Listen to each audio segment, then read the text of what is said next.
Good morning.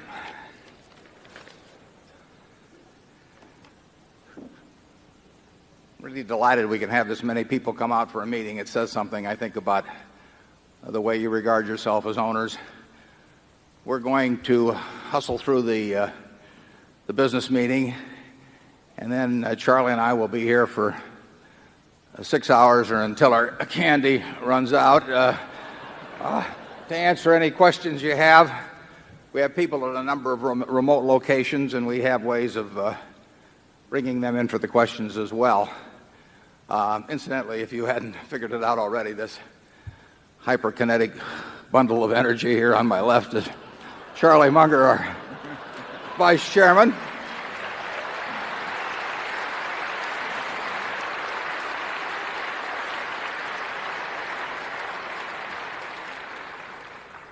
And we will now run through the business of the meeting.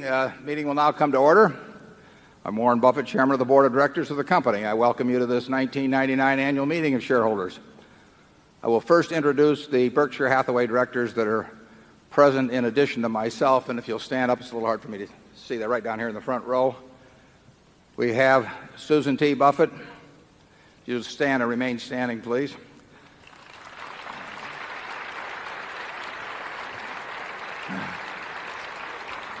If you encourage her, she'll sing another song. Howard G. Buffett, don't encourage him to sing a song.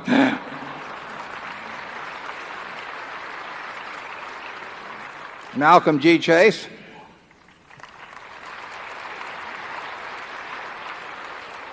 Charlie, you've already met. Ronald L. Olson. Ron.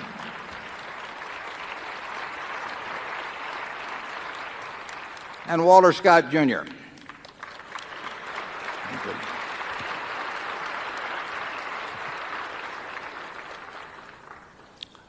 Also with us today are partners in the firm of Deloitte & Touche, our auditors. They are available to respond to appropriate questions you might have concerning their firm's audit of the accounts of Berkshire. Mr. Forrest Crutter is Secretary of Berkshire. He will make a written record of the proceedings. Ms. Becky Amick has been appointed Inspector of Elections at this meeting. She will certify to the count of votes cast in the election for directors. The named proxy holders for this meeting are Walter Scott, Jr. and Mark D. Hamburg. Proxy cards have been returned through last Friday, representing 1,133,684 Class A Berkshire shares and 3,485,885 Class B Berkshire shares to be voted by the proxy holders as indicated on the cards. That number of shares represents a quorum, and we will therefore directly proceed with the meeting. We will conduct the business of the meeting and then adjourn the formal meeting. After that, we will entertain questions that you might have. Does the Secretary have a report of the number of Berkshire shares outstanding entitled to vote and represented at the meeting? Yes, I do.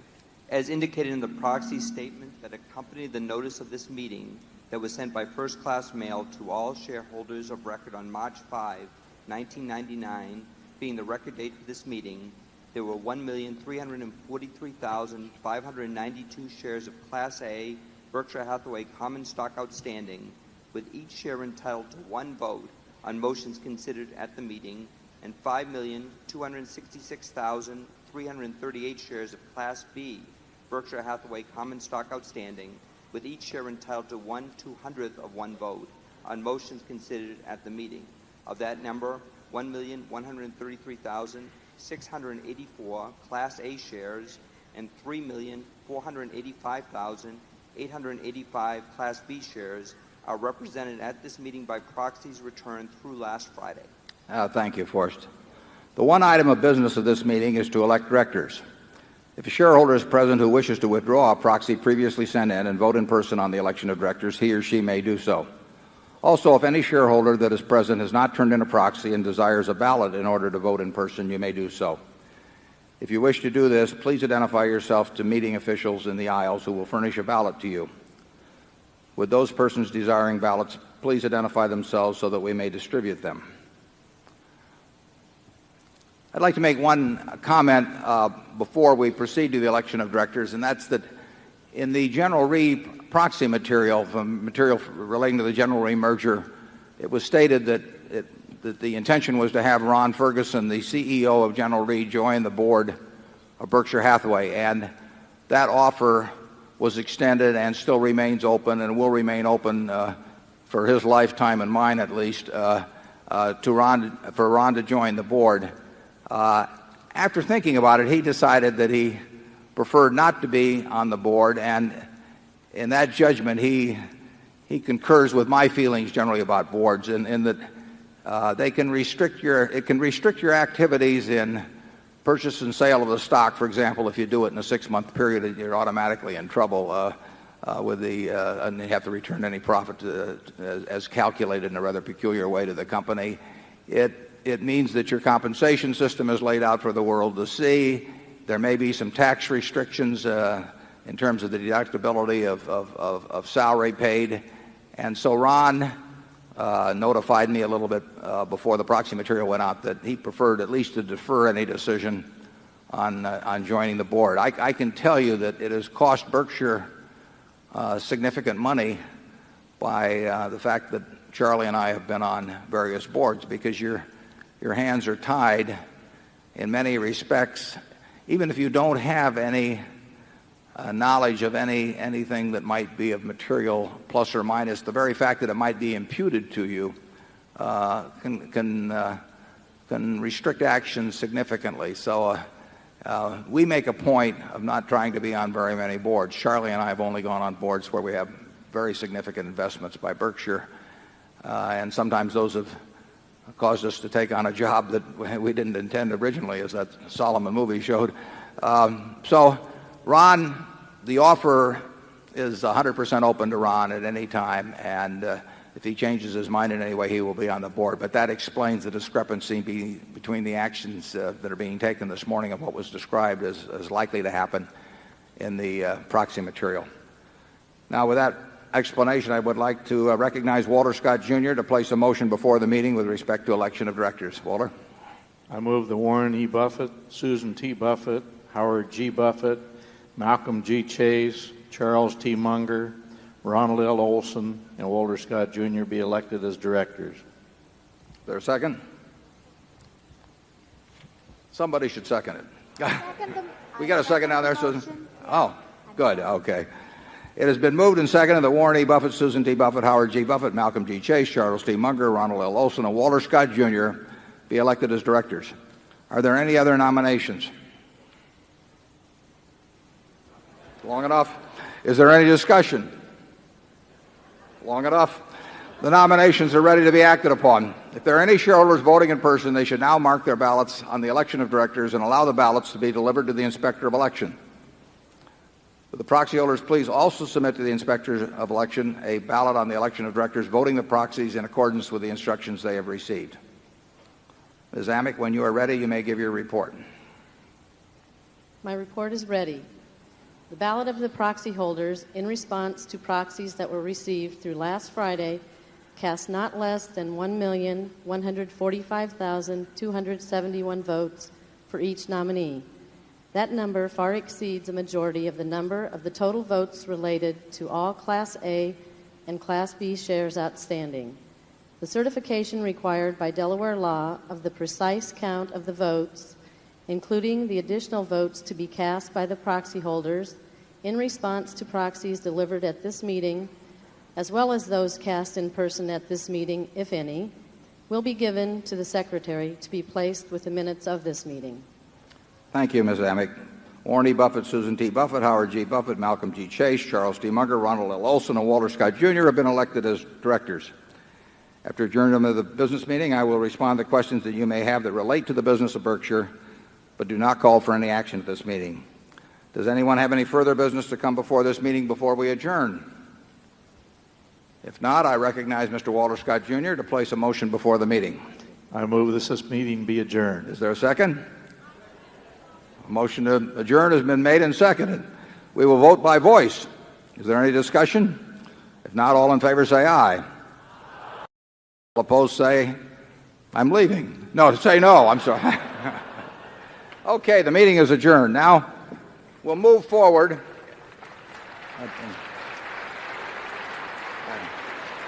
Thank you. I ask you, was Joe Stalin ever any better? I mean,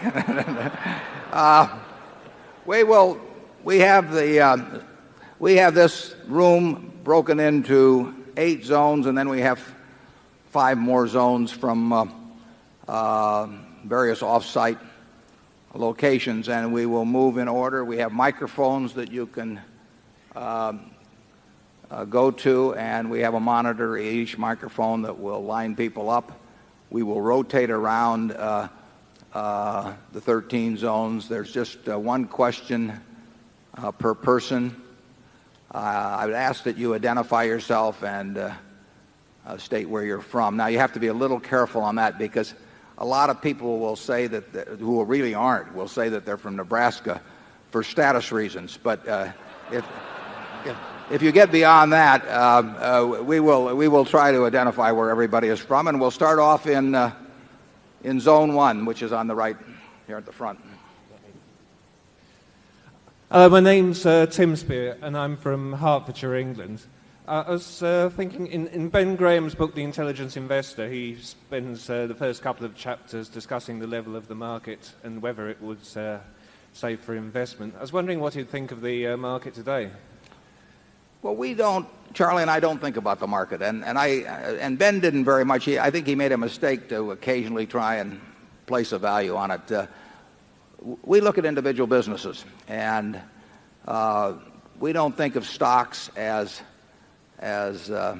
little items that wiggle around in the paper and that have charts attached to them. We think of them as parts of businesses, and it is true that currently we have great trouble finding businesses that we both like and where we like the managements, and find them at an attractive price. So we do not find bargains in this market among the larger companies that are our universe. That is not a stock market forecast in any way, shape, or form. We have no idea whether the market's going to go up today or next week or next month or next year. We do know that we will only buy things that we think make sense in terms of the value that we receive for Berkshire. And when we can't find things, the money piles up. And when we do find things, we pile in. But the stock market, I know of no one that has been successful at, and really made a lot of money predicting the actions of the market itself. I know a lot of people who have done well picking businesses and buying them at sensible prices. And that's what we're hoping to do. Charlie? How could you say it any better? Yeah, but the question is whether you can say it better, Charlie. Okay, we'll go to Zone 2. That may be all you hear from him today. Get used to it. Good morning. Morning. David Winters, Mountain Lakes, New Jersey. Could you give us a few hints about the incremental value of Gen Re's float under the Berkshire Hathaway umbrella and the potential for the growth of Gen Re's float over the long term? Yeah. Gen Re's float, which is now available to Berkshire, it's a 100% owned subsidiary, although part of that float is attributable to Cologne, which is only an 83% owned subsidiary of Gen Re and also Berkshire. But that, I would say, the incremental value today, because it's under the Berkshire umbrella, is zero, because we are bringing nothing to the party that Gen Re's own investment people would not have brought to the party. We obviously think that there will be important incremental value over a long period of time. But when that value will appear, or how much of it develops, is a matter that's out of our hands. We right now have close to $24 billion in total invested assets at Gen Re and Cologne. Like I say, 83% of the Cologne part is ours, and 17% belongs to somebody else. But we are bringing nothing to that party right now in terms of any managerial skill that is going to add value. I would hope that over time we would. The second question, as to the growth of float, the growth of float at General Re and Cologne will certainly be very slow in the short term. The growth of float at GEICO will be significant. percentage-wise.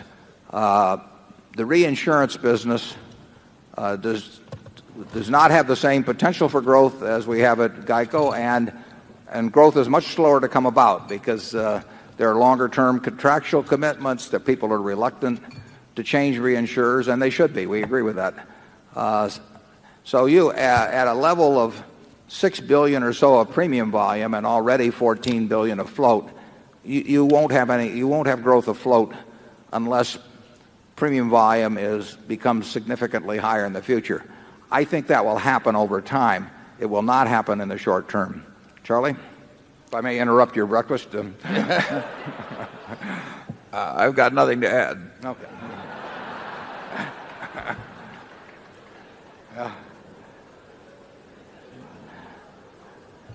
Zone 3. You can always direct your questions to Charlie, incidentally. Good morning, Mr. Buffett and Mr. Munger. Thank you for hosting another wonderful weekend. My name is Che Wei Wu. I'm a proud shareholder from right here in Omaha. One of the most interesting financial news developments this previous year was the near collapse of the hedge fund long-term capital. I'd like to get your thoughts and Mr. Munger's thoughts about how these private partnerships operate, what your thoughts about the long-term capital deal, and also the Fed's intervention to save it. Yeah, in that movie you saw, the time when Yellowstone was, when Old Faithful was performing in the background, and Bill was trying to get me to watch that while I was on the phone. A lot of that trip was spent talking to New York about making a bid for what we'll call LTCM, long-term capital management. And the caption on that photo is incidentally known as the geezer and the geyser. And we started in Alaska, and we were going down these canyons in a boat, and the captain saying, now, let's go over there and look at the sea lions. And I say, let's stay right where we are, where we've got a satellite channel, because I was trying to talk on the phone all the time. Charlie was in Hawaii, and we never did get a chance to talk during that whole period. I didn't want to bother him with a little thing like a bid for $100 billion plus of securities, and I couldn't find him. So we were in an awkward place to pursue that. I think it's possible that if I'd been in New York, or Charlie had been in New York during that period, that our bid might have been accepted. There was just a report published within the last 3 or 4 days by a special committee representing the SEC, the Fed, I think the Treasury, and the CFTC. I think I'm right on those 4. And it describes just a tiny bit of the events leading to the bid. It referred on page 14, I remember it talked about our transaction unraveling. It didn't unravel from our side. I mean, we made a firm bid for $100 billion plus of balance sheet assets and many hundreds of billions, in fact, over $1 trillion of derivative contracts. And this was in a market where prices were moving around very dramatically, and with that bulk of assets there, we thought we made a fairly good bid for a 45-minute or hour period. I don't think anybody else would have made the bid. But in any event, the people at LTCM took the position that they could not accept that bid, and therefore the New York Fed had a group of largely investment banks there at the Fed, and that afternoon, faced with the prospect that LTCM could not or would not accept our bid, they arranged another takeover arrangement where additional money was put in. It's interesting, if you read that report, which is put together by these 4 very eminent bodies, and I think on the first page it says that the first so-called hedge fund, which is the term generally applied to entities like LTCM, first hedge fund was set up in 1949. And I probably read that or heard that 50 times in the last particularly in the last year. And of course, that's not true at all.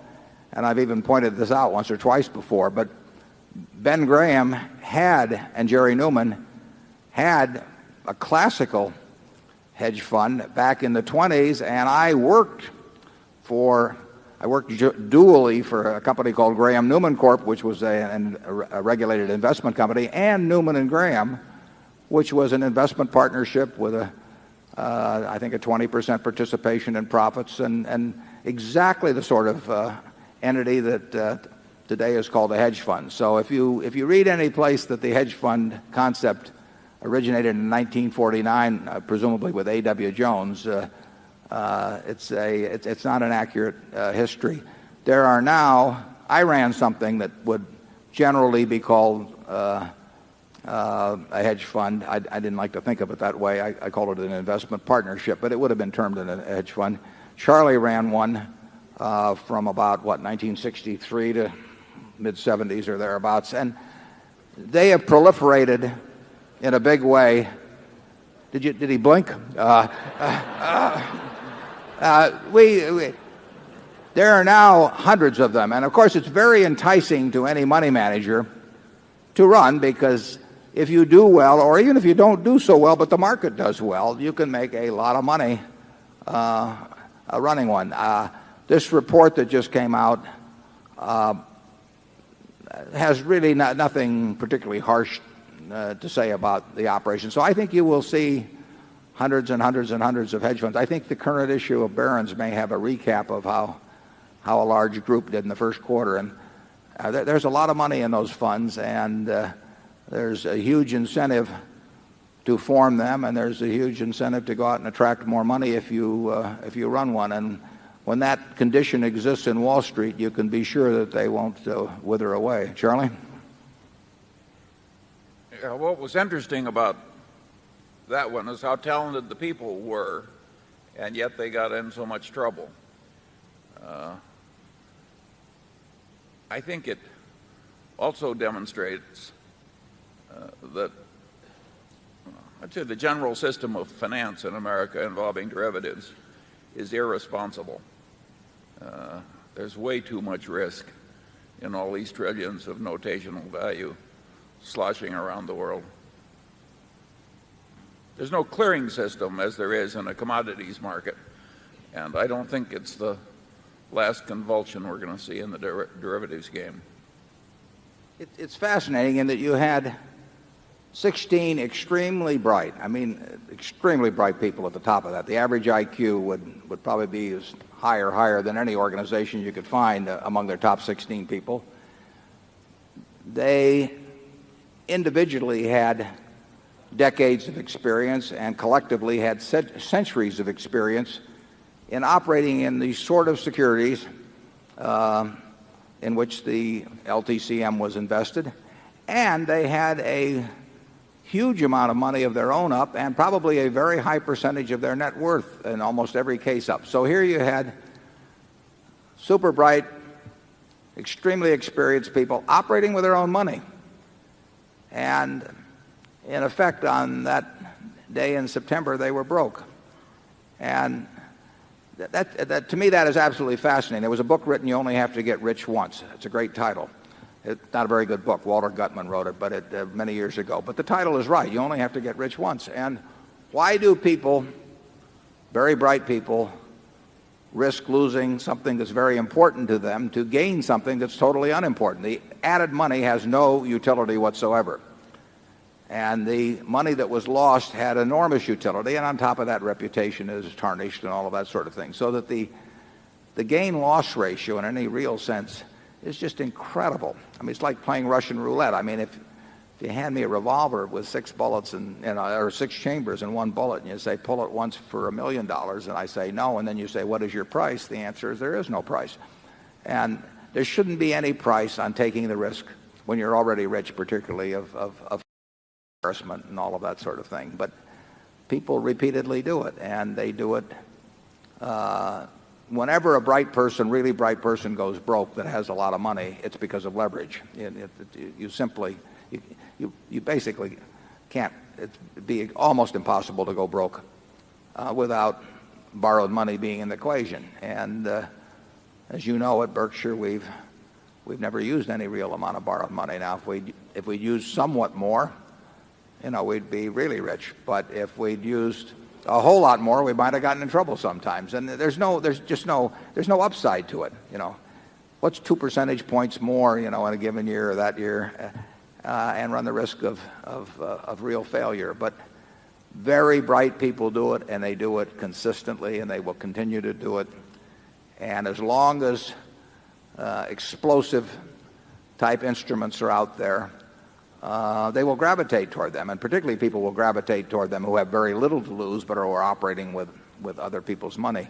One of the things, for example, in the LTCM case, and Charlie mentioned it in terms of derivatives, in effect there were ways found to get around and they were legal, obviously, to get around the margin requirements, because risk arbitrage is a business that Charlie and I have been in for 40 years in one form or another, and normally that means putting up the money to buy the stock on the long side and then shorting something against it where you expect a merger or something to happen.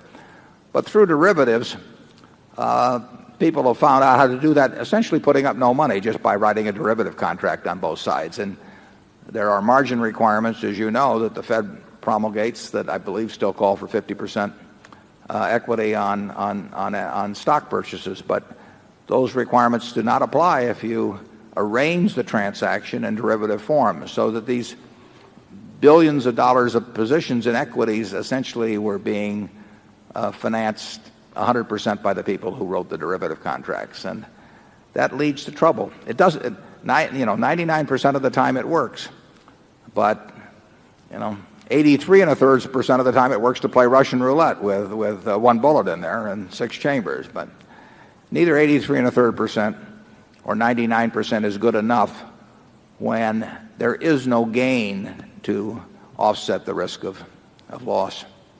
Charlie? I would argue that there is a second factor that makes the situation dangerous, and that is that the accounting for being actively engaged in derivatives, interest rate swaps, etc., is very weak.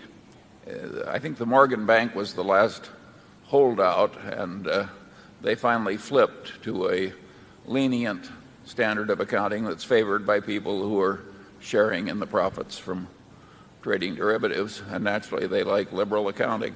So you got an irresponsible clearing system, irresponsible accounting.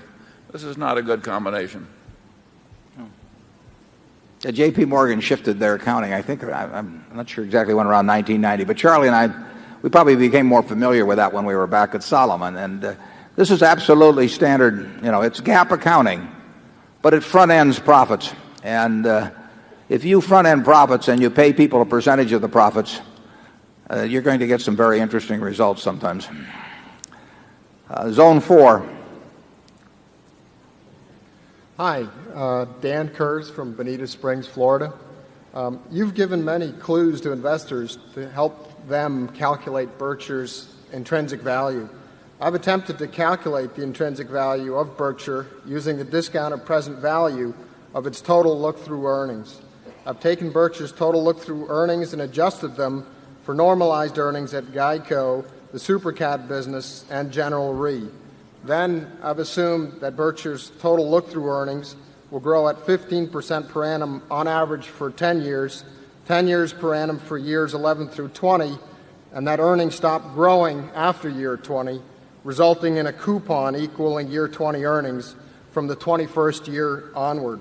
Lastly, I've discounted those estimated earnings stream at 10% to get an estimate of Berkshire's intrinsic value. My question is this a sound method?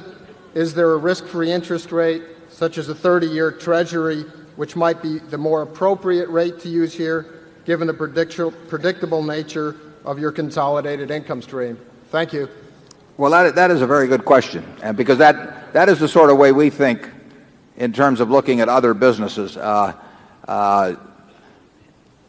Investment is the process of putting out money today to get more money back at some point in the future. And the question is, how far in the future, how much money, and what is the appropriate discount rate to take it back to the present day and determine how much you pay. And I would say you've stated the approach. I couldn't state it better myself. The exact figures you want to use, whether you want to use 15% gains in earnings or 10% gains in the second decade, I have no comment on those particular numbers. But you have the right approach. We would probably use a lower discount factor in evaluating any business now under present day interest rates. Now, that doesn't mean we would pay that figure once we use that discount number, but we would use that to establish comparability across investment alternatives. So if we were looking at 50 companies and making the sort of calculation that you just talked about, we would use we would probably use the long-term government rate to discount it back, but we wouldn't pay that number after we discounted it back. We would look for appropriate discounts from that figure. But it doesn't really make any difference whether you use a higher figure and then look across them, or use our figure and look for the biggest discount. You've got the right approach, and then all you have to do is stick in the right numbers. And you mentioned in terms of our clues, we try to give you all of the information that we would find useful ourselves in evaluating Berkshire's intrinsic value. In our reports, I can't think of anything we leave out that if Charlie and I had been away for a year and we were trying to figure out, look at the situation fresh, evaluate things, there's nothing, in my view, left out of our published materials. Now, one important element in Berkshire, which is a secondary factor that gets into what you're talking about there, is that because we retain all earnings and because we have a growth of float over time, we have a considerable amount of money to invest. And it really is the success with which we invest those retained earnings and growth and float that will have be an important factor in how fast our intrinsic value grows. And to an important extent, what happens there is out of our control. I mean, it does depend on the markets in which we operate. So if our earnings plus float growth equals $3 billion or something like that in a current year, whether that $3 billion gets put to terrific use, satisfactory use, or no use at all virtually, really depends to a big extent on external factors. It also depends to some extent on our energy and insights and so on. But the external world makes a big difference in the reinvestment rate.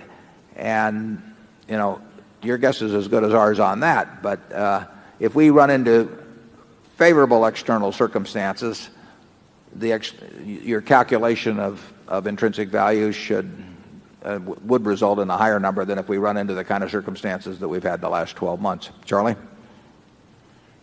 Yeah, for many decades around here, we've had roughly 100%, more than 100% of book net worth in marketable securities, and had a lot of wonderful wholly owned subsidiaries to boot. And we've always had a very attractive place to put new money in as we generate it. Well, we still got the wonderful businesses, but we're having trouble with the new money. So it's not trouble, really, to have a pile of lovely money. This is not. I don't think there should be tears in the house. Have you ever run into any unlovely money, Charlie? Zone 5. Good morning. My name is Ronald Towell. I'm from Brooklyn, New York. I'm very appreciative of your graciousness as a host for this wonderful weekend. My question has to do with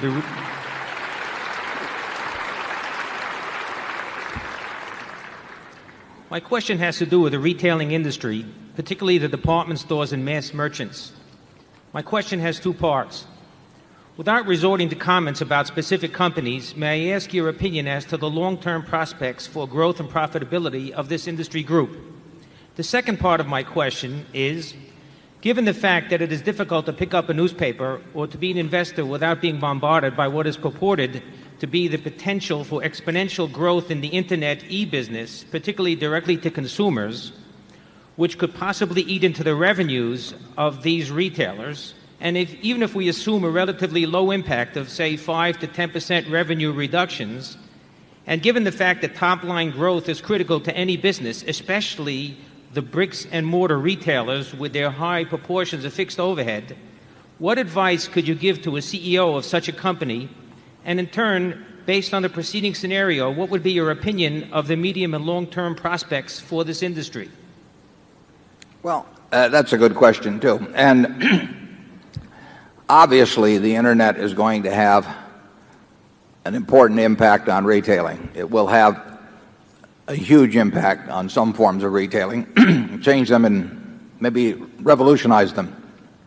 I think there are some other areas where the impact will be less, but anytime we buy into a business, and anytime we've bought in for some time, we have tried to think of what that business is going to look like in 5 or 10 or 15 years, and we recognize that the Internet, in many forms of retailing, is likely to pose such a threat that we simply wouldn't want to get into the business. I mean, not that we can measure it perfectly, but there are a number of retailing operations that we think are threatened, and we do not think that's the case in furniture retailing, and we have 3 very important operations there. We could be wrong, but so far that would be my judgment, that furniture retailing will not be hurt. You've seen other forms of retailing where you're already starting to see some inroads being made, but it's just started. The Internet is going to be a huge force in many arenas, but it'll certainly be a huge force in retailing. Now, it may benefit us in certain areas. I would expect the Internet to benefit Borsheims in a very big way, and you noticed in the movie that we talked about Borsheims.com coming online in May. There's something up there now, but you'll see a new format within a month or so. Now, you might say in jewelry retailing, with millions of things that you can click onto, 10 years from now, who is going to be important in terms of online retailing of jewelry? I would argue that 2 firms have an enormous advantage going in. I would argue that Tiffany has such an advantage. We don't own any Tiffany, but I would say that because of their name, brand names are going to mean very, very much when you have literally, thousands and thousands of choices. People can't. They have to trust somebody. And I think that Tiffany has a name that people would trust. And I think Borsheims has a name that people would trust. And Borsheims sells jewelry a whole lot cheaper than Tiffany. So I would say that people who are price conscious but also want to deal with a jeweler that they trust implicitly will find their way to Borsheims in increasing numbers over the Internet. And I would say that people that like the blue box, are going to find their way to Tiffany's over time, and they'll pay more money. But I don't see them going for brand X in buying fine jewelry over the Internet. So I think that with the brand that Borsheims has, and with careful nurturing of that brand, I would say that the Internet offers Borsheims a chance to have the advantage in cost that comes from a huge one-store location, and yet also go into the homes of people in every part of the world. And that kind of a company should prosper. There are other of our companies I worry about. I can worry about them being hurt in various ways. Geico is going to be a big beneficiary of the Internet. We already are developing substantial business through it. But if I were to buy into any retailing business, whether I was buying the stock of it or buying the whole business, I would think very hard about what people are going to be trying to do to that business through the Internet. And it affects real estate that is dedicated to retailing. If you substitute 5% of the retail volume via the Internet, where real estate is essentially free, you can have a store in every town in the world through the Internet without having any rental expense. So I would give a lot of thought to that if I were owning a lot of retail rental space. Charlie? Well, I think it is tricky predicting that technological change either will or won't destroy some business. When I was young, the department stores had a bunch of sort of monopolistic advantages. A, they were downtown where the streetcar lines met. B, they had sort of a monopoly on extending revolving credit. And D, they had one-stop shopping in all kinds of weather, and nobody else did. And they lost all three of those advantages, and yet they've done well, a lot of them, for many decades since. At other times, you get a change and you just get destroyed. Our trading stamp business was destroyed by changes in the economic world, and our World Book business has been seriously hurt by the personal computer and the CD-ROM and so forth. I agree it's a big risk, but it's not easy to make predictions in which you have great confidence.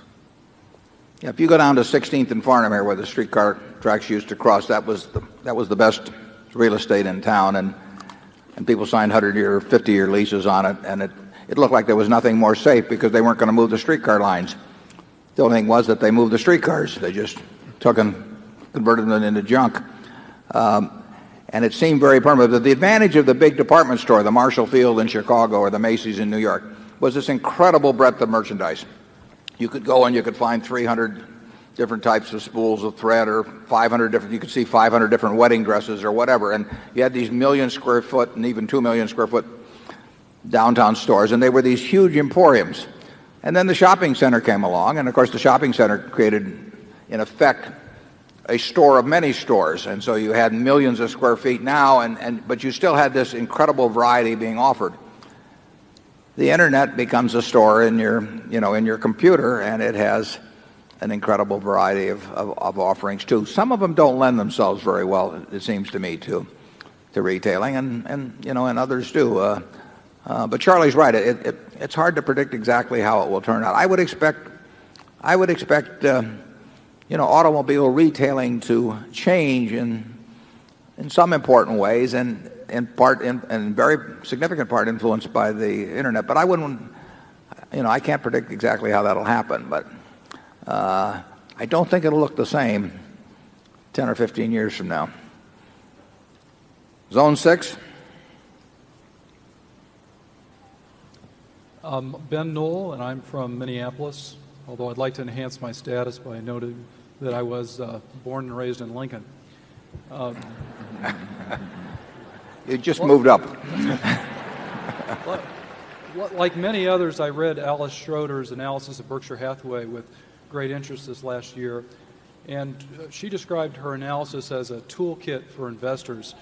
And I'm wondering if you see any substantial flaws in any of her toolkit, and in particular the float-based valuation model that she put together. What are your views on that? Well, I don't want to comment on valuation, but I can tell you that Alice is a first-class and serious analyst who spent a lot of time on Berkshire and probably produced the first comprehensive report, at least it's been widely circulated in the history of Berkshire. It's kind of interesting that we got to $100 billion of market value before anybody really published a report about the company. But Alice understands the insurance business very well. She's an accountant by background, and so she understands numbers, and she did a lot of work on the report. And I do recommend it to you as a toolkit. I make no comment at all about valuation. Charlie? Nothing to add. Zone 7. Hello, I'm Martin Wiegand from Chevy Chase, Maryland. I want to thank you for the hospitality this weekend and the wisdom you share with us each year in your annual reports. As a small businessman, one of the trickiest jobs I have is dividing up the profits of our business between the employees who generate them. Would you comment and share your thoughts on how you divide up the profits of the Berkshire Hathaway subsidiaries with the employees who generate them? And the follow-up is, Mr. Munger, do you have any suggested reading on that subject? Yeah, we're glad to have you here, Martin. I went to high school and to the first couple of years of college with Martin's father, who's also here today. And so if you get a chance to meet Marty, Janie and younger Martin, say hello to them. In terms of the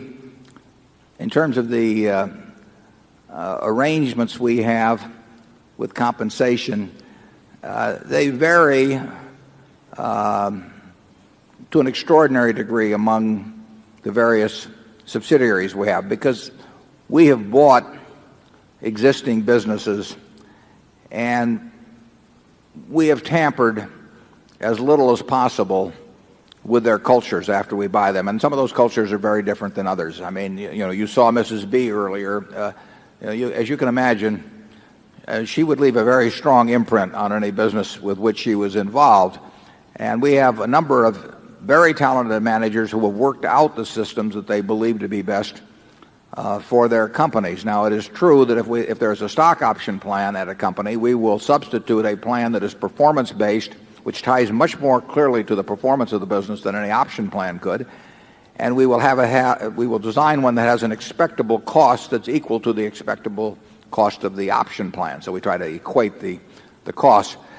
We try to make it much more sensible from both the owner's standpoint and the employee's standpoint in terms of the way it pays off based on how that business performs. You probably read in our annual report how we have put an across-the-board plan at GEICO that ties with our objectives. But basically that was Tony Nicely's work in terms of developing that plan. I mean, he and I thought alike about what counted, and he developed a compensation grid that applied to everybody in the whole place based on achieving the objectives that he felt were important and that we felt were important.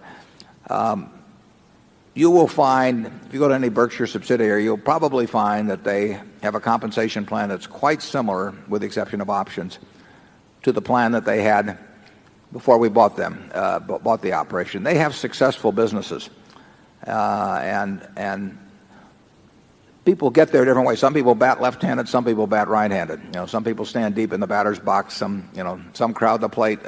They all have different styles. And the styles of our managers have proven successful in their own businesses. We keep the same managers, so we don't try and superimpose any system from above, with the exception of what I've mentioned. We do like the idea of paying for performance. I mean, it's kind of a fundamental tenet. Everybody says they like that, but then they design systems that pay off no matter what happens in many cases, and we've been reluctant to do that. Charlie? Yeah, I think it's important for the shareholders to realize that we are probably more decentralized in terms of personnel practices than any company of our size or bigger in America. We don't have a headquarters culture that's forced on the operating businesses. The operating businesses have their own cultures, and I think in every case I can think of, it's a wonderful culture, and we just leave them alone. It comes naturally to me. Charlie says we don't have a headquarters culture. Sometimes people think we don't have a headquarters.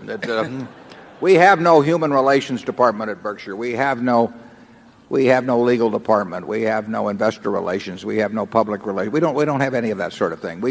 We've got a bunch of all-stars, as we put on the screen, out there running businesses. And we ask them to mail the money to Omaha. But we'll even give them a stamp if they request it.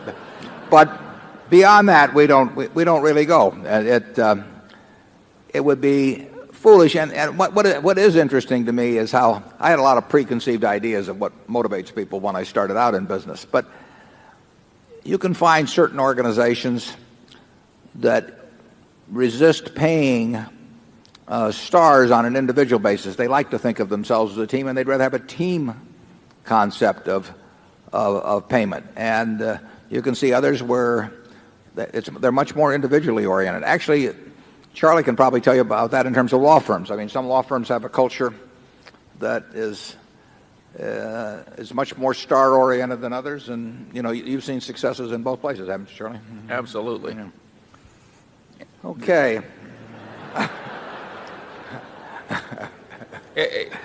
I can't remember a case when anybody has transferred from one operating Berkshire subsidiary to another. It's very rare. Yeah. Yeah, we don't try and cross-fertilize. We just we think we've got a good thing going in every plot of ground, and we just assume they'll do best if left to their own initiative. Zone 8. I'm Brian Phillips from Chickamauga, Georgia. And my question is, if, with regards to an insurance company, if you can use the float for cheap financing, why would you issue a fairly priced bond? Why would we do what? Issue a fairly priced bond. Yeah, well, the best form of financing for us is cheap float. Now, most insurance companies don't generate cheap float. So, there are plenty of companies in the insurance business who have a cost of float that makes it unattractive, actually, to expand their businesses. Our insurance companies have had a terrific experience on cost of float, and we would develop it just as fast as we can. Right now, we would have no interest in issuing a bond because we have more money around than we know what to do with, and it comes from low-cost float.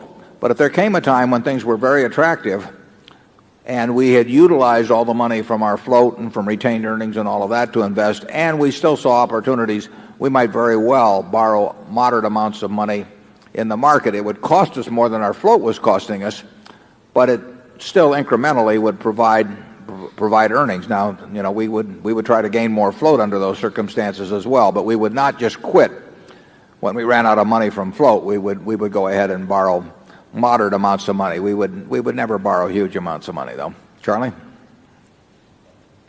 Well, I agree. Okay. You can see why we've been partners a long time. Now we go to some sites away from this main hall, and not sure exactly how we're going to do this, but we'll go to Zone 9 and see if Zone 9 comes in. Hello. My name is Howard Love. I'm from San Francisco. Thank you very much for this weekend in general and this meeting in particular. Recently at a talk at the Wharton Business School, Mr. Buffett, you indicated that you were talking about the problems of compounding large size, which I appreciate and understand. But you indicated, you're quoted in the local paper as saying that you are confident that if you were working with a sum closer to $1 million, that you could compound that at a 50% rate.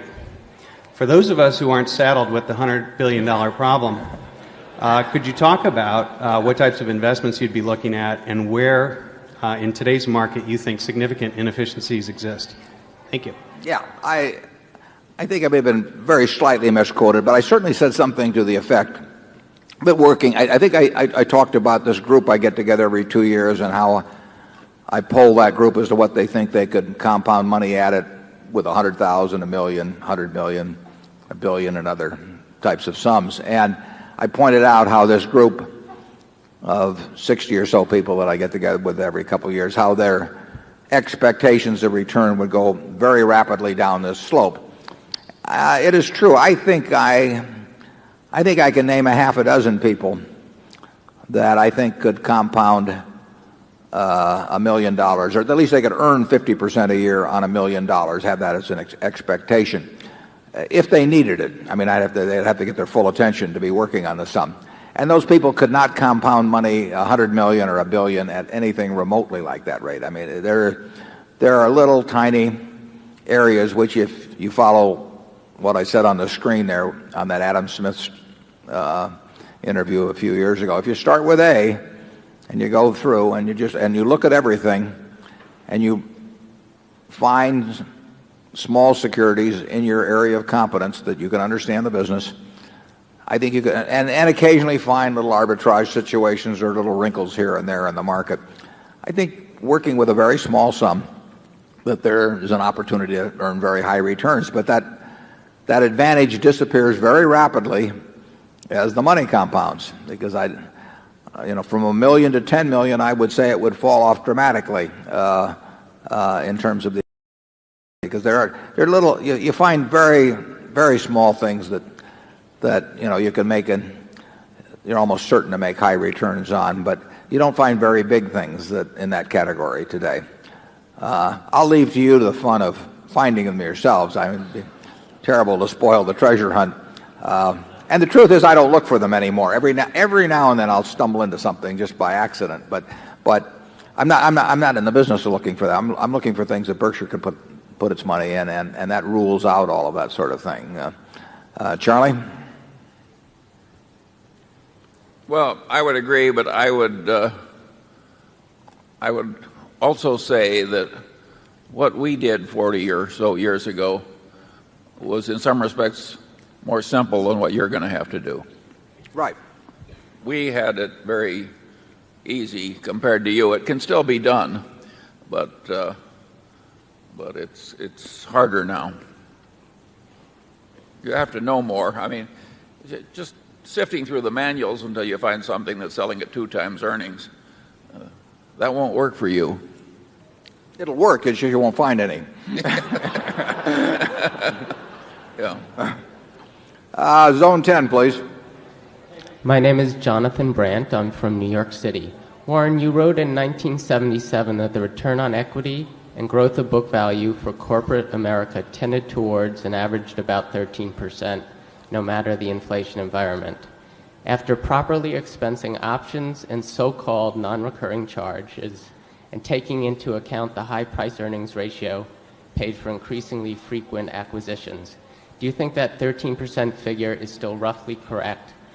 Also, what quantitative method would you suggest that investors use for expensing the option grants of publicly traded firms where there is no realistic prospect for the substitution of such an options program with a cash-based performance incentive plan? In other words, how do you derive the 5 to 10% earnings dilution referred to in this year's Berkshire's annual report? And is it possible that the dilution figure could be even higher than that? Thank you. Okay, thanks, Johnny. Just like Martin Wiegand, John Brandt is the son of a very good friend of mine where we worked together for decades, and John is now an analyst with Ruane Cunniff and a very good one. He says it didn't happen this way, but when he was about 4 years old, I was at the house for dinner with the parents, and he suggested to me after dinner, he said, "How about a game of chess?" I looked at this 4-year-old, and I thought, this is the kind of guy who said, "Should we play for money?" And he said, "Name your stakes," so I backed off. And we sat down, and after about 12 moves, I could see I was in mortal trouble, so I suggested it was time for him to get to bed. The question about return on equity, it's true. Back in 1977, I believe, I wrote an article for Fortune and talked about this, more or less, this figure of 12 or 13% that return on equity kept coming back to, and explained why I didn't think it was affected by inflation, which was the hot topic of the day very much. And it wasn't. But in the last few years, earnings have been reported at very high figures on the S&P, although you've had these very substantial restructuring charges, which every management likes to tell you doesn't count. I love that. When they say, well, we earned $1 a share in total last year, but look at the $2 a share that we tell you we really earned. The other $1 a share doesn't count it. And then they throw in mistakes of the past or mistakes of the future, and every 3 or 4 years ask you to forget this as if it doesn't mean anything. We've never had a charge like that we've set forth in Berkshire, and we never will. It isn't that we don't have things we do that cost us money in moving around, but we do not ask you to forget about those costs. The report, even allowing for options costs and restructuring charge and everything, return on equity has been surprisingly high in the last few years. And there's a real question in a capitalistic society whether, if long-term rates are 5.5%, whether return on equity can be across the board some number like 18 or 20%. There are an awful lot of companies out there that are implicitly promising you, either by what they say their growth in earnings will be or various other ways, that they're going to earn at these rates of 20% plus. And I'm dubious about those claims, but we will see. The question about how we charge for stock options is very simple. if we look at what a company issues in options over, say, a 5-year period, and divide by 5 because the grants are irregular, or whatever's, if there's some reason why that seems inappropriate, we might use something else. But we try to figure out what the average option issuance is going to be. And then we say to ourselves, how much could the company have received for those options if they'd sold them as warrants to the public? I mean, they can sell me options on any company in the world. I'll pay some price for an option on anything. And we would look at what the fair market value of those options would be that day if they were transferable options. Now, they aren't transferable, but they also, employees sometimes get their options repriced downward, which you don't get if you have public options. So we say that the cost to the shareholder of issuing the options is about what could be received if they turned those options into warrants and sold them public or sold them as options. And that's the cost. I mean, it's a compensation cost. And just try going to a company that's had a lot of options grants every year and tell them you're going to quit giving the options and pay people the same amount of money. They'll say you took away part of my earnings. And we say, if you've taken away part of the earnings, then let's show it in the income account and show it as a cost, because it is a cost. And I think actually a number of auditors agreed to that position many years ago, and they started receiving pressure from their clients who said, gee, that might hurt our earnings if we reported that cost. And the auditors caved, and they put pressure on Congress when it came up a few years ago, and I think it's a scandal, but it's happened. We are going to, in evaluating a business, whether we're going to buy the entire business or whether we're going to buy part of it, we're going to figure out how much it's costing us to issue, and when the company issues those options every year, and if they reprice them, we're going to figure out how much that particular policy costs us, and that is coming out of our pocket as investors, and I think people are quite foolish if they ignore that. I don't think it's going to change. It's too much in corporate America's interest to keep it out of the income account and keep issuing more and more options percentage-wise and not have it hit the income account, and to reprice when stocks go down, but that doesn't make it right. Charlie? Yeah, I go so far as to say it's fundamentally wrong not to have rational, honest accounting in big American corporations. And it's very important not to let little corruptions start because they become big corruptions, and then you have vested interests that fight to perpetuate them. Surely there are a lot of wonderful companies that issue stock options, and that the stock options go to a lot of wonderful employees that are really earning them. But all that said, the accounting in America is corrupt, and it is not a good idea to have corrupt accounting. You can see the problem of the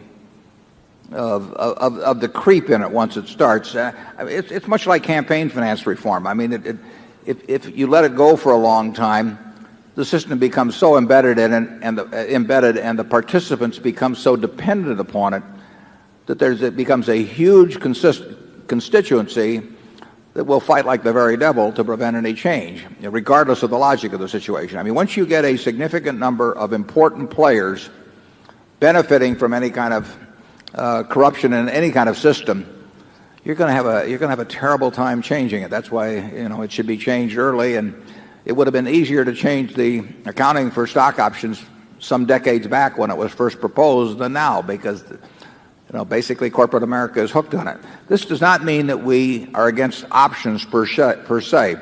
If Charlie and I died tonight, and you had two new faces up here who didn't have the benefit of having bought a lot of Berkshire a long time ago, and they had responsibility for the whole enterprise, it would not be inappropriate to pay them in some way that was reflective of the prosperity of the whole enterprise. I mean, it would be crazy to pay the people at Dairy Queen and options of Berkshire Hathaway, or pay the people at Star Furniture, or any one of our operations, because they have responsibility for a given unit, and what the price of Coca-Cola stock does could swamp their efforts in either direction.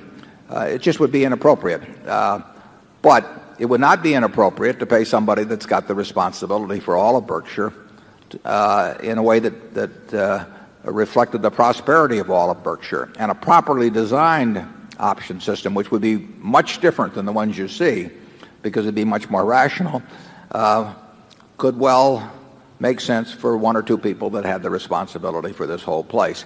Charlie and I aren't interested in that, but I think that you may be looking at two people up here 50 years from now, I hope, that where it would be appropriate. But any option system, should not involve giving an option at less than the place could be sold for today, regardless of the market price, because once management's in control, it can make that decision, and it should reflect the cost of capital.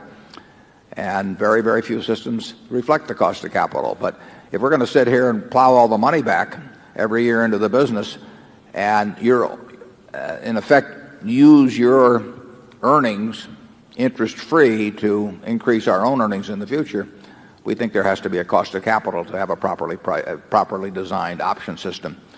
People aren't interested in that. The option consultants aren't interested in that because that isn't what their clientele wants.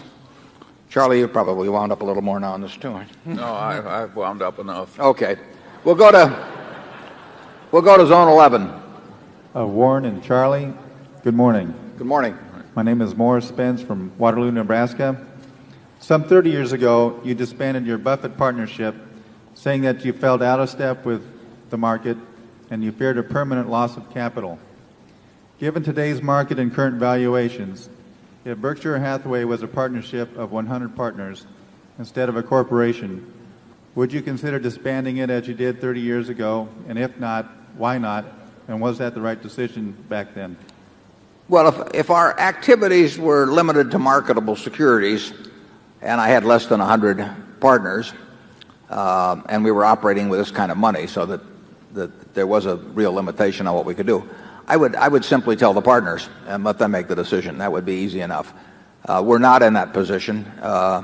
We've got a number of wonderful businesses, and those businesses will grow in value, and in some cases very significantly in value. And it's not a feasible way. People have their own way if they decide that since we're unable to find things, that they'd rather go on to something else. They have their own way of getting out, and they can get out at certainly a premium to the amount of money they put into the business over the years. So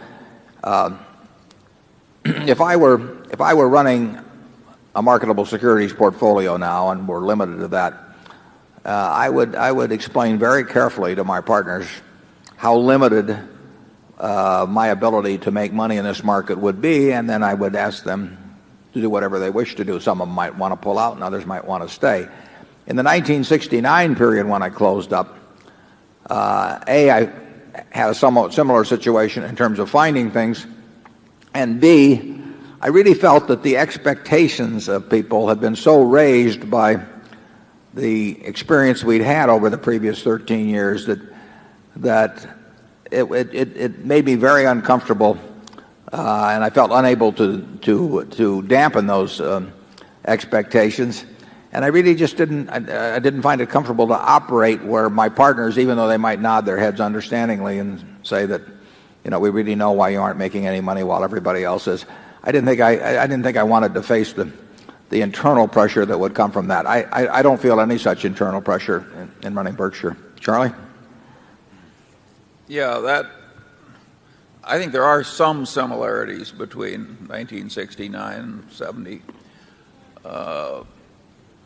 and the present time, but I don't think that means that 1973-4 lies right ahead of us. We can't predict that. You can argue it worked out wonderfully for Warren to quit in 69 and then have 73-4 to come into with his powder dry.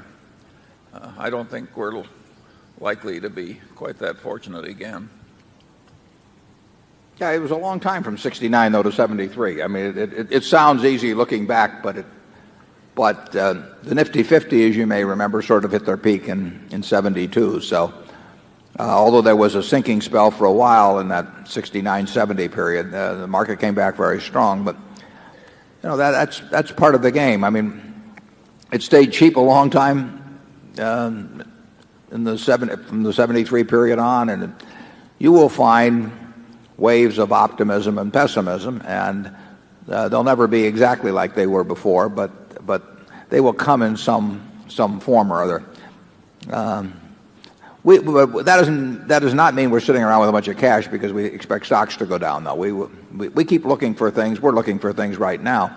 We're talking to people right now about things that where we could expend substantial sums of money, but it's much more difficult in this period. Zone 12. Good morning. My name is Jenna. I'm from Long Island, New York. And I was reading through your annual report. You made reference to Wagner and some country western song I never heard of. I was just wondering what kind of music influences you, and are you planning on doing like a musical video? Well, I think with the performance I gave earlier here in the movie, I don't think there's any future for me. But I do have a very musical family. And since you asked, I will point out that my son Peter's recent CD is available at the Disney booth outside, and Peter had a very successful experience here on public television in March, and will be on tour later on. And my wife is extremely musical, but I don't think I've got much of a future in it. So far, I get no one ever asked me to come back. I mean, I've had a lot of introductory appearances, but very few encores. I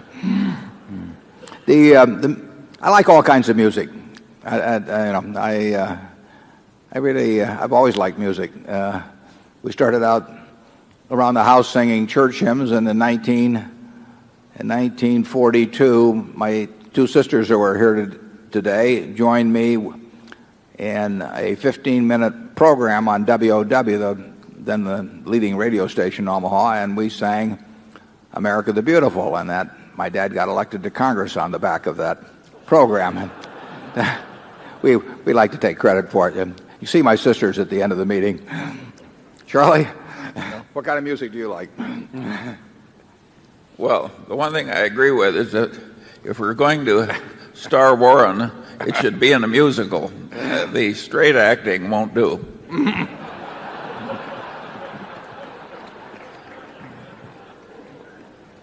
It took me an hour to get that bald for Annie, incidentally. It takes a long time to get bald. Dressing room. Zone 13, please. Good morning, Mr. Buffett and Mr. Munger. My name is Jack Sutton from Brooklyn, New York. Thank you for hosting today's meeting.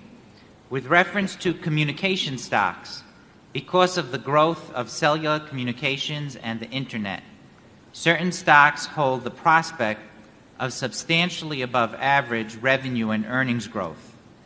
AT&T and Nokia, as an example, earn respectable margins and return on common equity and would seem to fit Berkshire's criteria from a financial perspective.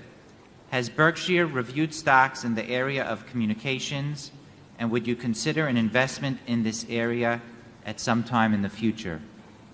Yeah, there's certainly no question that amazing things have happened in communications. It's interesting that you mentioned AT&T, because AT&T's return on equity over the last 15 years has been very, very poor.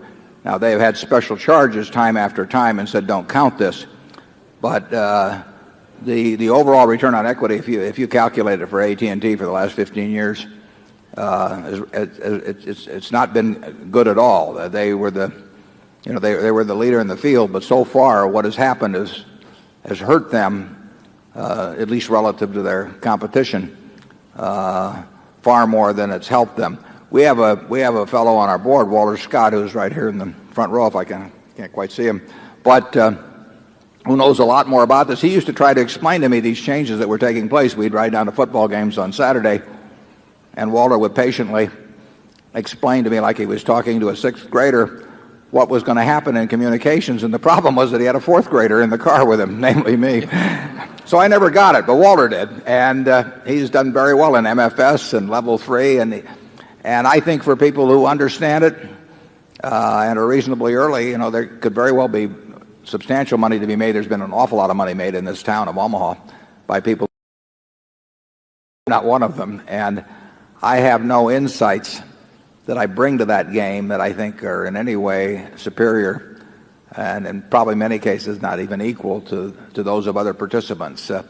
There's a lot of difference between making money and spotting a wonderful industry. The two most important industries in the first half of this century in the United States, in the world, probably were the auto industry and the airplane industry. I mean, here you have these two discoveries both in the first decade, essentially in the first decade of the century. And if you'd foreseen in 1905 or thereabouts what the auto would do to the world, let alone or this country, or what the airplane would do, you might have thought that it was a great way to get rich. But very, very few people got rich by riding the back of that auto industry, and probably even fewer got rich by participating in the airline industry over that time. I mean, millions of people are flying around every day, but the number of people who have made money carrying them around is very limited, and the capital that's been lost in that business, the bankruptcies, it's been a terrible business. It's been a marvelous industry. So you do not want to necessarily equate the prospects of growth for an industry with the prospects for growth in your own net worth by participating in it. Charlie? Well, it reminds me of a time in World War II when there were these two aircraft officers I knew, and they didn't have anything to do at the time. And some general came in to visit, and he said to one of them, he says, "Lieutenant Jones, what do you do?" He says, "I don't do anything." He turned to the second one, and he says, "What do you do?" And he says, "I help Lieutenant Jones." That's been my contribution on communications investments.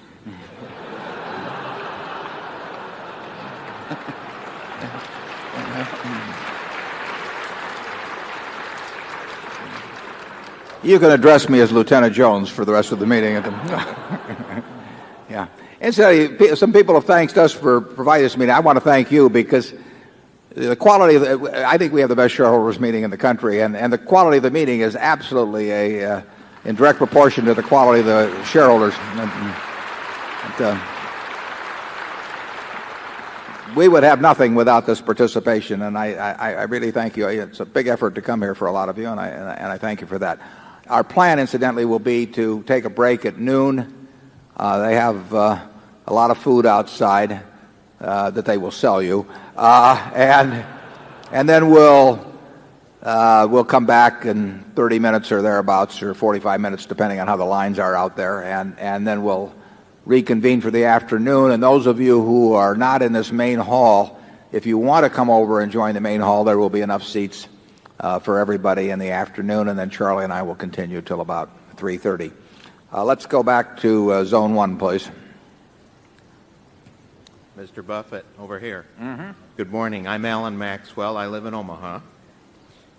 When you walk down the street, heads turn to watch you. Do you ever get tired of being Warren Buffett?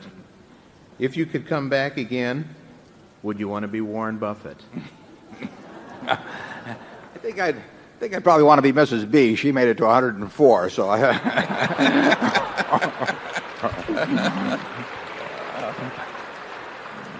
And incidentally, I think there were 3 siblings at her funeral. That's some set of genes. You don't have to worry about the furniture mart.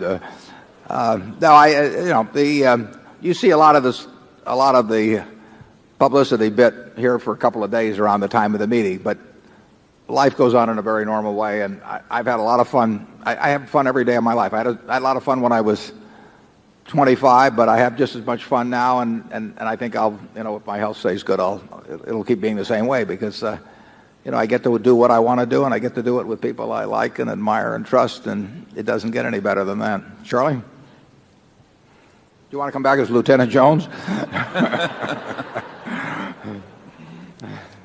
I think there are very few people who would change their skin for somebody else's. I think we all want to play our own games. We'll go to Zone 2 with those remarks. Hi. Hi. I'm Liam O'Connor. I come from County Kerry in Ireland, and I must admit the sun shines a little bit more over here than it does on the other side of the world. I was wondering today if you could shed some light on accounting for goodwill. You reference in your report on several aspects, including your principles, owner principles, and as well as the fact with the current merger of General Re. It seems to me there are several different methods that are used worldwide, right. Through amortization to direct write-off, and the fact when a merger like this is taken, it kind of skews the balance sheet. And I was wondering, in your view, what would you recommend as a more appropriate method for accounting for goodwill? And secondly, if I could direct it to Charlie, one of the ideas, why not tie goodwill to the share price and have an intangible and a tangible part of shareholders' equity, the intangible piece being the difference between the book value and the share value of a company? Okay, I'll take the first part, and it's a good question about goodwill and the treatment of goodwill for accounting purposes. I actually wrote on that subject, I think it was in 1983 in the annual report, and if you click onto the BerkshireHathaway.com, you can look at the older letters, and you will see a discussion of what I think should be the way goodwill is handled. And then we've discussed it at various other times in the owner's manual. To give it to you briefly, in the UK, for example, goodwill is written off instantly, so it never appears in book value, and there's no subsequent charge for it. If I were setting the accounting rules, I would treat all acquisitions as purchases, which is what we've done virtually without exception at Berkshire. I would treat all acquisitions as purchases. I would set up the economic goodwill because we are paying for goodwill when we buy a General Re. I mean, we are paying billions and billions of dollars for it, or when we buy a Geico, or when we buy an executive jet. That is what we are buying as what I call economic goodwill. I believe it should stay on the balance sheet as reflective of the money you've laid out to buy it, but I don't think it should be amortized. I think in cases where it is permanently impaired and clear that it's lost its value, it should be charged off at that time. But generally speaking, in our own case, the economic goodwill that we now have far exceeds the amount that we put on the books originally, and therefore even by a greater amount exceeds the amount that remains on the books after amortization. I do not think an amortization charge is appropriate at Berkshire for the goodwill that we have attached to our businesses. Most of those businesses have increased their economic goodwill, in some cases by dramatic amounts, since we've purchased them. But I think the cost ought to be on the balance sheet. It shows what we paid for them. I think it should be recorded there. I don't think that the coming change in accounting is likely to be along the lines that I've suggested here, but I do think it's the most rational way to approach the problem. And I think that because there is this great difference between purchase and pooling accounting, that some really stupid things are done in the corporate world. And I have talked to managers who deplored the fact that they were using their stock in a deal and going through some various maneuvers to get pooling accounting because they thought it was economically a dumb thing to do, but they did it rather than record amortization charges that would result from purchase accounting. And they're very frank about that in private. They don't say as much about it in public. Charlie? Yeah, generally speaking, I think that what Warren argues for would be the best system. Namely, set up the goodwill as an asset and don't amortize it in the ordinary case. However, there would be plenty of cases when the cases wouldn't be ordinary cases, when amortization would be rational, in fact should be required.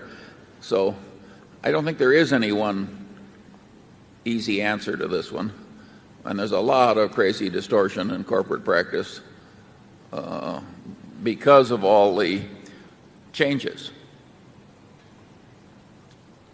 I mean, Australia has cowboy accounting, and Europe has this write it all off immediately accounting, which is what would you call it, half cowboy accounting, and maybe mining promoter accounting. We think the system should be better than that. Zone 3. Good morning. Morning. My name is Mike from Omaha, and it's been said that you're the white knight of the investment world because you rescue companies from hostile takeovers. Are there any companies you are now trying to help out, and would you please name those companies? Do you have a cell phone that you're going to place orders with, or? No, we really, what we really want to buy into is our wonderful businesses, or at least extremely good businesses, and we want them to have managements we like, and we want the price to be attractive. And we are not in the business of being white knights. We're in the business of being investors in things that look sensible to us. And I don't think I've been approached by anybody in connection with that. We do get approached occasionally. I should say we get approached when somebody occasionally. It's when somebody has a takeover bid and they say, "Would you like to top it or something?" To which our answer invariably is no. Charlie? Well, we're very good at saying no. Charlie's better than I am, even. Zone 4. Good morning. My name is Matt Haverty. I'm from Kansas City. 20 years ago, China unleashed capitalism within its borders. Since then, I believe it has benefited more from that economic system than any major country in history.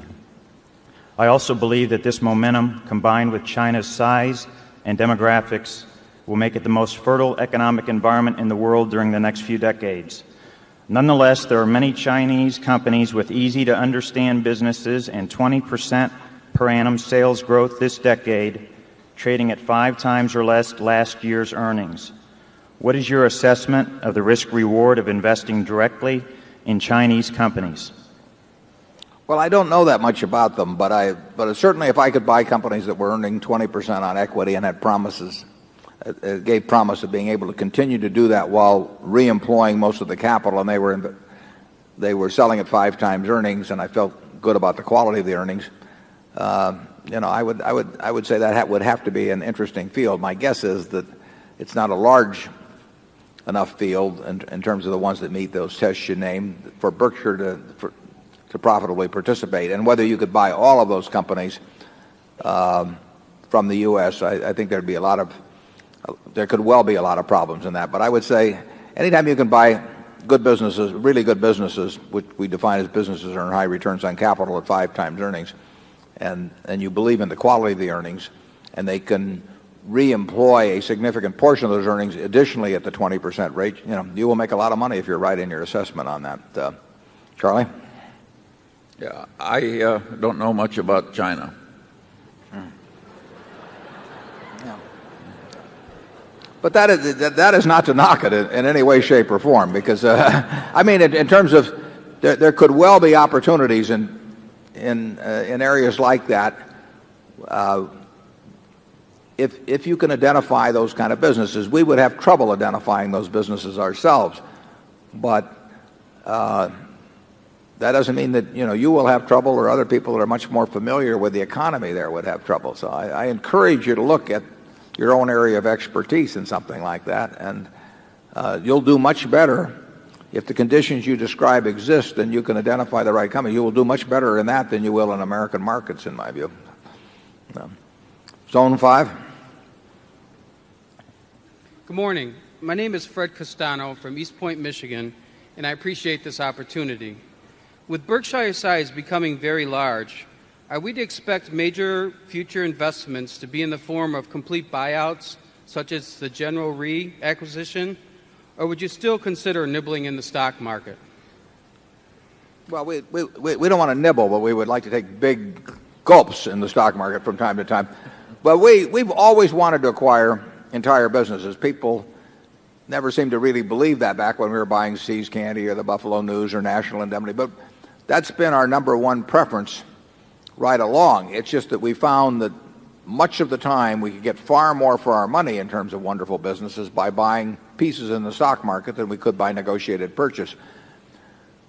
There may be some movement in terms of the availability of the two toward the negotiated purchase, although it's almost impossible to make a wonderful buy on a negotiated purchase. I mean, you will never make the kind of buy in a negotiated purchase that you can in a bad stock, that you can make via stocks in a weak stock market. It just isn't going to happen. The person on the other side cares too much, whereas in the stock market in a 1973 or 4, you were dealing with the marginal seller, and whatever price they established for the business, you could buy at. I couldn't have bought the entire Washington Post company for $80 million in 1974, but I could buy 10% of it from a bunch of people who were just operating, based on calculating betas or doing something of the sort, and they were in a terrible market, and it was possible to buy a piece of it on that valuation. You never get that kind of buy in a negotiated purchase. We always are more interested in large negotiated deals than we are in stock purchases, but we are not going to find a way probably to use all the money that way, and we occasionally may get chances to put big chunks of money into attractive businesses which we buy through the stock market, 5-10% of the company or something of that sort. Charlie? My guess is over the next 5 years we'll do some of both the entire business and the big gulps in the stock market. Yeah, I agree with that. But, we'll keep working at both. We're not finding a lot in either arena. We might be a little more likely to find it in the negotiated business. It won't be any huge bargain. We're not going to get any huge bargain in a negotiated purchase. We are more likely to find what I would call a fair deal there under today's circumstances than we will in the market. But I agree with Charlie. Over the next 5 years, I think you'll see us do both. Zone 6. Good morning, Mr. Buffett, Mr. Munger. My name is Jane Bell from Des Moines, Iowa. In response to an earlier question, you spoke of people being rich and very, very rich. It seems to me there's a difference between being rich and being wealthy. I assume you consider yourself to be both. Which is the more important to you? Well, I think we may ask you to define. I don't want to sound like President Clinton here too much, but we may ask you.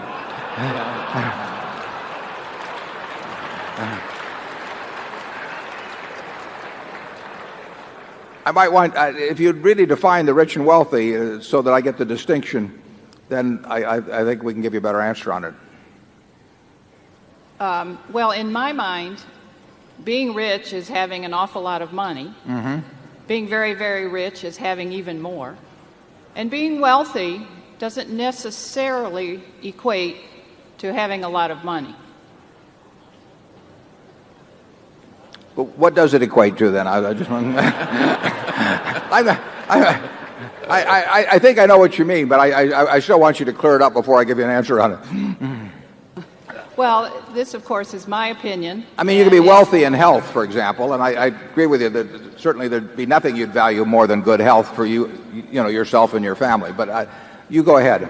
Well, I believe you're starting to get it. Mm-hmm. Have patience.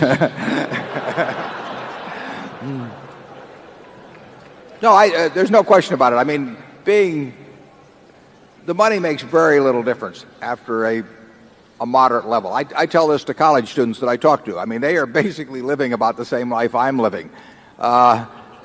We eat the same foods. I mean, that I can guarantee you. And there's no important difference in our dress. There's no important difference at all in the car we drive. There's no difference in the television set that we sit there and watch the Super Bowl on or anything of the sort. There's really no difference in they've got air conditioning in summer and I got air conditioning. They got heat in winter. And almost everything, so any importance in daily life, we equate on it. The one thing I do is I travel a lot better than they do, net jets. So the travel I do a lot easier than they do. everything else in their lives, it just, I'll switch places anytime. It doesn't make any difference. Then you get down to the things of health and who loves you. I mean, there's nothing, if you have a minimum level you want to have enough so that you eat 3 times a day and that you sleep in reasonably comfortable surroundings and so on. But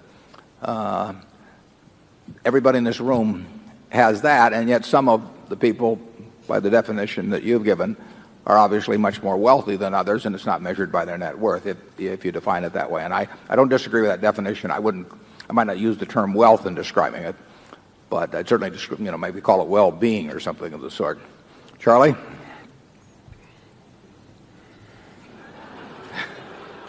He's thinking. Sure, there are a lot of things in life way more important than wealth.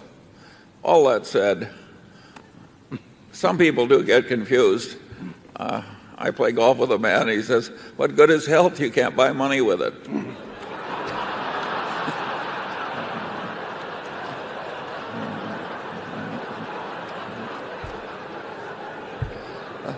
I ever tell you about Charlie's twin brother that he golfs a lot with?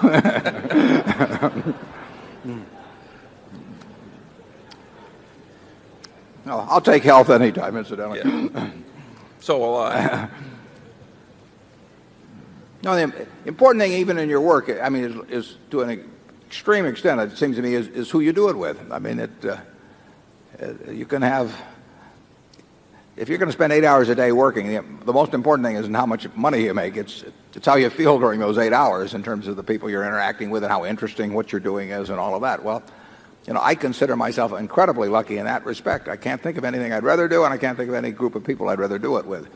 And if you asked me to trade away a very significant percentage of my net worth, either for some extra years or being able to do during those years what I want to do, I'd do it in a second.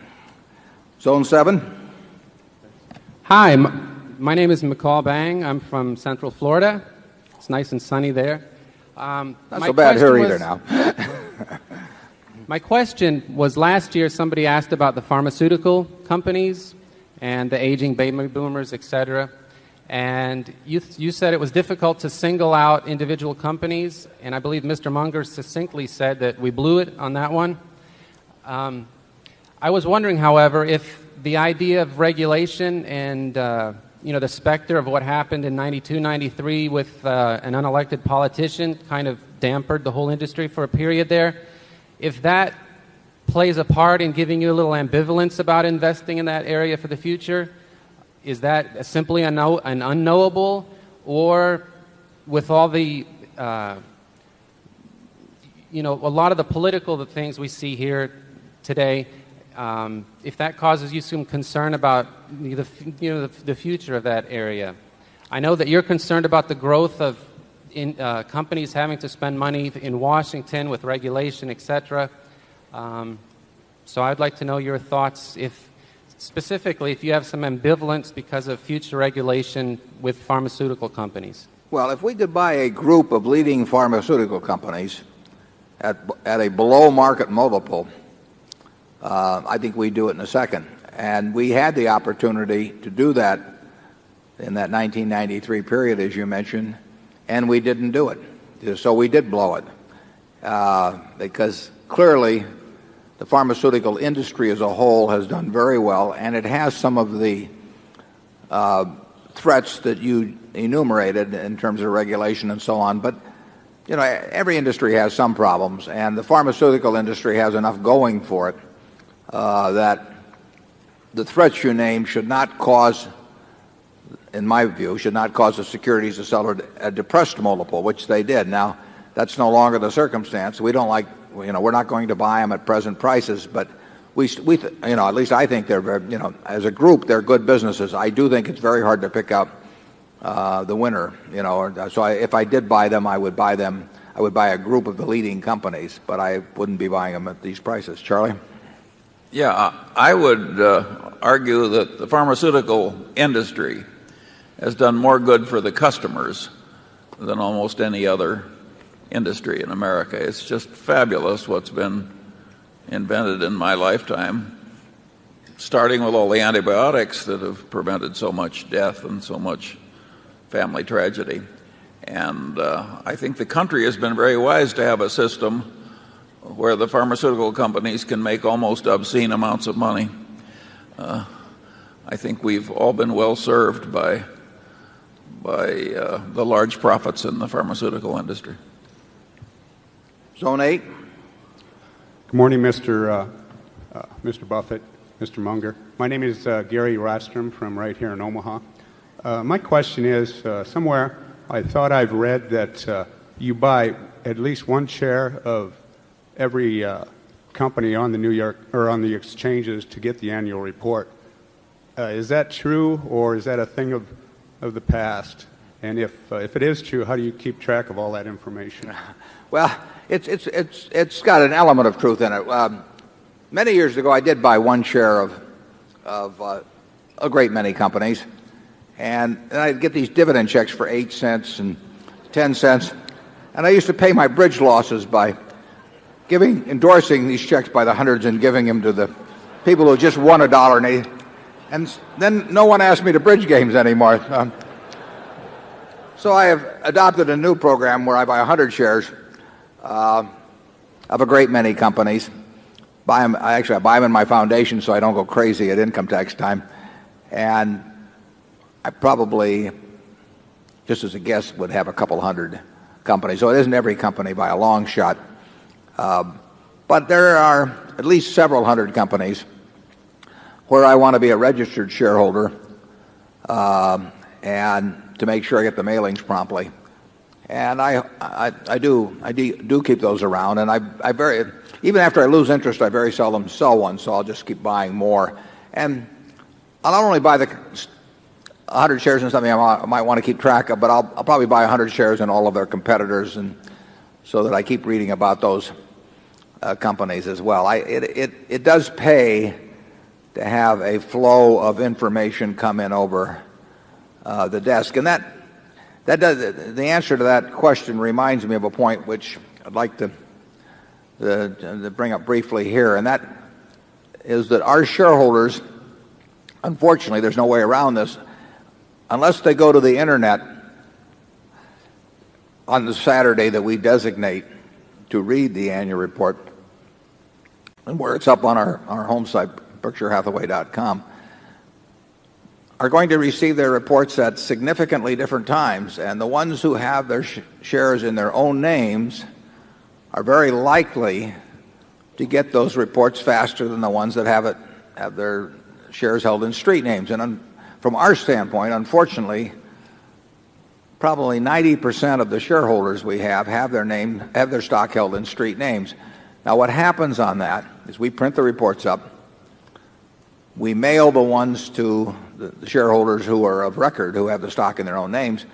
We send the balance to where their brokers or bankers tell us to send them. Well, about 90% go to one place in New Jersey, but that's out of our control. I mean, if Merrill Lynch or Charles Schwab or whomever, Fidelity, turns their list over to that firm, they are the ones that mail the reports. We truck those reports back to them.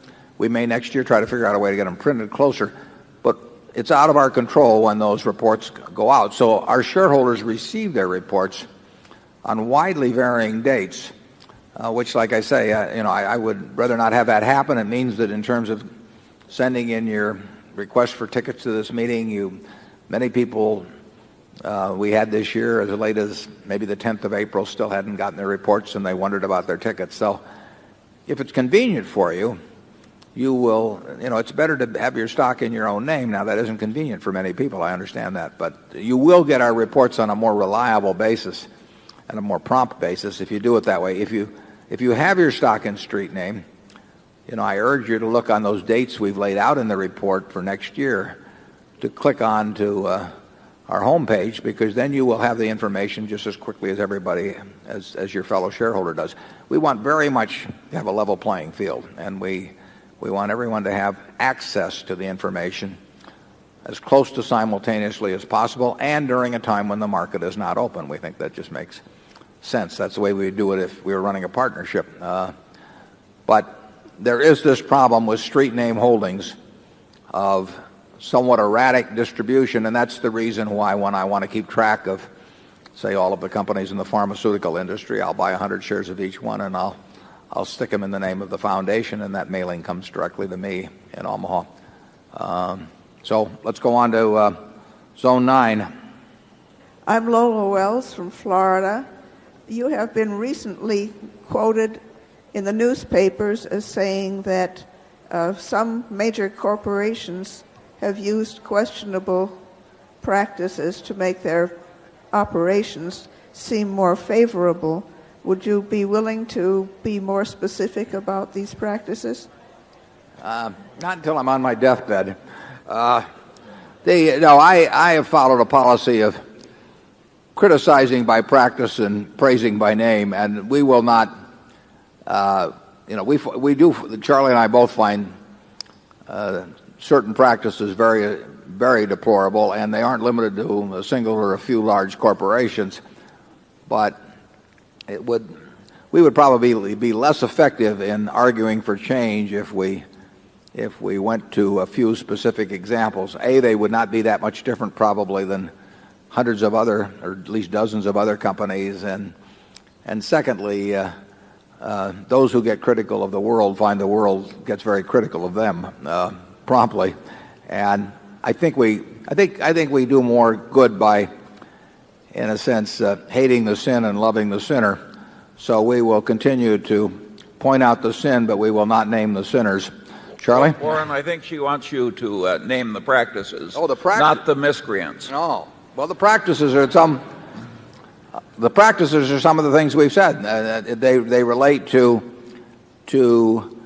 accounting charges that are designed to throw into a given period a whole lot of things that should have been covered in subsequent periods in the earnings account, or to smooth out or to inflate earnings in future accounts. There's a lot of that being done. There's a lot of it that's been done. The SEC, under Arthur Levitt, who I admire enormously for his efforts on this, is making a concerted attempt to get corporate America to clean up its act on that. But it'll only be because somebody hits them over the head. I mean, it has become totally fashionable to play games with the timing of expenses and revenues, and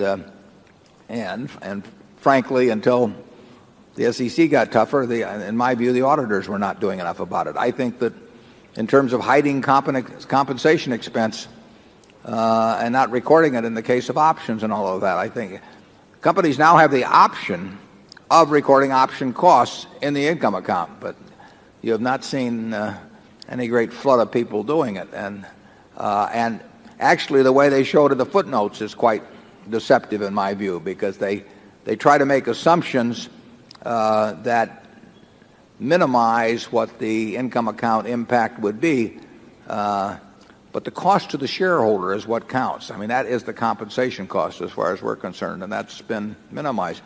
The whole effort to engage in pooling rather than purchase accounting has seen a lot of there's been a lot of deceptive accounting in that respect. There's been deceptive accounting on purchase accounting adjustments.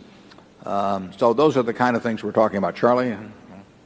Yeah, it's the big bath accounting and the subsequent release back into earnings of taking an overly large bath that create a lot of the abuse.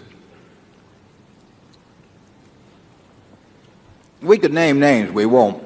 But I mean, we have seen firsthand managements who think they are doing, they say they're doing what everybody else does. The truth is they are now, because everybody else is doing it. And it takes some outside force, in this case probably the SEC, it should have been the auditors, to clean up the act. Because once it becomes prevalent, the fellow who says I'm going to do it fair and square, all of a sudden becomes at a disadvantage in capital markets.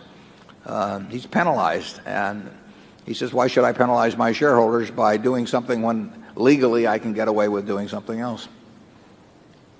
Charlie? Nothing. Good morning, Mr. Buffett and Mr. Munger. My name is Robert McClure, and my wife and I live in Singapore. My question concerns insurance.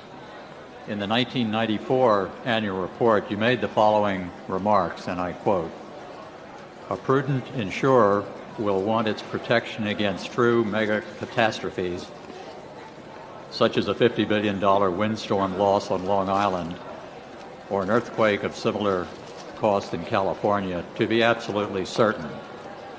That same insurer knows that the disaster making it dependent on a large supercat recovery is also the disaster that could cause many reinsurers to default.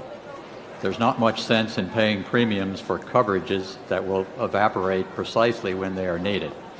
So the certainty that Berkshire will be both solvent and liquid after a catastrophe of unthinkable proportions is a major competitive advantage for us," end quote.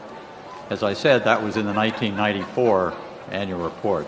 Please give us an update on those remarks. Would you say that that competitive advantage you described is intact, or would you go so far to say that it has been enhanced over the past 5 years with the merger of General Re and with what's happened in the supercat insurance industry? Yeah, I would say that reputation, certainly the reputation is it's stronger than ever. I mean, Berkshire's preeminent position as the reinsurer most certain to pay after any conceivable natural disaster, that reputation is stronger today than it's ever been, and General Re's reputation right along with it. I would say the commercial advantage inherent in that reputation is very important. I can't tell you exactly how it rates compared to 1994, but I can tell you that it's important. It tends to be more important when we're reinsuring other very large entities, either primary insurers or large reinsurers, than it is with a smaller company. The smaller company probably focuses on that less. But we are writing probably this week a very large cover for a very important reinsurer. I don't think they'd want to buy that from almost anyone else. I mean, a couple of people maybe, but they could decide not to buy it from us because they might not feel they wanted to buy it. I think in this case they will. But I don't think they would have a list of 10 people from whom they'd buy it. And they're too smart for that because it's a very high-level cover. And if that is called upon, there will be a number of people whose checks will not clear, and Berkshire's check undoubtedly will clear. So it is the reputation has never been better. The commercial advantage is significant. How much it translates into, that can vary from year to year. But I think it's a permanent advantage that Berkshire will have. I mean, I think 5 years from now and 10 years from now, and particularly after there has been a huge supercat, it will be a great asset to Berkshire to be thought of as essentially, as I've described it, as Fort Knox. And we will pay under any circumstances. And there aren't many people in the insurance or reinsurance business that can truly say that. And when the very big cover comes along, we should have very few competitors. Charlie? Well, I think that's exactly right. Okay. Zone 11. Good morning. Richard Corrie from England. Could you please say what was the main factor which produced the very substantial gain in intrinsic value mentioned in your report? I ask this because per share gains in portfolio and operating profits were modest, and you said there was no immediate gain from issuing shares for acquisitions. Well, we did increase the float per share very significantly last year. I mean, the invested assets per share. And I would say that GEICO's business was worth far more at the end of the year than at the start of the year, and that was our largest subsidiary at the start of the year. And if anything, GEICO's competitive position continues to improve. I would say that Executive Jet is a natural fit into Berkshire, and we paid a significant sum for it, but that it will be a very, very big company 10 or 15 years from now. And perhaps, well, I'm almost sure it'll get there sooner as part of Berkshire than it would have gotten there otherwise. And its dominance may be even greater over the years as part of the Berkshire family than it would have independently, although it would have done very well independently. I mean, it had a terrific management. It started early, and they had the most service-oriented company you could imagine. So it would have done fine without us, but I think it will do even considerably better and get there faster with us. So I think in the aviation field, certainly in the primary insurance field, we had large gains in intrinsic value. And I think that additionally we had a significantly greater amount of invested assets per share to work with. So I feel good about what happened with intrinsic value last year. The problem is doing it year after year after year. Charlie?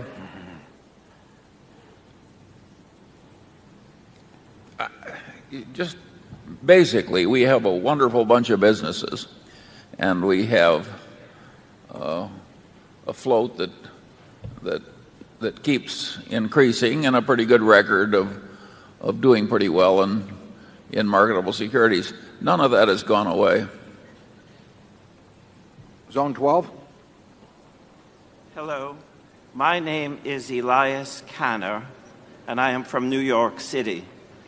Mr. Buffett, thank you for this entire weekend. I met you at the ball game on Saturday and at Goratz yesterday. It was a great honor for me each time. Thank you. My question is this. Mr. Buffett, will you groom a younger man or woman as your heir apparent? If so, when might you do this? When I say younger, I mean a person 15 to 20 years younger than yourself. Of course, I'm not complaining. You're the best in the world. Well, 15 or 20 years younger is a lot easier to do than it used to be. A large percentage of the world's population is now eligible. We have today the people to take over Berkshire. There's no problem about that at all. They have been named in letters that the directors have, and they are in place. Exactly who will be the two people will, of course, or it could be one person, will depend on when Charlie and I are out of the picture. I mean, if we'd written the letter 10 years ago, it might have been different than today. It might be different 15 years from now. So our death or incapacity, the timing of it will determine exactly who will be the current person in that letter. But we have those people in place. They don't need to be groomed from this point forward. They exist. They're ready. They'd be ready to run Berkshire tomorrow morning, and I think you'd be quite pleased with the job they did, and that's why I don't worry about having. I've got 99.75% of my net worth in Berkshire, and I don't want any of it sold. If I knew I was going to die next week, I would not want it sold in the coming week, and I don't want it sold after I die. I feel very comfortable with the businesses and the managers and the successor top management that we have at Berkshire, but I just don't want them to take over too early. Charlie? Yeah, I actually think that the prospects for continuity of corporate culture, to the extent we have one, at Berkshire is higher than prospects for continuity of corporate culture at most other large public companies. I don't see Berkshire changing its way of operating, even if Warren were to expire tonight. And I think that the capital, the fresh cash, would be allocated less well. But as I've said at past shareholder meetings, well, that's too damn bad.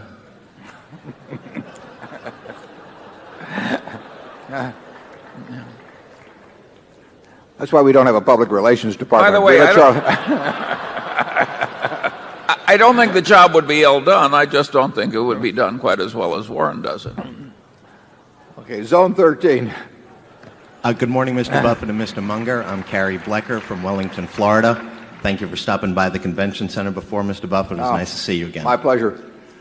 Recently, much has been made of the fact that Berkshire is the largest company to not be included in the S&P 500. Do you gentlemen have an opinion or what is your opinion as to whether Berkshire should be included and why? Thank you. Yeah, that's a question we've gotten asked quite often since the General Re deal was announced. Berkshire, if you talk to the S&P people, I think they would say, and I think they've even said it publicly, or at least a representative has, that we certainly qualify in every way that, except from what they might term the liquidity standpoint. It's probable that maybe it's 6%, maybe 7% of the investment funds, the equity funds in the United States are indexed, and the number or the amount is going up somewhat as we go along. I saw an article to the contrary on that, but I think they had it wrong. The amount of money, index money, is, in my view, rising month by month. So if you were to put Berkshire into the index tomorrow, in effect, you'd have a market order to buy 6 to 7% of the company, or roughly 100,000 shares of A. That would not be good. The stock would obviously spike up dramatically, as some stocks already have when they've been added. There have been some. I've looked at the list of all the companies that have been added, and some have moved up substantially. And we would have there'd be even more impact at Berkshire than the typical stock, because our stock is fairly tightly held. Most people don't want to sell it. There are two solutions to that. Three solutions, being one of them being not to put us in the index. But we are I think probably the most significant company in the United States that isn't in the index in terms of market value and a lot of other factors.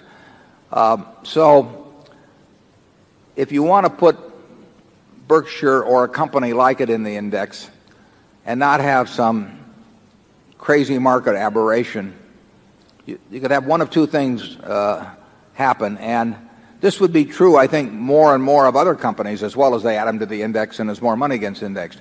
One, you could have the company agree that at the time it was added to the index, that simultaneously the company itself would sell an amount of stock that was about equal to the index buying that would be generated. In other words, if we were to offer 100,000 shares roughly of A stock at the same time as being added to the index, that would neutralize the index buying. The only problem with that is we don't want to sell 100,000 shares or 10,000 shares or 100 shares of A stock at Berkshire unless we have some very good use for the money. It isn't going to happen. So we are not going to do something like that just because we want to be in an index. The other possibility, and I believe this was used in Australia when a very large mutual life company converted it to stock. I think it was the largest company in Australia, AMP. And that would be to phase in the weighting of a stock like Berkshire. And I think later on they may have to do it for all stocks. But phase in the weighting, say, over a 12-month period, so that it was 1/12 weighted the first month, 1/12 weighted the second month, and so on. That means, in effect, there would have to be a market order once a month for 0.5% roughly of Berkshire. Well, I don't think that would be very particularly disruptive. And I think there would be, once you knew that phase-in was coming, there would be some anticipation so that you would not get big spikes in the stock and dips subsequently. I think that would be a logical way, but Standard & Poor's to date has not had to do that sort of thing, and they may have various reasons and various good reasons for not wanting to do that. Now, if indexation continues to grow as it has, and you get a situation where 15% of the money becomes indexed, I think they're going to have to come up with some approach similar to one of these two that I've named, or that it will simply get too disruptive to the market. It would be interesting. I know American Online has behaved very well since it was introduced to the S&P some time back, but I would think that it might get to be the case that that if you simply shorted the companies that got added to the S&P after the S&P effect had been felt, you might find that those stocks would tend to underperform as that one artificial buy ordered, in effect, its impact wore off. So I think something is going to happen. I think indexation has far exceeded what anybody anticipated, including S&P or including me or Charlie. And I think there's been a good reason for it to develop. I think as it continues to develop, it will have more and more impact on the market in ways that probably S&P is not that excited about, nor would the index funds be excited about. So there is likely to come a solution to the liquidity problem that might be particularly acute at Berkshire, but that prevails throughout the market that occurs when stocks are added. And I would think if they adopt some solution,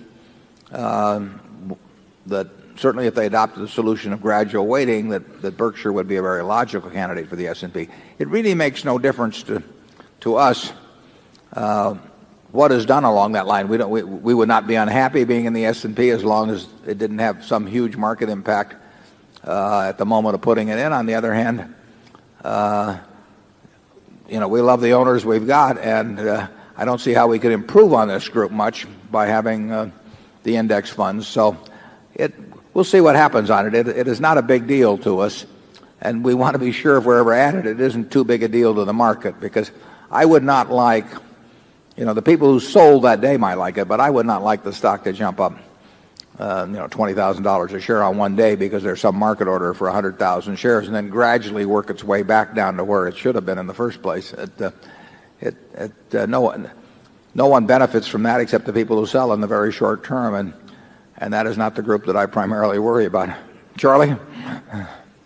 My guess is that Berkshire will eventually be in the S&P index. Somebody will figure out how to do that sensibly. Maybe not soon, but someday. Okay. Zone 1. Okay. My name is James Claus, and I am here from New York City. Mr. Buffett, Mr. Munger, today we've already heard you talk about a few countries outside of the U.S. here, and my question is, if you were directly investing equities outside the United States, what would be your requirements for the market as a whole? And by this I mean things like the transparency of the accounting system, the breadth and liquidity in the market, the rights of shareholders, the stability of the currency. And it'd be nice if you'd mention a few of these countries. Kind of just a little addendum there is, for the companies in these countries, how relevant do you believe the reconciliation to U.S. GAAP contained in Form 20F really is? Well, the answer is most of those points you mentioned would be of interest to us. We'd have to rule out anything where the markets aren't big enough. I mean, we are looking to put hundreds of millions of dollars into any single investment at a minimum. Certainly, we think in terms of 500 million as being a minimum. We make exceptions to that. And that's going to rule out a great many companies.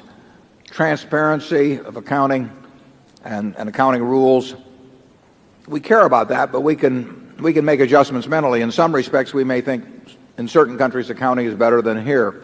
And so as long as we understand the accounting system, we will be looking toward the same kind of a discount model in our mind of how much cash is this business going to generate over years and how much is going to have to be put into it. And it's the same sort of calculation that goes into our thinking here. And here we don't follow strictly GAAP accounting in our thinking. So the accounting differences would not bother us as long as we understood those accounting differences. The nuances of taxes, the corporate governance that you mentioned could make a difference. If we thought corporate governance was far inferior to here, we'd have to make an adjustment for that fact. But I would say that in most of the major countries, the countries that have stock markets that are big enough so we could take a real position, it's a possibility that we would invest in any of them. We wouldn't rule out, Japan, Germany, France, England, the major markets. Now, it's important to recognize that in all the world stock markets, something like 53% of the value is in the U.S. market. I mean, here we have 4.5% of the world's population, but 53% of the value of all public is represented with companies in the U.S. market. So we are a big part of the pie. But we're very willing to look at almost all of the rest of the pie as long as we're talking about markets that are big enough to let us put real money into them. Charlie? Well, so far we haven't done much, and Warren has said, but we don't have a rule against it. What more can we say? We can say zone 2. Good morning, Mr. Buffett. My name is Jean-Philippe Kramers, and I'm coming from London, England. I have a question regarding Coca-Cola. The first part is, are you worried that the earnings of Coca-Cola might continue to be affected by the weakness in the emerging markets and the strength of the dollar over the next few years? And the second part is on the P/E ratio of Coca-Cola at 35 times earnings. Are you worried about the potential rise in interest rates? And is it linked to your views on inflation that you are not worried about the rise in interest rate? Thank you. Well, in relation to the strength of the dollar, which means that profits in foreign currencies don't translate into as many dollars, we don't have any big feeling on that. I mean, if we had strong feelings about the dollar's behavior vis-a-vis the yen or the euro or the pound or whatever it might be, we could give vent to those views by actually buying or selling large amounts of foreign exchange. We don't know which way the dollar is going to go. So I have nothing in my mind in regard to any decision on buying or selling Coke that would relate to any prediction in my mind about the course of the dollar. The earnings of Coke have been affected by the strength of the dollar in the last few years, particularly the strength against the yen when it went from 80 odd to 140 odd. That was a huge hit in terms of what in terms of yen translation into dollars from those profits, and the strength of the dollar generally would hurt. But looking forward, I don't have any prediction on that. It's in Coke's interest to have countries around the world prosperous. I mean, they will benefit from increased prosperity, increased standards of living throughout the world. I think we'll see that over any 10 or 20-year period. I think people's preference for Coke will do nothing but grow, Coca-Cola products. So what I am concerned about is share of market and then what I call share of mind. In other words, what do people think about Coca-Cola now compared to 10 years ago or 20 years ago? What are they going to think about it 10 years from now? Coca-Cola has a marvelous share of mind around the world. Everybody in the world almost has something in their mind about Coca-Cola products, and overwhelmingly it's favorable. You can't, try to think of 3 other companies like it. I can't do it in terms of that ubiquity of good feeling, essentially, about the product. We measure it by unit cases sold and by shares outstanding, and we want a lot more unit cases sold, and we like the idea of fewer shares outstanding over time.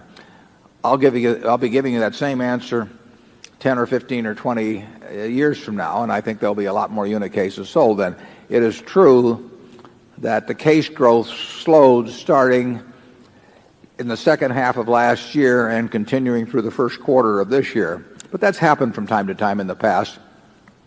In my view, that is not it's not an important item. It may be an important item in what the stock does, in a 6-month period or a 1-year period, but we'll be around 10 years from now, and Coca-Cola will be around 10 years from now. And right now we own 8.1 or 2% of Coca-Cola, and we'll probably own a larger percentage 10 years from now because they'll probably repurchase some stock. The P/E ratio of Coke, like virtually every other leading company in the world, strikes us as they all strike us as being quite full. That doesn't mean they're going to go down. But it does mean that our enthusiasm for buying more of these wonderful companies is less than it was when the P/E ratios were substantially less. Ideally, those are the kind of companies we want to buy more of over time. We understand their business.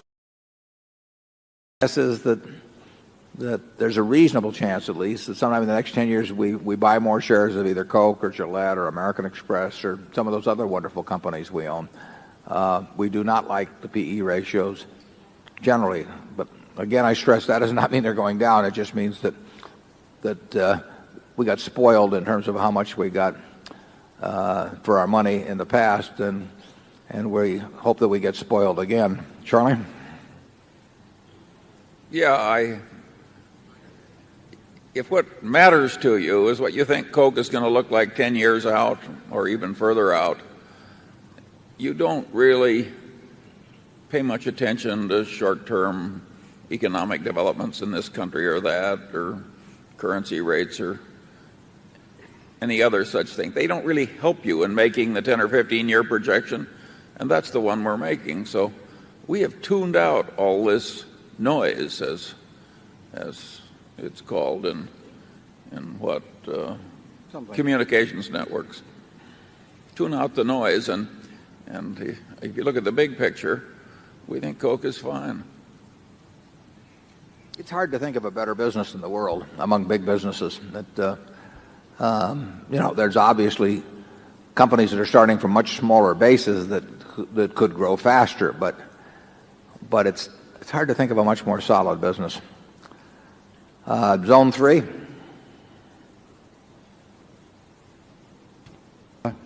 Newport Beach, California. Bruce Lindsay, and formerly from Omaha, Nebraska. And I have a question. Some time ago, I read that you were buying silver. I never knew the reason why you were buying silver. Well, we covered the silver purchase in the 1997 annual report for a special reason. Well, it was part of a group of 3 unconventional investments we made, and one of those investments was of sufficient size so that we felt people ought to know about it specifically. And then we felt our shareholders ought to know that we sometimes do things that they might not have guessed that we would do from reading past annual reports. So we named the 3 unconventional investments. But in this year's report, we have stated that we will not be naming those investments unless one of 2 things happens. One is that they become of a size that you should know about them specifically in order to evaluate the kind of thing we do in Berkshire and the commitment of resources that has been made. Or 2, if regulatory authorities obviously if they require us to report it, we'll report it immediately. Or in the case of silver, a year plus ago, an important regulatory authority indicated that they'd prefer if we report it. We weren't required to do so, and our desire is to cooperate on that anyway, so we did report it.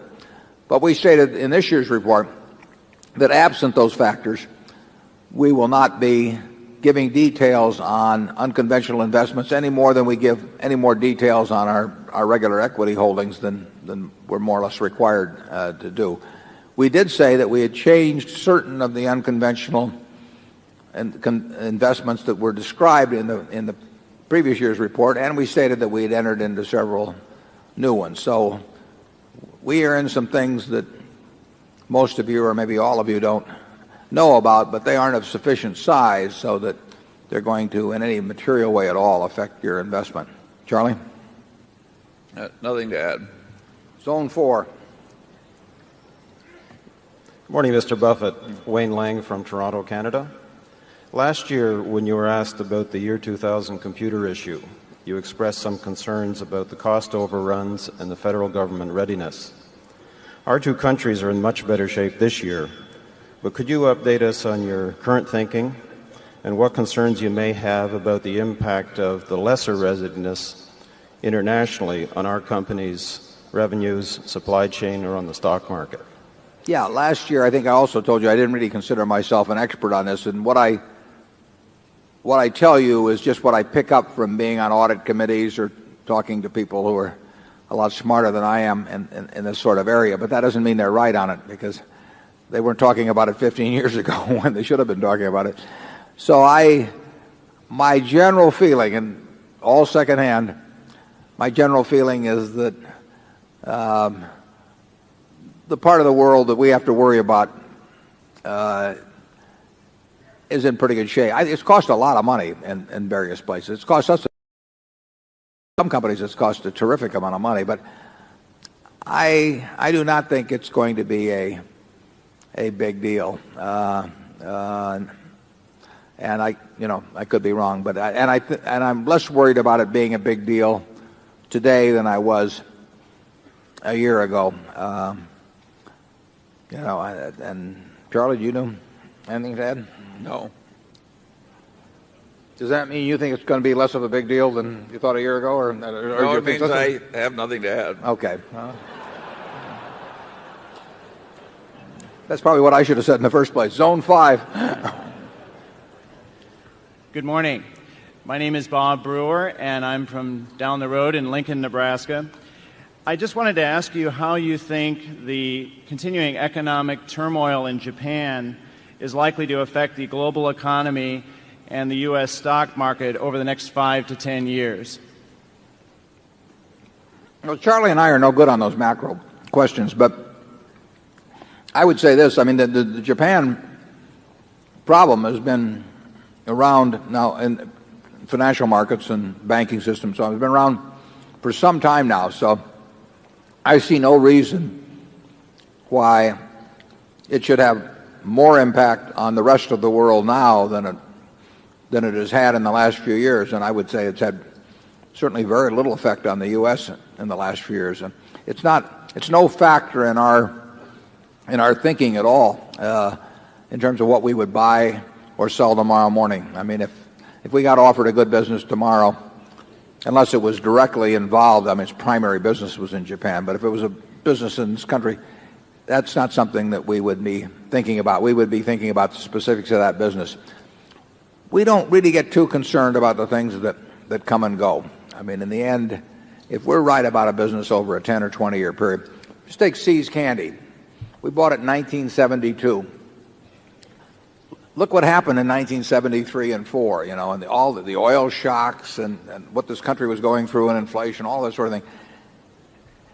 For us to, let's say in 1972, somebody laid out a roadmap from 1972 to 1982 with the prime rate going to 21.5%, long-term rates going to 15%, and all of the things happening, the Dow going to 570 or whatever, 560, and that wasn't the important thing. The important thing was that this peanut brittle tastes like it does, which is terrific, and that over time we can get a little more money for it.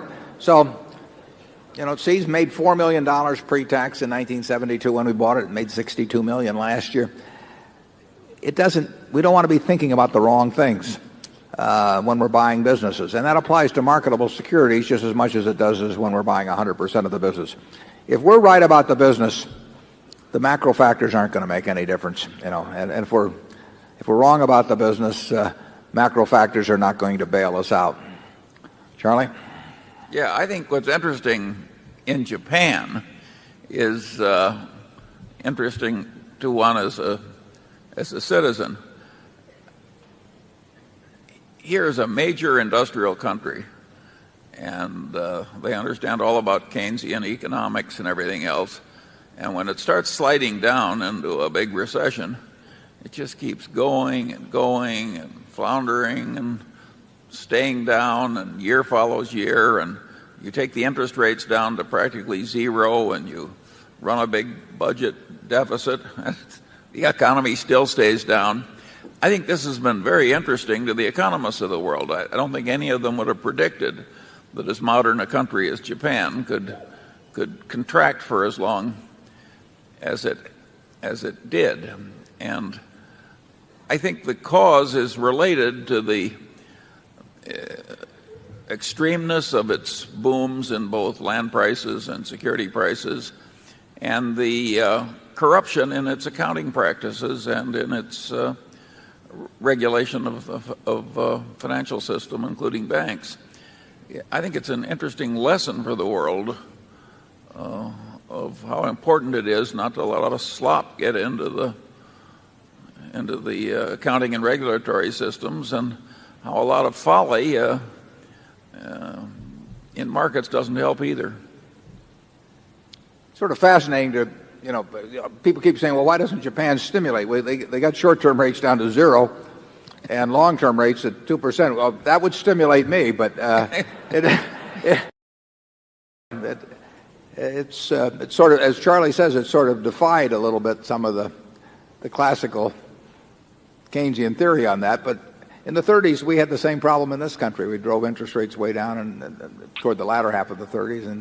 And I would argue that probably the extreme prosperity in America is related to this so-called wealth effect, with stock markets going up and up. And I think people thought that was a smaller factor than maybe it is. Zone 6. Good morning, Mr. Buffett and Mr. Munger. My name is Jeff Lilly from Denver, Colorado. My question is as follows. Over the last couple of years, I've read both of you quoted as not following the stock price on a day-to-day basis, not being terribly concerned about whether Berkshire is up or down. You now have analyst coverage. Perhaps you requested it or perhaps you acquiesced to it. But my question is whether this reflects any change in your attention paid to the stock price or your philosophy about investor relations, and whether you think the analyst coverage is going to have any impact on the stock price going forward.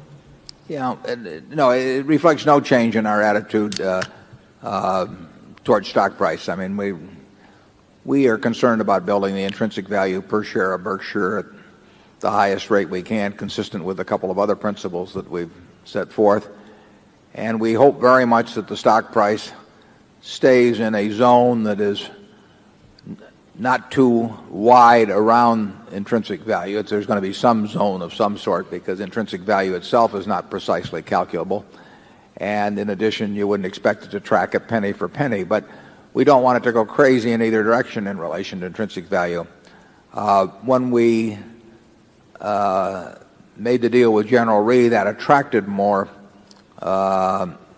analyst attention and institutional investor attention, because General Re's shareholder base was overwhelmingly institutional. So institutions had to decide whether they were going to continue with their investment or clean it out. And we knew we would end up with more institutional ownership subsequently. Alice Schroeder asked me prior to the merger meeting. She said they were a group of institutions that were coming to the meeting, which I liked. I mean, the fact that they were serious enough about their investment to come and see what Berkshire was all about. And a few of them even had a requirement, I think, from their own boards that they at least have sat down with management. So I spent an hour or so with a group that she had put together and that came to Omaha. But that's the last contact I've had with any institutional investor. And we will have no special meetings with institutional investors or anything. I mean, they are absolutely welcome to attend this meeting to get all of the information that's dispensed. I think it's very useful, frankly, to have an analyst or two that is well versed in Berkshire and that thinks straight and does their homework. And that's a plus, because it means we don't have to do it. And in effect, that if institutions want to talk to somebody about it, they don't call me, because they're not going to have much luck calling me. And they can call Alice or some other analyst that wants to do it. And that's perfect. We have a non-paid. It is not investor relations, because that's thought of somebody as sort of pumping your stock. But at least we have an information office now, a non-paid information office. And that goes along the grain of my nature. And people say, do you want individual owners, you want institutional owners? What we want are informed owners who are in sync with our objectives, our measurements, our time horizons, all of that sort of thing. I mean, we want people that are going to be comfortable owning Berkshire. And we don't want people who are owning it for reasons different, in a way different, that are different from our reasons for owning. We don't want people that are concerned about quarterly earnings. We don't want people who are concerned about stock splits. We don't want people that need to be pumped up about the stock periodically. It's just not of interest to us, because it just means we have to keep living that way in the future. And it's not the way we want to live now. It's not the way we want to live in the future. What we really want are a bunch of people like we have in this audience who sit down and read and think and understand that they're making an investment. It's not just a little ticker symbol. They're buying part of a business. They know what the business is all about. They know how we think. They know how we They're comfortable with that. And they can come in individual or institutional form. And when we get them, we like to keep them. So there's no change in our attitude about that. There is a change in coverage in that there is some limited amount of coverage in Wall Street, which I guess for a company with 110 or 20 billion of market value, there should be. We'll have one more question, then we'll break for lunch. We'll go to Zone 7. And after this question, we'll break. We'll come back in about 45 minutes or so. And those of you, as long as we see that everybody's gotten served with food in that time, and any of those who are off-site or with the holiday, I think there are buses to bring you over. You can drive over, and there'll be plenty of room here. You can also go out and tour the Boeing business jet. We'll sell you as little as 50 hours a year, I believe, on it. So take your wallets at lunchtime. Yeah. Good morning. My name's Mark Rabanov from Melbourne, Australia. I was wondering if you could help us out with the flight operations, which are now a large part of Berkshire. I think we're still putting a lot of capital into them. I was wondering, you've pooled both of them together in the annual report, and I was hoping perhaps you could help us out with what return on equity you're expecting for each of those divisions. Yeah, the more capital intensive is the flight safety operation, because every simulator costs real money, and we will add a number of simulators each year.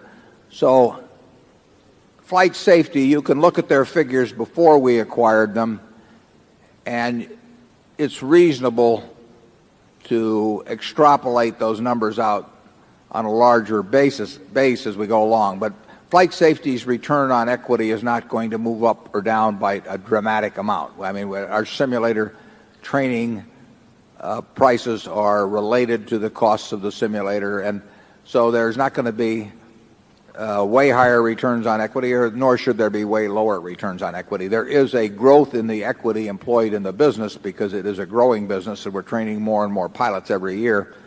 But that'll be a fairly steady thing. The executive jet business is in an earlier part of its development, although it's the leader in its field by far. But we're doing substantial investment spending in a place like Europe, and we'll be doing that on an accelerated pace, if anything. In the end, though, our customers end up owning the planes. So we have an investment in a core fleet of planes which supplements the customer's planes. But by its nature, it's not a capital-intensive business. We are moving around a lot of capital every day. We'll have 140 or so customer planes now, and in aggregate, just to pick a figure, that those planes are certainly worth $1.5 billion or more, and we've got $7 billion of planes on order or some number like that. But we will sell those planes to our customers. So it could be down the line that it will be a business with a very good return on capital. We'll still have an investment in the core fleet, and we'll have some facilities, hangar facilities, and that sort of thing. But our customers will have the big capital investment. I should point out they'll have a whole lot less capital investment if they own their entire plane themselves, so they will be getting a bargain as well. Let's take off for lunch, and I'll see you back here in about 45 minutes, those of you who wish to rejoin us. Thank you. Ladies and gentlemen, we'd like to remind you that lunch is being served out of the stands in the outer lobbies, and also on the second floor, Heartland Hall. There are stands open on the north end. If the lines get a little long downstairs, you can try upstairs. Thank you.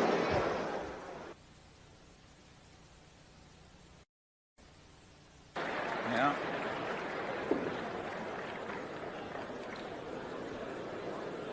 Okay, we're going to be ready to go in just a minute if everybody gets their seats.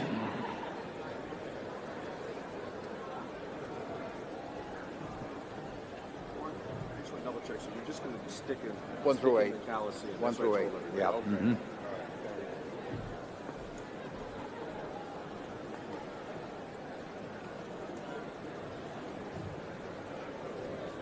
Oh, we've got 6,000 or 7,000 anyway, sticking around, I think.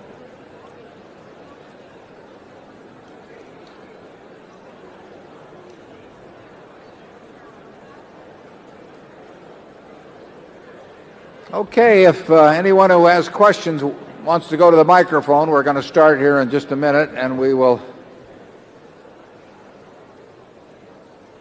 start. There will only be 8 zones from this point forward because we have everyone in attendance in the main hall. So we will rotate around 8 zones. We'll stay until about 3:30, and we'll start in Zone 1.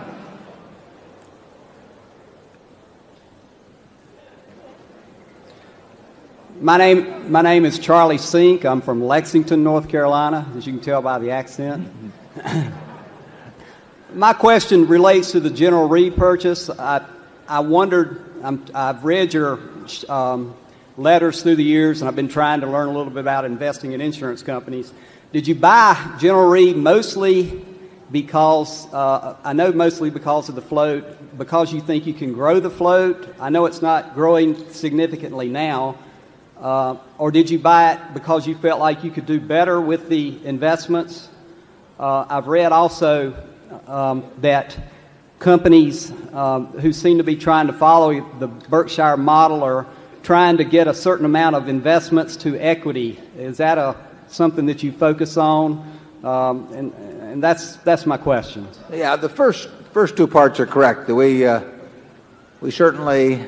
We don't think the float will grow rapidly in the near-term future at all. The float changed, it actually declined very slightly in the first quarter, and at a level of $6 billion or so of premiums, the paid losses are likely to run at a rate that would cause the float to remain more or less steady. So it will take a period when premiums grow for the float to grow. And the premiums would have to grow fairly substantially to have any significant impact on the float.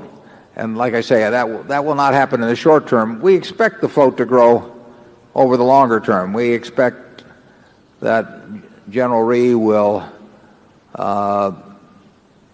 probably grow considerably faster in international markets than the domestic market. We think that their reputation, which was as good as could be found from an operational standpoint, from a technical standpoint, a managerial standpoint, will be further enhanced by Berkshire's capital strength. So we think their reputation is likely to grow over the years, and we think the premium volume will follow, but not in any major way at all.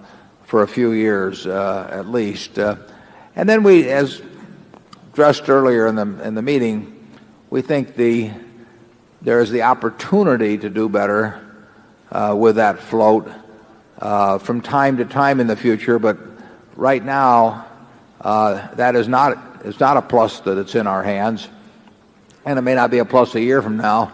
We think at some point it will be a plus.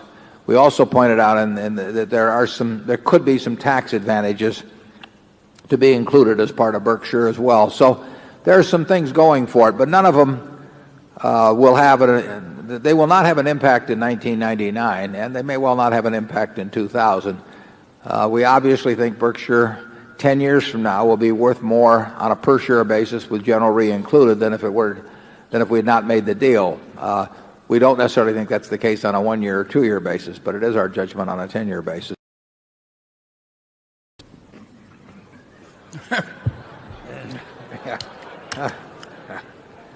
I would say that if we, in the future, do as 1/3 as well with the new float that came to us with General Re as we've done on average in the past, it will work wonderfully. If you take our past use of float in the history of this company, it would be an interesting study if anybody ever stretched it out. Zone 2.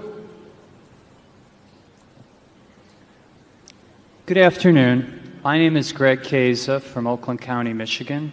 I'd like to thank both of you gentlemen for your hospitality this weekend. My question deals with price deflation. Could you please explain how technological advances and productivity increases are affecting our non-fixed fixed income holdings, especially insurance? Well, I think that to the extent your question implies the question, how has technology affected the inflation rate, the advances in technology? I've heard Alan Greenspan make a lot of interesting comments on that. I think it baffles him to some extent, but he also recognizes that there's some important, very hard to measure factor that has caused inflation not to behave in the way that most people expected, with this drop of employment, general prosperity, etc. And I think he attributes it in some part, but again immeasurable, to what has been happening in the information technology world. Obviously, low inflation is good for fixed income investments, but that's been reflected to a significant degree in a long-term rate that's at about 5.5% now. It does look at the moment like an almost perfect world in terms of the macroeconomic factors, and that probably is a reason why people are enthused about stocks, and it's a reason, and it's a good reason in terms of price inflation. It's a good reason why bonds have behaved well over the last, really, since 1982. I don't know the answers to what it means for the future. I have to believe that it's very good for this country to have the lead in information technology that it does on the rest of the world. I mean, it seems to me as a non-expert that we are so far ahead of the rest of the world in terms of having the leading companies and the money flowing into it, the brain power flowing into it, that it's hard to think of who's in second place. And I think that's helped this country in some very significant way, but I don't know how to measure it. Charlie? Well, I would say that Berkshire's businesses, on average, are less likely to be obsoleted by new technology than businesses generally. No steel-toed work shoes. I do not anticipate a significant change in the technology. And I think we have more of the stuff that's sort of basic and hard to obsolete than many other corporations do. Yeah, as we mentioned in the report, we think all of that activity is very beneficial from a societal standpoint. Our own emphasis is on trying to find businesses that are predictable in a general way as to where they'll be in 10 or 15 or 20 years. And that means we're looking for businesses that, in general, are not going to be susceptible to very much change. We view change as more of a threat into the investment process than an opportunity. That's quite contrary to the way most people are looking at equities now. But we do not get enthused about, with a few exceptions, we do not get enthused about change as a way to make a lot of money. We try to we're looking for the absence of change to protect ways that are already making a lot of money and allow them to make even more in the future. So we look at change as a threat, and whenever we look at a business and we see lots of change coming, 9 times out of 10 we're going to pass on that. And when we see something we think is very likely to look the same 10 years from now, we feel much more confident about predicting it. I mean, Coca-Cola is still selling a product that is very, very similar to one that was sold 110 plus years ago, and the fundamentals of distribution and talking to the consumer and all of that sort of thing really haven't changed at all. Your analysis of Coca-Cola 50 years ago can pretty well serve as an analysis now. We're more comfortable in those kind of businesses. It means we miss a lot of very big winners, but we wouldn't know how to pick those out anyway. It doesn't mean also that we have very few big losers, and that's quite helpful over time. Yeah, the peanut brittle has very little technological change too. Yeah.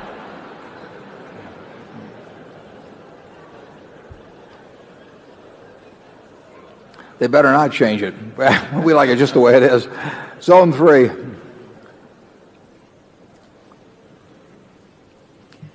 My name is Esther Wilson. I live in South Sioux City, Nebraska. My husband and I will have some new money in the early 80s of our lifehood. We have a daughter 50 years old who will inherit anything we have. My question is I also have a 4% interest on a mutual fund that is non-taxable. Are there any better ways to invest our money?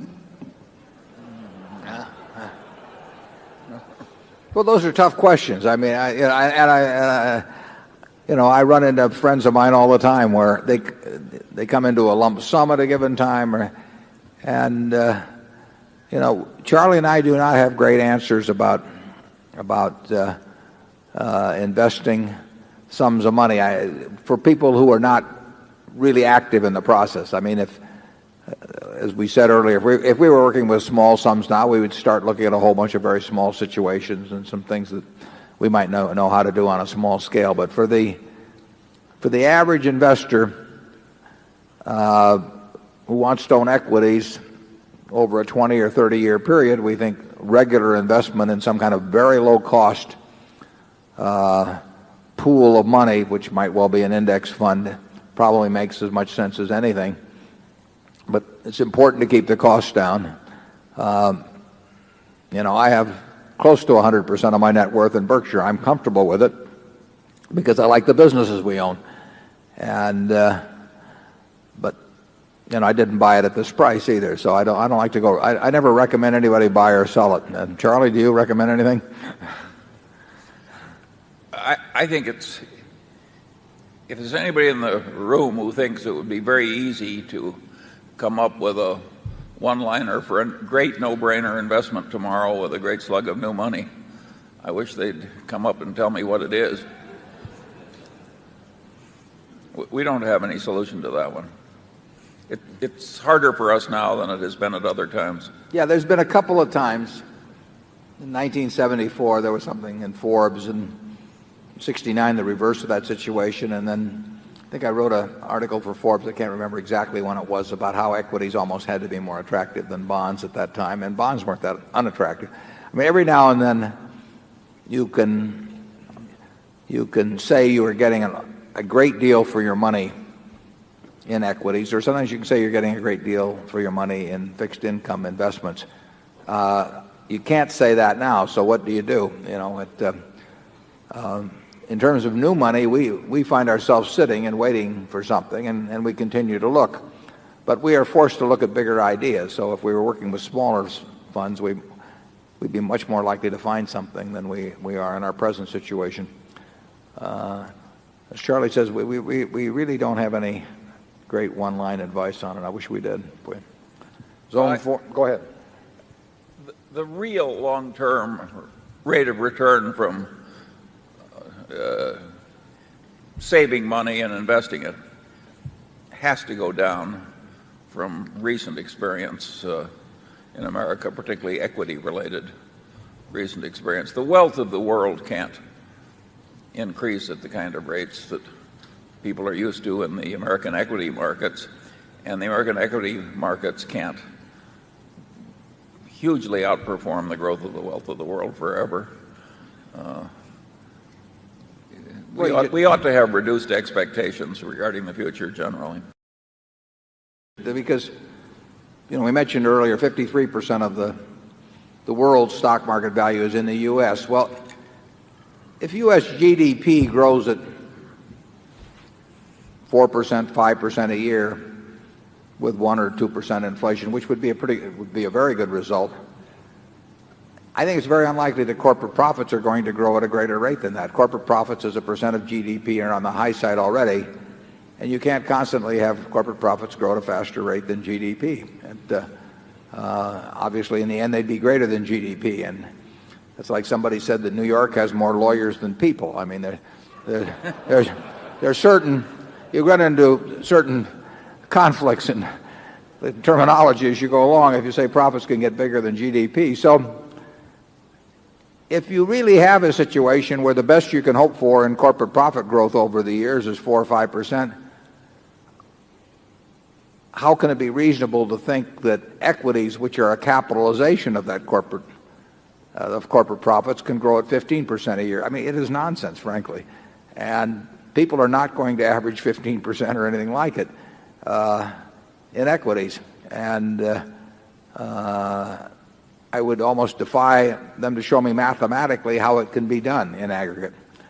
I looked the other day at the Fortune 500. They earned $334 billion on it and had a market cap of $9.9 trillion at the end of the year, which would probably be at least $10.5 trillion now. Well, the only money investors are going to make in the long run are what the businesses make. I mean, there is nothing added. The government doesn't throw in anything. Nobody's adding to the pot. People are taking out from the pot in terms of frictional costs, investment management fees, brokerage commissions, and all of that. But the $334 million is all the investment earns. I mean, if you own a farm, what the farm produces is all you're going to get from the farm. If it produces, $50 an acre of net profit, you get $50 an acre of net profit. And there's nothing about it that transforms that in some miraculous form. If you own all of if you own all of the Fortune 500 now, if you owned 100% of us, you would be making $334 billion. And if you pay $10.5 trillion for that, that is not a great return on an investment. And then you say to yourself, can that double in 5 years? It can't. The $334 billion. It can't double in 5 years with GDP growing at 4% a year or some number like that. It would just produce things that are so out of whack in terms of experience in the American economy. It won't happen. So anytime you get involved in these things where if you trace out the mathematics of it, you bump into absurdities, then you better change expectations somewhat. Charlie? Well, there are two great sayings. One is, if a thing can't go on forever, it will eventually stop. And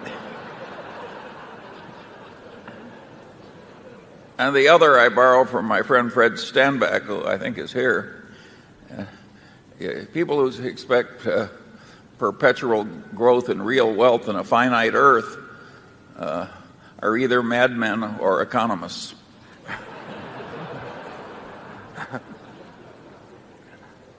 Zone 4, please. Good evening. My name is Ru Gui Chen. I'm from Des Moines, Iowa. While we have been discussing of how much return that the company has helped us to get in the past few years and for the future too, though I believe there are many people who are concerned about how much have we given to the society in return. And gentlemen, would you please share with us about your philosophy and the company policies and how much the Berkshire has done in terms of philanthropy and charities? Thank you. Yes, there are figures in the annual report that bear on that. One thing we did wasn't entirely voluntary, is that I think we gave about $2.6 billion to the federal government last year in income taxes.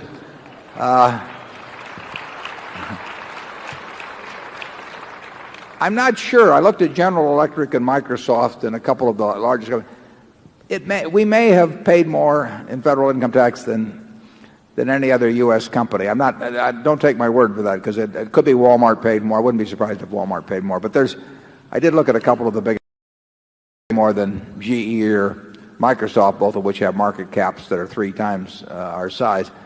And the shareholder designated contribution program was 18 or so million, as I remember, and then we detailed the contributions in the report made by the other companies. But I would argue that to the extent that GEICO, for example, is a more efficient way of delivering personal auto insurance than overwhelmingly than its competitors are, and that if 15% is a fair indication of how much it is saving people, that that on a $4 billion of premium volume that there is something more than $600 million that consumers save by a more efficient way of distribution, which has been honed to a fine art by the GEICO management. And really delivering the goods and services that people want in an economical way is a very important part, I think, of the contribution that any company makes to society, as well as the taxes they pay and their actual corporate philanthropy. We are not big believers in giving away the money of the owner of Berkshire, acting as their representatives and giving away their money to philanthropy. We think that the shareholders should, it's their money. And if we had a partnership of 10 people, if I were the managing partner, I would not feel I should make the decisions on philanthropy for the other 9 people. I would let them all make their own decisions. We do not think that corporations generally should be passing out money to the pet charities of the CEO, and we don't do it at Berkshire, but we do let the shareholders make those designations. And as I say, I think our primary Thank you.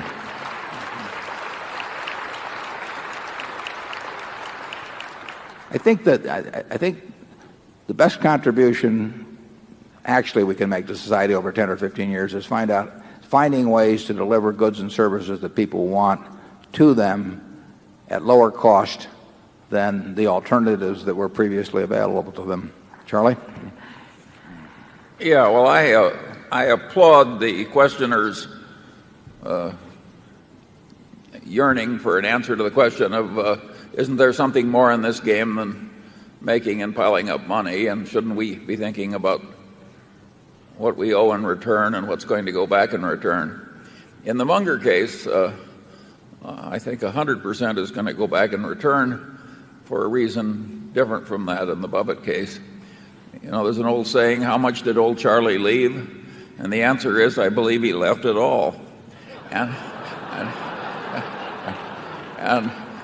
in essence, it all has to go back one way or another. You can't take it with you. That's the iron rule of the game. And I do think it's important to think about what you do for other people and what example do you set with your own life or your own corporate life.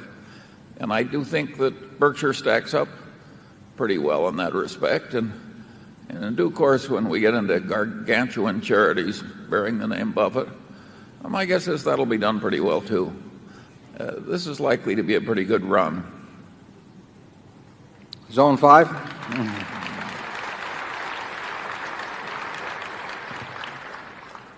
Hi, my name is Michael from New York. First, I'd like to address Mr. Munger. Mr. Munger, it's such a pleasure to be here with you, as well as Mr. Buffett. And if you could just say hi to my wife for a second. Her name is Jane. Next, I understand your secrecy on unconventional investments, but Mr. Buffett and Mr. Munger, could you please tell me your insight on market conditions for oil and silver? He asked you, Charlie.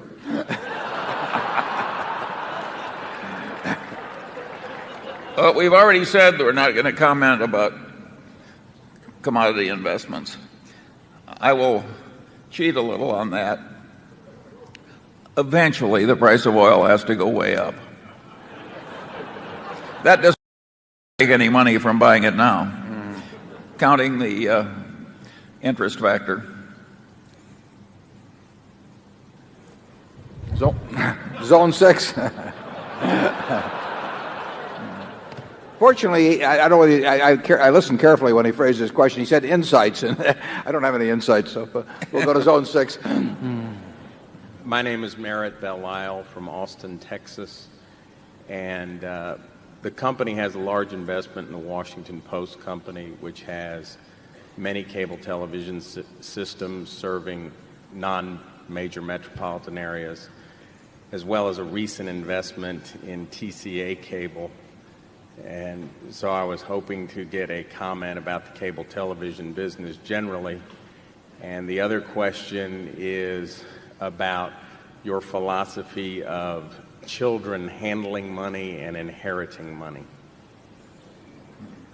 The first question about cable, the Washington Post Company does have, we own about 17 or so percent of the Washington Post Company, and I believe they have 700,000 plus homes. And as you say, they're in largely in smaller areas. It's been a good business, and as you know, cable prices have been galloping here in the last year or thereabouts. From the standpoint of the Post, that's bad news because the Post would have been a net buyer of cable and will not be a seller. And it's really very much like our attitude towards stocks and stock prices. It is not good news for the Washington Post Company when cable prices go up, because the Washington Post Company is going to be investing funds. It's going to be a generator of funds over time, and if it wants to put money in cable, it's way better off if cable prices go down than up. The TCA is not. Lou Simpson runs a separate portfolio at Geico, equity portfolios. So I've never read an annual report of the TCA cable. I know nothing about it. If he still has it, it's an investment of Lou's at Geico, for Geico, and it's not something that falls under my management at all. That's a point I should mention, because periodically the press picks up some item that says that Berkshire, or sometimes it says that I am buying X, Y, or Z. And sometimes that's true, but sometimes it isn't true, because filings are made on behalf of various other entities that are associated with us, and I don't know anything about them. I saw one here a couple of weeks ago reporting that I don't know whether it was me or Berkshire, I think it was me personally, it was buying some real estate investment trust with the name Omega in it. I'd never heard of it. But that story appeared various places. Well, I can assure you I filed no form with the federal government that said that I was buying that stock, although you would have deduced that from certain press accounts. But various other entities, I think that there may be a subsidiary of General Re, New England Asset Management, that may have to report periodically on what they do. And since General Re is owned by Berkshire and New England Asset Management's a part of General Re, who knows what they pick up on that. So I do caution you generally to be a little careful about reports as to what is being bought or sold by me or by Berkshire Hathaway. Now, as I remember, there was a second question that I didn't like quite as well to answer. Charlie, you want to tackle that one? Well, I think there was more interest in the future of cable. That is,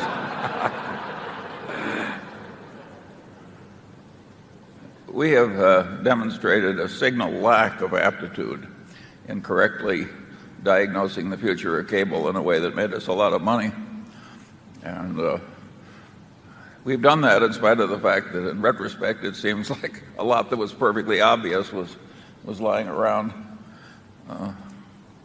To date, cable has not, cable has been here for, 30 years or so. Cable has not made extraordinary returns on invested capital at all. But it's always had the promise of greater returns, and it's had the promise that you wouldn't have to keep investing money in it the way you have had to date. But currently, people think that unusual returns will be made in cable relative to invested capital, not relative to purchase price of them, but relative to the invested capital in the property itself. And as I say, that has not really been the case. It's been the case with cable programming. Cable programming, there have been a lot of money made in relation to capital investment. But in terms of the actual investment in cable facilities, the capital investment has been such, the expenditures in developing systems have been such, that the returns so far have not been great. But the prices for cable systems now would indicate that people think that those returns are finally going to start flowing in a big way. What was the second part of that question that you had?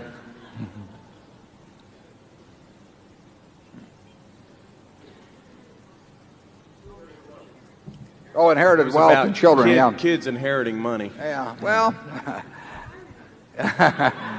we have a minority viewpoint down here in the front row.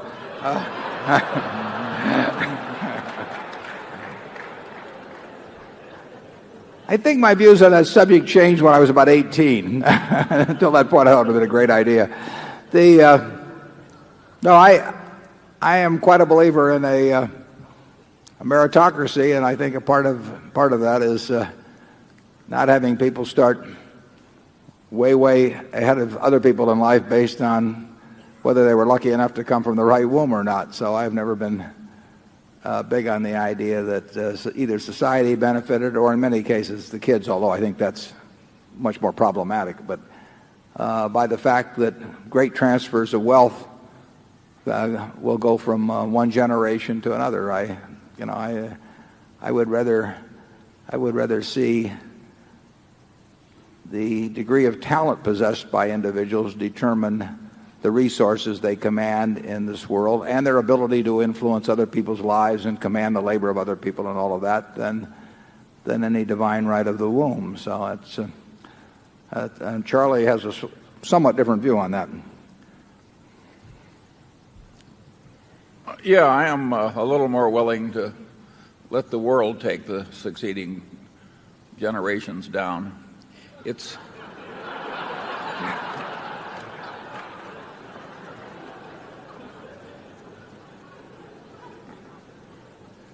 he believes in I don't passing think they need much help. Charlie believes in passing it along as long as you're sure they're going to blow it. Okay, so go ahead. If you stop to think, Warren, of the great fortunes of yore, if you go back to 1900, 1870, and name me the people that have vast power because they are in the fourth generation in that family. Some of them are living awfully well, but they are not running the world. I would say the Rockefeller family had considerably more influence than if their name had been, just plain Rock.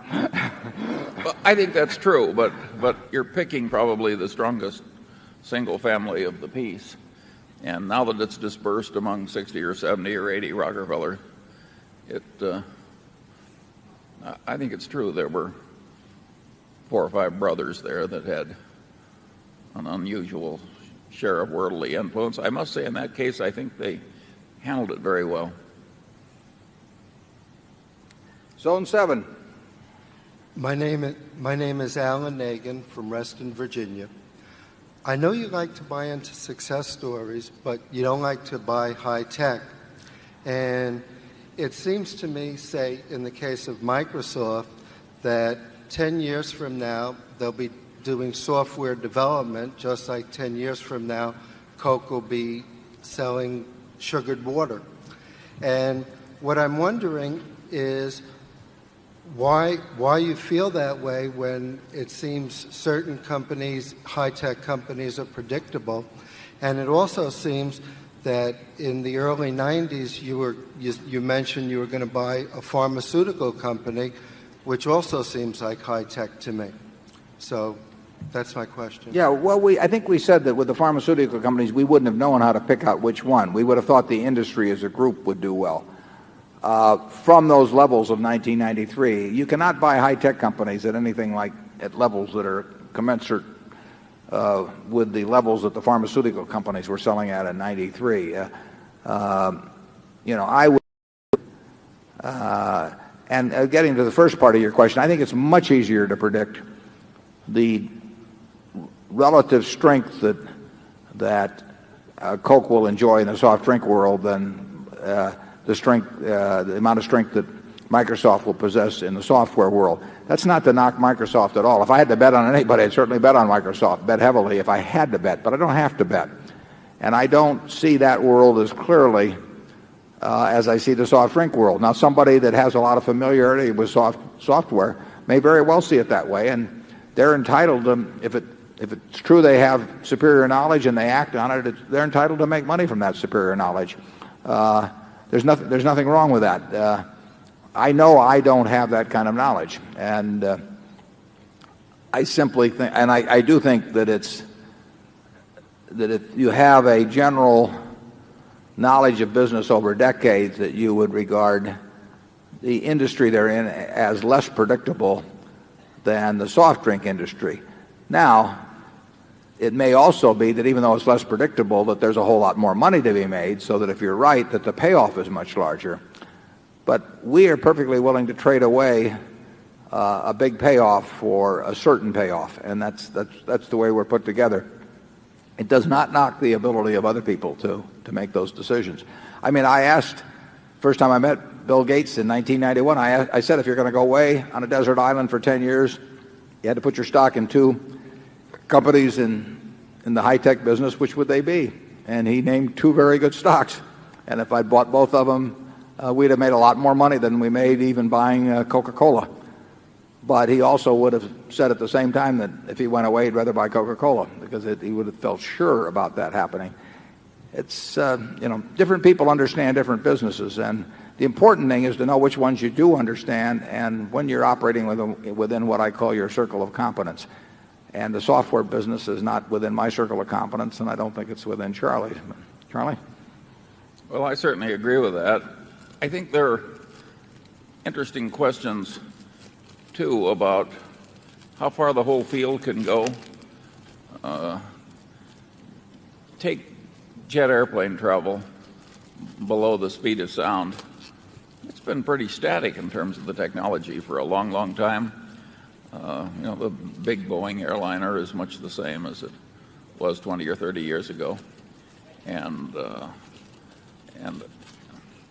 I think a lot of these businesses are quite dependent on the technology continuing to gallop and do more and more for people. Take pharmaceuticals. If they never invented any more pharmaceuticals, it would be a terrible business. And I don't know what happens once you get unlimited bandwidth into the house and way more options. And beyond a certain point, it strikes me that there might be a surfeit of anybody's interest in the field. I don't know where that point is, whether it's 20 years out or 30 years out, but it would affect me a little.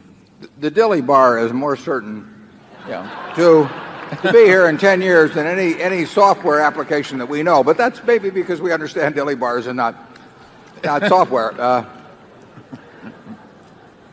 In the whole United States, which is by far the most prosperous country in the world, the whole United States, there are probably around 400 companies, 400 total companies that are earning $200 million a year after tax.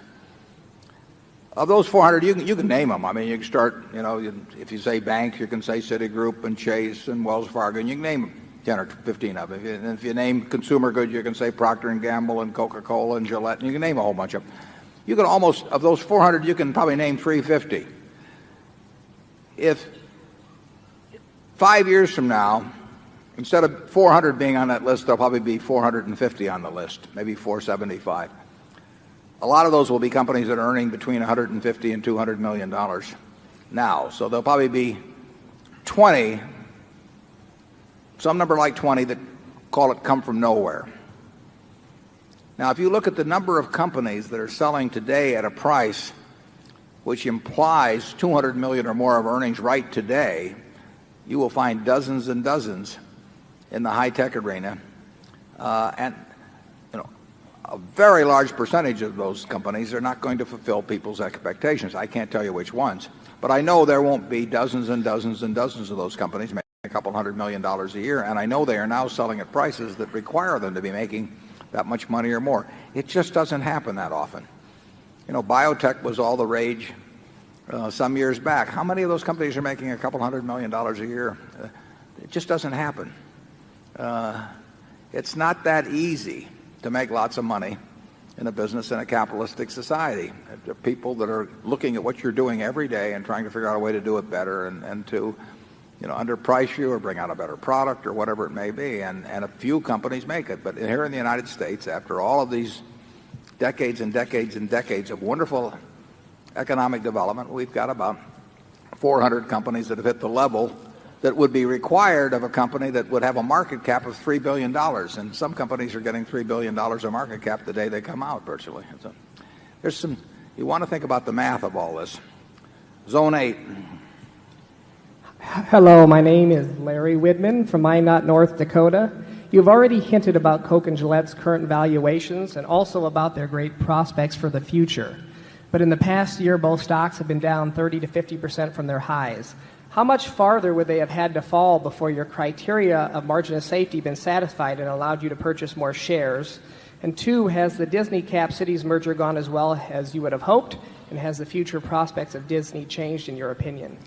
First question, that's a good question on Coke and Gillette, because obviously we think about the businesses that we're the most familiar with and where we're committed. That neither one of those businesses got to the price that left us happy putting new money in, but we're quite happy, very happy owning those businesses, and we'll be happy owning them for a very long time to come. But it's some evidence of where the market has been and is, that even when they ran into some tougher business conditions than they anticipated, that their stocks did not get down to the prices that caused us to get excited about them. Charlie, you want to comment on that or the second part? Well, no, but I do want to remind people that the Dilly Bar is a Dairy Queen product. Mm-hmm. And they are good, I can tell you that. I wouldn't want the shareholders to believe that the commercial standards of this operation are faltering.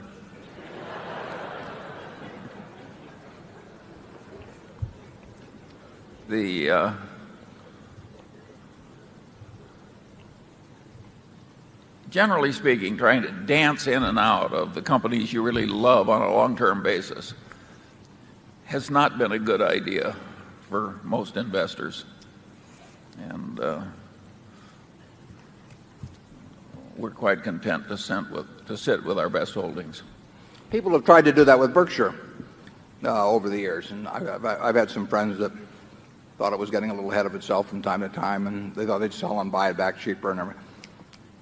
It's pretty tough to do. You have to make two decisions right. You have to sell it right first, and then you have to buy it right later on, and usually you have to pay some tax in between. To get into a wonderful business, best thing to do is to stick with it. Coke and Gillette both experienced disappointments to their management below what they anticipated a year and a half ago or whenever it was, and below what we anticipated. But that will happen over time. It happens with some of our wholly owned businesses from time to time. Sometimes they do better than we anticipate too. But it's not the nature that everything goes in a nice straight smooth line upward. You mentioned Cap Cities. Parts of Cap Cities have done extraordinarily well, for example. But in the network business, if you go back 30 years and look at what network has been on top, you find that no one stays on top or on the bottom indefinitely. It's a competitive world, as I mentioned earlier, and sometimes your competitors' correct moves, your own incorrect moves, the world environment, all of those things can interrupt trend lines. I see nothing that's happened in the last year in terms of the long-term trend line of the blade and razor business, which is the one I referred to as inevitable at Gillette. I mean, there are other businesses that are not in the same category as the blade and razor business. Coke, fortunately, has virtually its entire business in soft drinks, and so it comprises almost 100% of the whole there. But I see nothing that would change the long-term future of either the blade and razor business or Coke's position in the soft drink business. Number one. Steve Cohn from Peoria, Illinois. First of all, I just had my first Dilly Bar a half an hour ago, and thank you for introducing me to that. Good. They'll sell you a second, too. You spoke earlier about the threat of change. Can you comment on the threat of deflation, and if it were to occur, what its likely impact would be on the economy, Berkshire Hathaway, and personal investment decisions. Well, now, displacement in what respect? Inflation. Oh, inflation. Deflation. Oh, deflation. Deflation. Oh, I'm getting there. Well, I think it's very, very unlikely, but I have been wrong consistently now for a decade or more about the degree to which inflation has at least been tamed for that period. I would have expected, if you'd showed me all the other things that were going to happen in the world in the last if I'd seen that ahead of time 10 or 15 years ago, I would have thought we would have had more inflation. So I have trouble envisioning a world of where the U.S. experiences deflation. But, my record is not great on that. And again, we do not spend a lot of time thinking about macro factors. I mean, if you ran into deflation, that means capital is appreciating. So you need much lower nominal rates of return on capital to be in the same place under deflation as would be the case if you had inflationary conditions. So deflation, everything being equal, and it isn't equal, is good for investors because the value of money appreciates, the buying power of money appreciates, but it would have other consequences too. I don't think it's likely. I have no great record at all in macro forecasting, and if it does happen, the truth is I don't know what the effects would be. Charlie? Well, you've seen what deflation is doing in Japan, and it's been quite unpleasant for the people there. On the other hand, it hasn't been a catastrophe. I mean, nothing like the 30s in the United States. No, and actually in Japan, if you'd owned long bonds, you would have had a tremendous bonanza from deflation because the value of your bonds would have gone up dramatically as interest rates came down, and then that money in turn would buy more. So it was a very, if you happen to be the person that owned longer bonds issued at higher coupons some years back, that's worked to your advantage. And presumably that would work in this country. If we actually ran into consistent deflation, my guess is that people who owned long bonds, even bought at 5.5%, would find their position in the world dramatically improved compared to people who own most other asset classes. Zone 2. Hello. I'm Murray Cass from Markham, Ontario. First off, Mr. Buffett and Mr. Munger, I'd like to thank you for being so generous with your time every year at these meetings. Mr. Buffett, many in the academic community call you lucky or a statistical outlier. Mr. Munger, I'm not sure what they call you. Well, you're free to speculate on what they call him. I know you don't like to forecast the equity markets, but maybe you would dare to forecast the evolution of the debate between proponents of the efficient market theory and value investors. Do you think there will ever be a reconciliation? And I'm talking especially about what's taught at the business schools. And as an addendum, are your designated successors, are they outliers as well? Well, we like to think they are, and they may be more outliers than we are. The market is generally, to me, it's almost self-evident if you've been around markets for any length of time that the market is generally fairly efficient. It's fairly efficient as pricing between asset classes. It's fairly efficient in terms of evaluating specific businesses. But being fairly efficient does not suffice to support an efficient market theory approach to investing or to all of the shoots that have come off of that in the academic world. So if you'd believed in efficient market theory and been taught that and adopted it for your own 20 or 30 years ago or 10 years ago, I think it probably hit its peak about 20 years ago. It would have been a terrible, terrible mistake. It would have been like learning the earth is flat. You'd have had the wrong start in life. Now, it became terribly popular in the academic world. It almost became a required belief in order to hold a position. It was what was taught in all the advanced courses, and a mathematical theory that involved other investment questions was built around it, so that if you went to the center of it and destroyed that part of it, it really meant that people who'd spent years and years and years getting PhDs found their whole world crashing around them.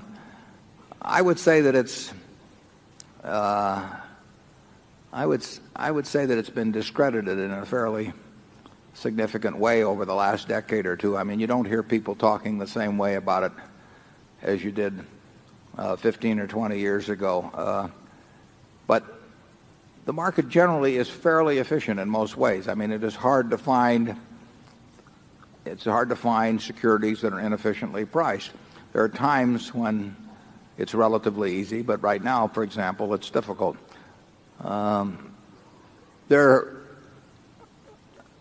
I don't know exactly how much it's wholly writ still in business schools. I certainly get the impression as I go around talking to business schools that it is far less regarded as sort of unquestioned dogma that like it was 15 or 20 years ago. The University of Florida now has some courses in valuing businesses. University of Missouri is putting in one. I think the high priests of efficient market theory are probably not in the same demand for speaking engagements and seminars and all of that as they were a decade or two ago.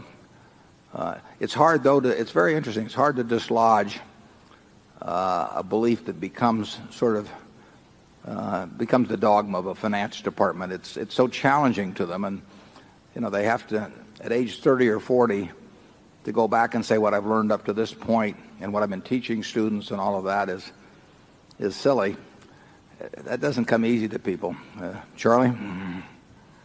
Well, Max Planck, the great physicist, said that even in physics, the old guard really didn't accept the new ideas. The new ideas prevail in due course because the old guard fades away clinging to the asininities of the past. And that's what's happened to the hard-form efficient market theorists. They're an embarrassment to the scene, and they will soon be gone. On the people who think the market is reasonably efficient or roughly efficient, of course, are absolutely correct, and that will stay with us for the long pull. Thinking it's roughly efficient, though, does nothing for you in academia. You can't build anything around it. I mean, what people want are what they call elegant theories, and it doesn't work. What investment is about is valuing businesses.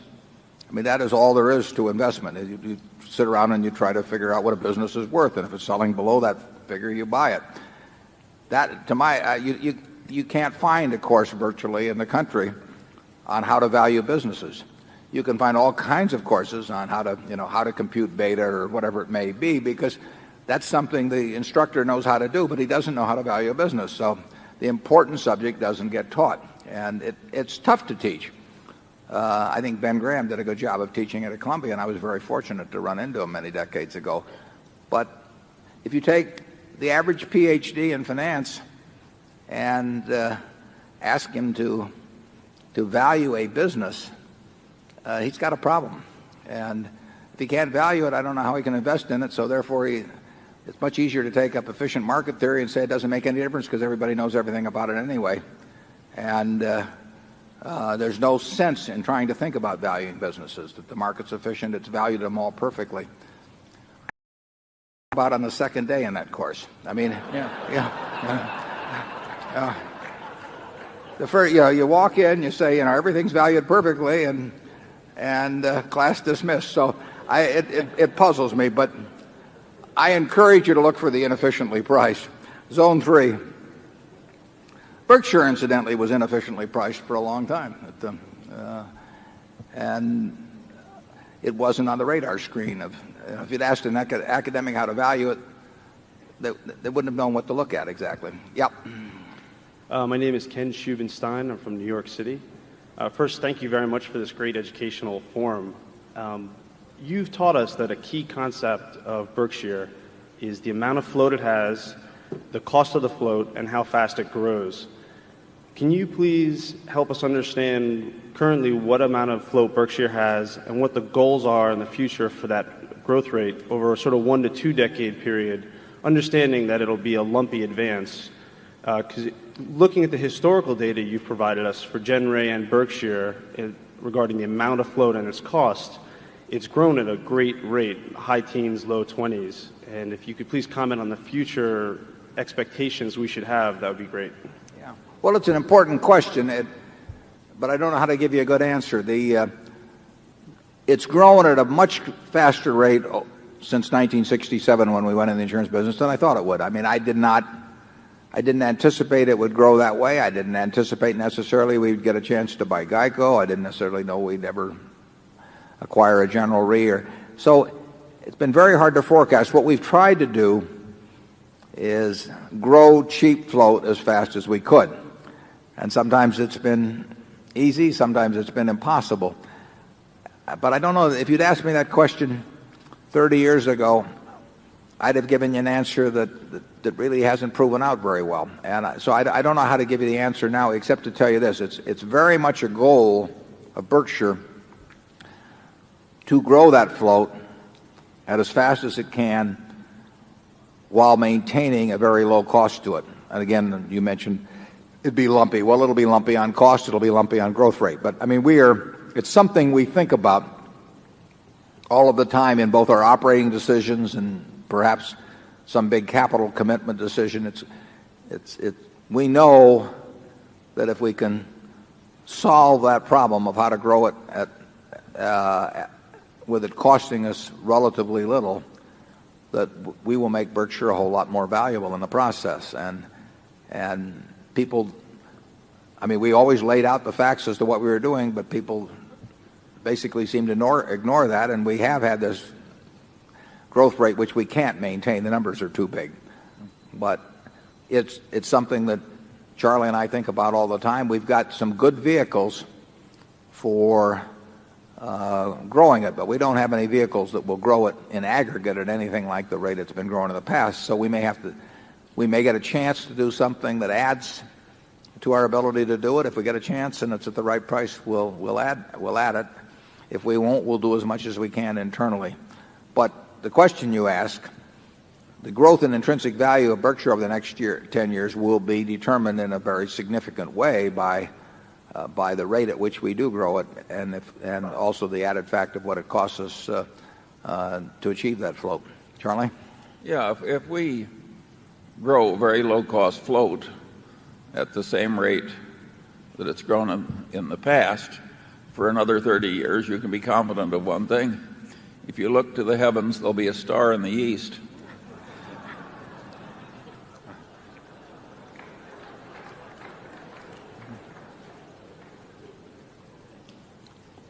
Zone 4.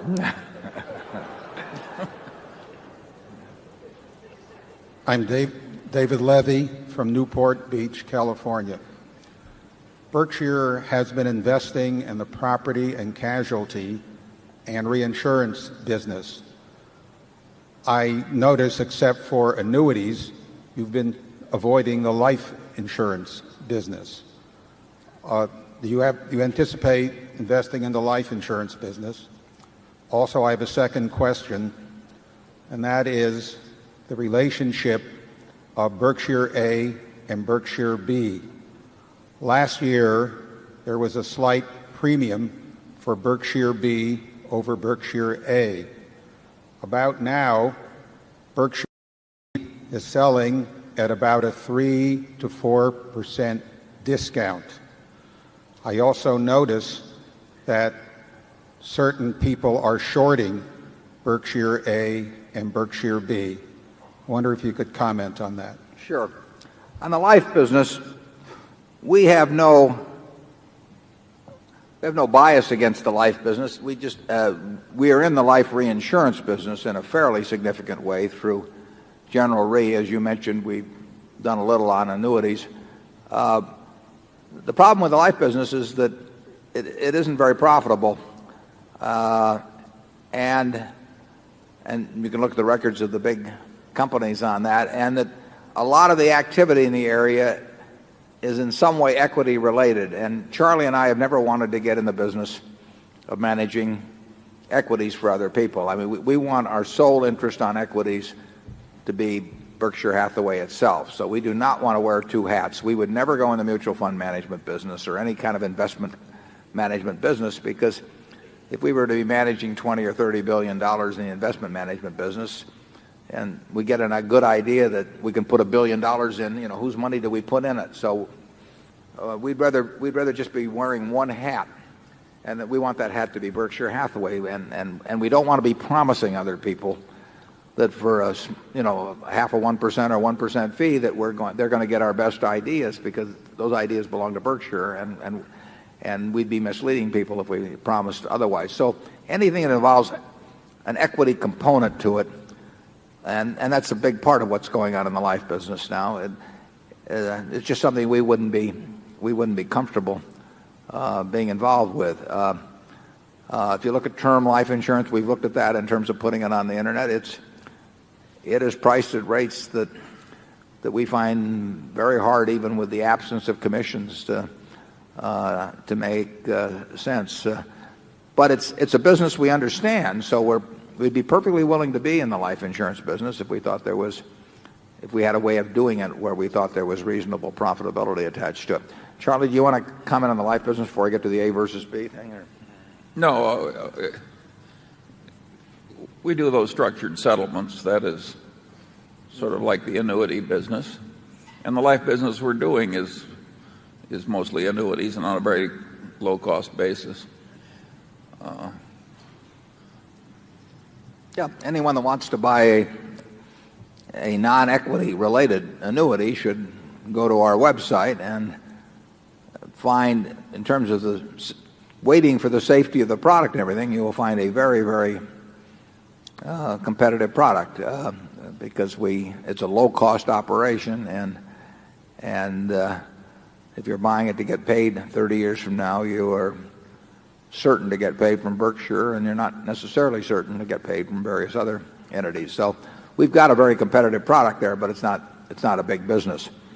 On the question of the A versus B, I've written something. I wrote it some months ago and stuck it up on the website regarding my own thoughts on that. Obviously, the most the B can be worth is 1/30th of the A, because you can always convert an A into 30 shares of B.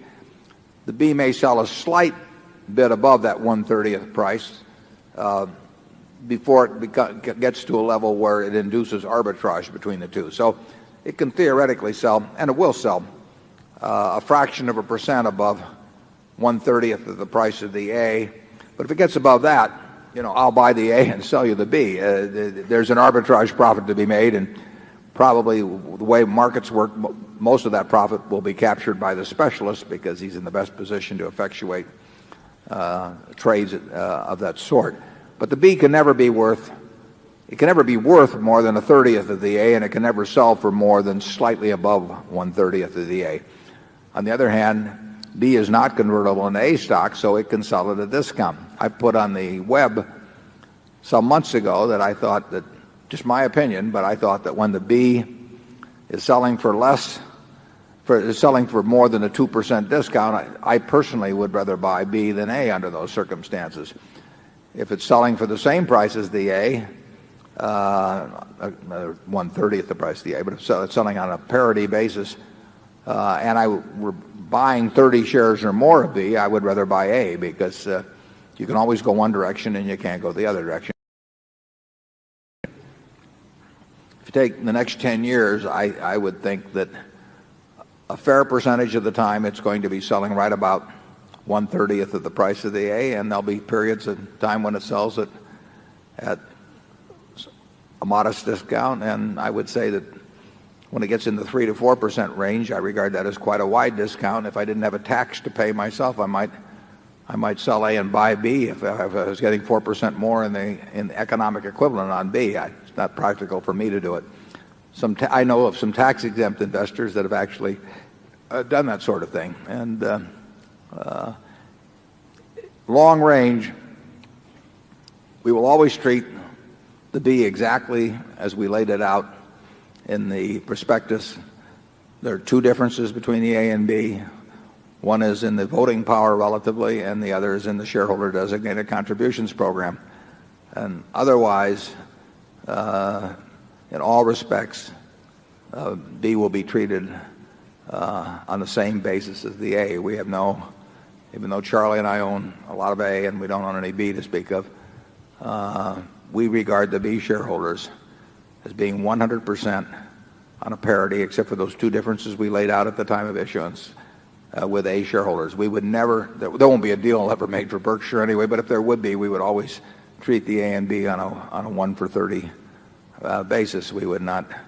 We've been in situations where people haven't done that, and we've never been very happy with it. So we would always treat people proportionally. Charlie? Well, I certainly agree with all of that. The question about shorting, it doesn't make any difference whether anybody shorts any stock or not, really. I mean, if you were arbitraging between A and B, and the B was selling a little higher than the A, you might be buying some A and shorting some B, and you might delay conversion because you might figure the B might go to a discount, and then you'd unwind the whole transaction rather than convert. I mean, there's a lot of techniques that Charlie and I have engaged in over the years and other securities that apply to that sort of thing. But shorting doesn't hurt us in any way, shape, or form. I mean, it doesn't make any difference. I don't care whether the short interest in the A is 1,000 shares or 100,000 shares. You know, somebody sells it at one point and somebody buys it at another point, and whether you reverse the buying and selling doesn't make any difference. What counts is the intrinsic value of Berkshire. And if we increase the value of Berkshire at a reasonable rate, you know, the shorts will have to figure out how to eat 3 times a day. Okay, zone 5, please. Good afternoon, Mr. Buffett and Mr. Munger. My name is Grant Morgan. I'm here from New York City. Earlier you had acknowledged that it is a more difficult investment and business environment today than it was when you first started out. My question is, if you were starting out again today in your early 30s, what would you do differently or the same in today's environment to replicate your success? In short, Mr. Buffett, how can I make $30 billion? Start young. Charlie's always said that the big thing about it is we started building this little snowball on top of a very long hill. So we started at a very early age in rolling the snowball down. And, of course, the snowball, the nature of compound interest is it behaves like a snowball of sticky snow. And the trick is to have a very long hill, which means either starting very young or living to be very old. I would do it exactly the same way if I were doing it in the investment world. I mean, if I were getting out of school today and I had $10,000 to invest, I'd start with the A's. I would start going right through companies, and I probably would focus on smaller companies because I would be working with smaller sums, and there's more chance that something is overlooked in that arena. And as Charlie has said earlier, it won't be like doing that in 1951 when you could leaf through and find all kinds of things that just leapt off the page at you. But that's the only way to do it. I mean, you have to buy businesses or little pieces of businesses called stocks, and you have to buy them at attractive prices, and you have to buy them you have to buy into good businesses. And that advice will be the same 100 years from now in terms of investing. That's what it's all about. And you can't expect anybody else to do it for you. I mean, people will not tell you about wonderful little investments. It's not the way the investment business is set up. When I first visited GEICO in January of 1951, that rest of that year, I subsequently went down to Blythe & Company and actually to one other firm that was a leading, Geyer & Company, that was a leading analyst in insurance. And, you know, I thought I'd discovered this wonderful thing, and I'd see what these great investment houses that specialized in insurance stocks said. And they said, didn't know what I was talking about. It wasn't of any interest to them. You've got to follow your own. You've got to learn what you know and what you don't know, and within the arena of what you know, you have to pursue it very vigorously and act on it when you find it. And you can't look around for people to agree with you. You can't look around for people to even know what you're talking about. You have to think for yourself. And if you do, you'll find things. Charlie? Yeah, the hard part of the process for most people is the first $100,000. If you have a standing start at zero, getting together $100,000 is a long struggle for most people. And I would argue that the people who get there relatively quickly are helped if they're passionate about being rational, very eager and opportunistic, and steadily underspend their income grossly. I think those three factors are very helpful.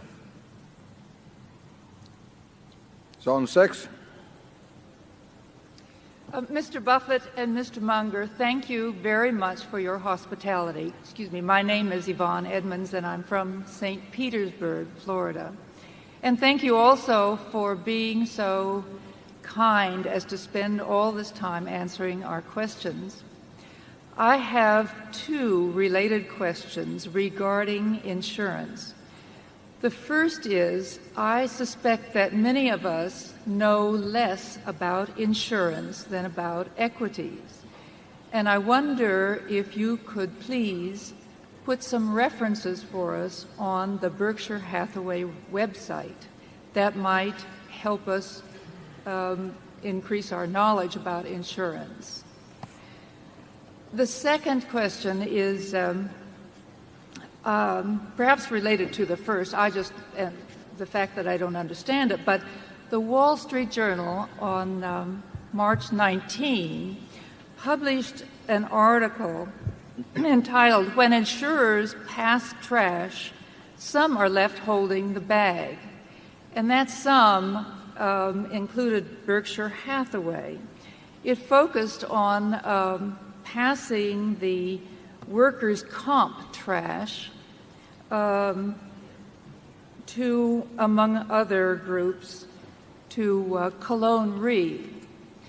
And to make a long story short, the Assistant General Counsel for General Re, which, as I understand now, owns most of Cologne Re, said this is a classic example of an insurance company seeking growth in a very competitive market by writing business outside its area of expertise, namely within workers' comp when their area of expertise is life reinsurance.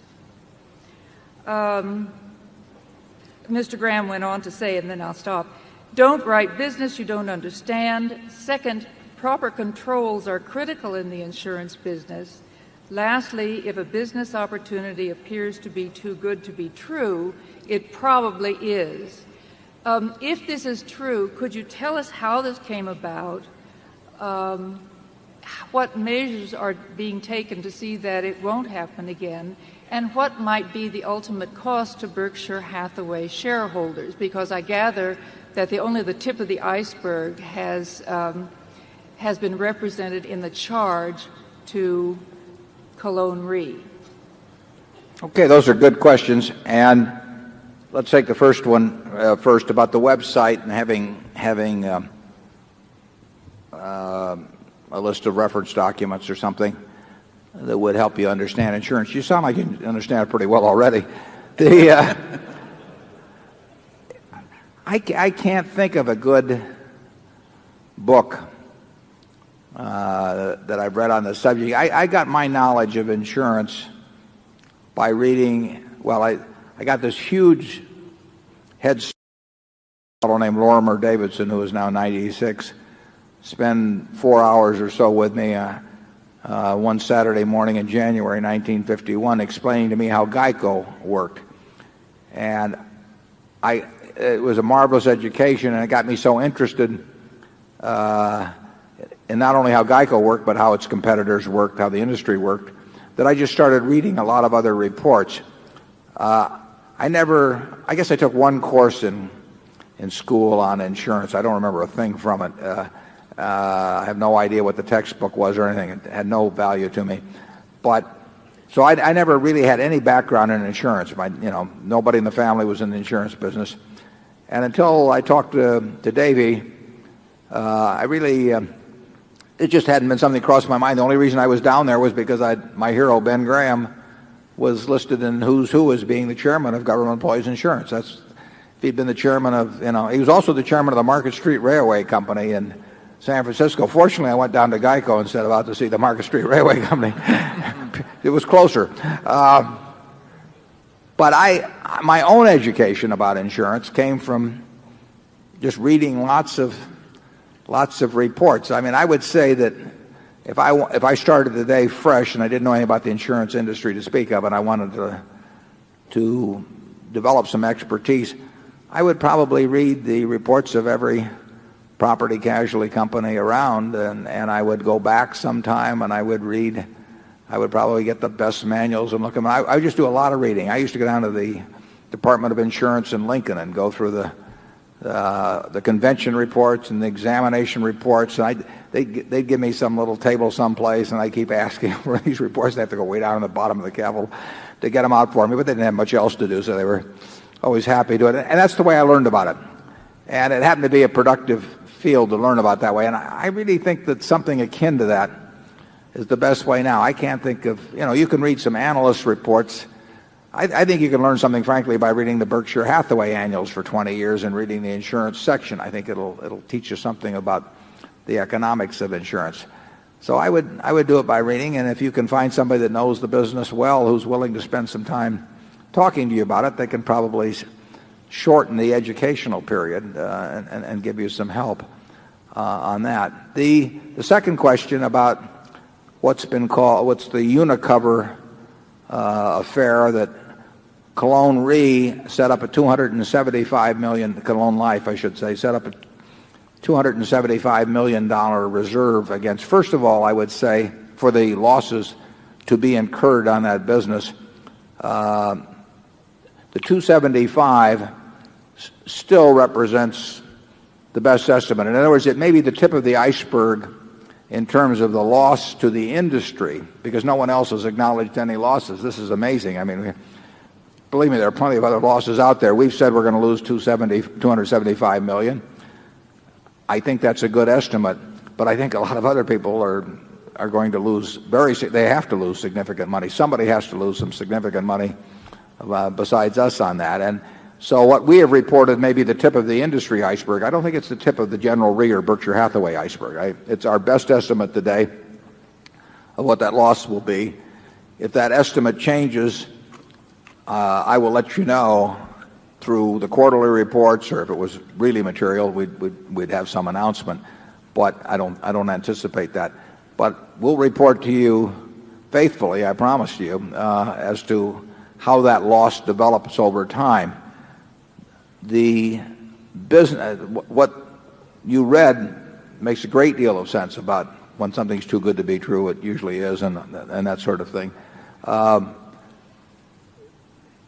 That the distribution of the losses in the Unicover affair will probably not be fully settled 10 years from now. I have seen these things before in insurance and in other areas, but particularly in insurance, where there are multitudes of parties and there are allegations of stupidity, there's allegations of fraud, there's allegations of misrepresentation, there's allegations of everything. There are so many people involved, there are so many factual matters to be determined, there will be lots of litigation. It will take a long, long time to sort out the litigation. In the end, the losses will get paid by somebody. Our best estimate that we put up is $275 million. But we may find out far more in coming months and years as to the involvement of other parties, or we can find out a great many things, because there will be lots of litigation, not necessarily involving us, but that we will, even as a viewer of it, we will be learning things about what took place. unfortunately, there have been some similar things in insurance. We were involved in something that had some similarities to this at National Indemnity 20-odd years ago. And it was very expensive to us. It didn't cost us that many millions of dollars, but it happened at exactly at the time that the stock market was down around the 600 on the Dow, and we did not know how big the losses would be, and therefore it caused us to have to be more conservative in investing in equities than would have otherwise been the case if this hadn't been hanging over our head. So a conventional accounting will never pick up the loss that we suffered in that. It was called the Omni affair, and like I said, it had some. I'm sure it had many differences too, but it had some similarities. And it's distracting to have something like this. That obviously there was some mix of mistakes. There's some mix of misinformation. All of that will have to get sorted out. Our best guess right now is that when it's all done, 10 years from now, 15 years from now, the $275 million will be our loss. That most certainly won't be the exact figure, but like I say, if there's any reason to revise that number upward, we'll let you know promptly. It is the nature of insurance that you get unpleasant surprises from time to time. Lowe's Corp bought CNA in the early 1970s, and just in the last few years there was a fiberboard settlement on a policy I believe that was written in the late 50s, and there was as I remember, $1.5 billion loss on something where the premiums were a few $1,000s. GEICO has lost, as I remember, $60 million on a book of business that was written in the early 1980s where the total premium was less than $200,000. You know, how much of that is stupidity, how much of it is fraud, or who knows exactly, but you can get some very unpleasant surprises in insurance, and unfortunately this will not be the last one. It won't occur in the same place, it won't occur exactly the same way, but the nature of insurance is that the surprises are on the unpleasant side. It's not the kind of thing that happens when you're writing personal auto insurance or anything of the sort, but when you write business where the claims pop up 10 or 20 or 30 years later. I think we've got a claim at a small workers' comp company that we have that goes back 20-odd years, 25 years or so, and it's just popped up to life in the last year or so, and it costs real money. So it's a business where the surprises can come big and they can come late, and that will happen even with good managements, but with good managements you'll have fewer such surprises. Charlie? Well, that was a marvelous question. And imagine anybody asking a question of how to get educated who knows how to educate people. It's the same way you educate the dog, by rubbing his nose in it. And generally speaking, that was a dumb error. That was an amateur's mistake. It doesn't mean that General Re is suddenly full of amateurs. It was a rare lapse, just as at Berkshire we think the Omni affair was a rare lapse. I don't think we've repeated it since, have we, Warren? I can't think of a single one. But again, we don't know that we've repeated it. Well, these things pop up later. No, the answer is we haven't repeated it. Yeah. So, yes, it was a dumb amateurish error. These things do happen. We don't think it reflects a sudden lowering of the intellectual standards of General Re, which are probably the best in the world. It's just one of those things that does happen once in a while. And there's one good side to these things. It does make you more careful. It really refreshes your attention to get banged on the nose like that. Yeah, and it remains to be seen where the costs of that will be borne, because the entire set of facts and what was committed to and all of that it's not been resolved yet. In the Omni situation, we had significant disputes on the facts for some time, and we eventually recovered a fair amount of money that for a time it didn't look like we would recover. So the final chapter on this is not going to be written for some time, but it was appropriate to set up $275 million as a reserve in terms of what we know at this time, and that number could go up. It could also go down, depending on the facts that we discover. Zone 7. My name is Mike Thiele from Summit, New Jersey. Would you please revisit the question of share repurchase for Berkshire Hathaway? We have heard today your comment about the price of Berkshire having been inefficiently priced from time to time in the past.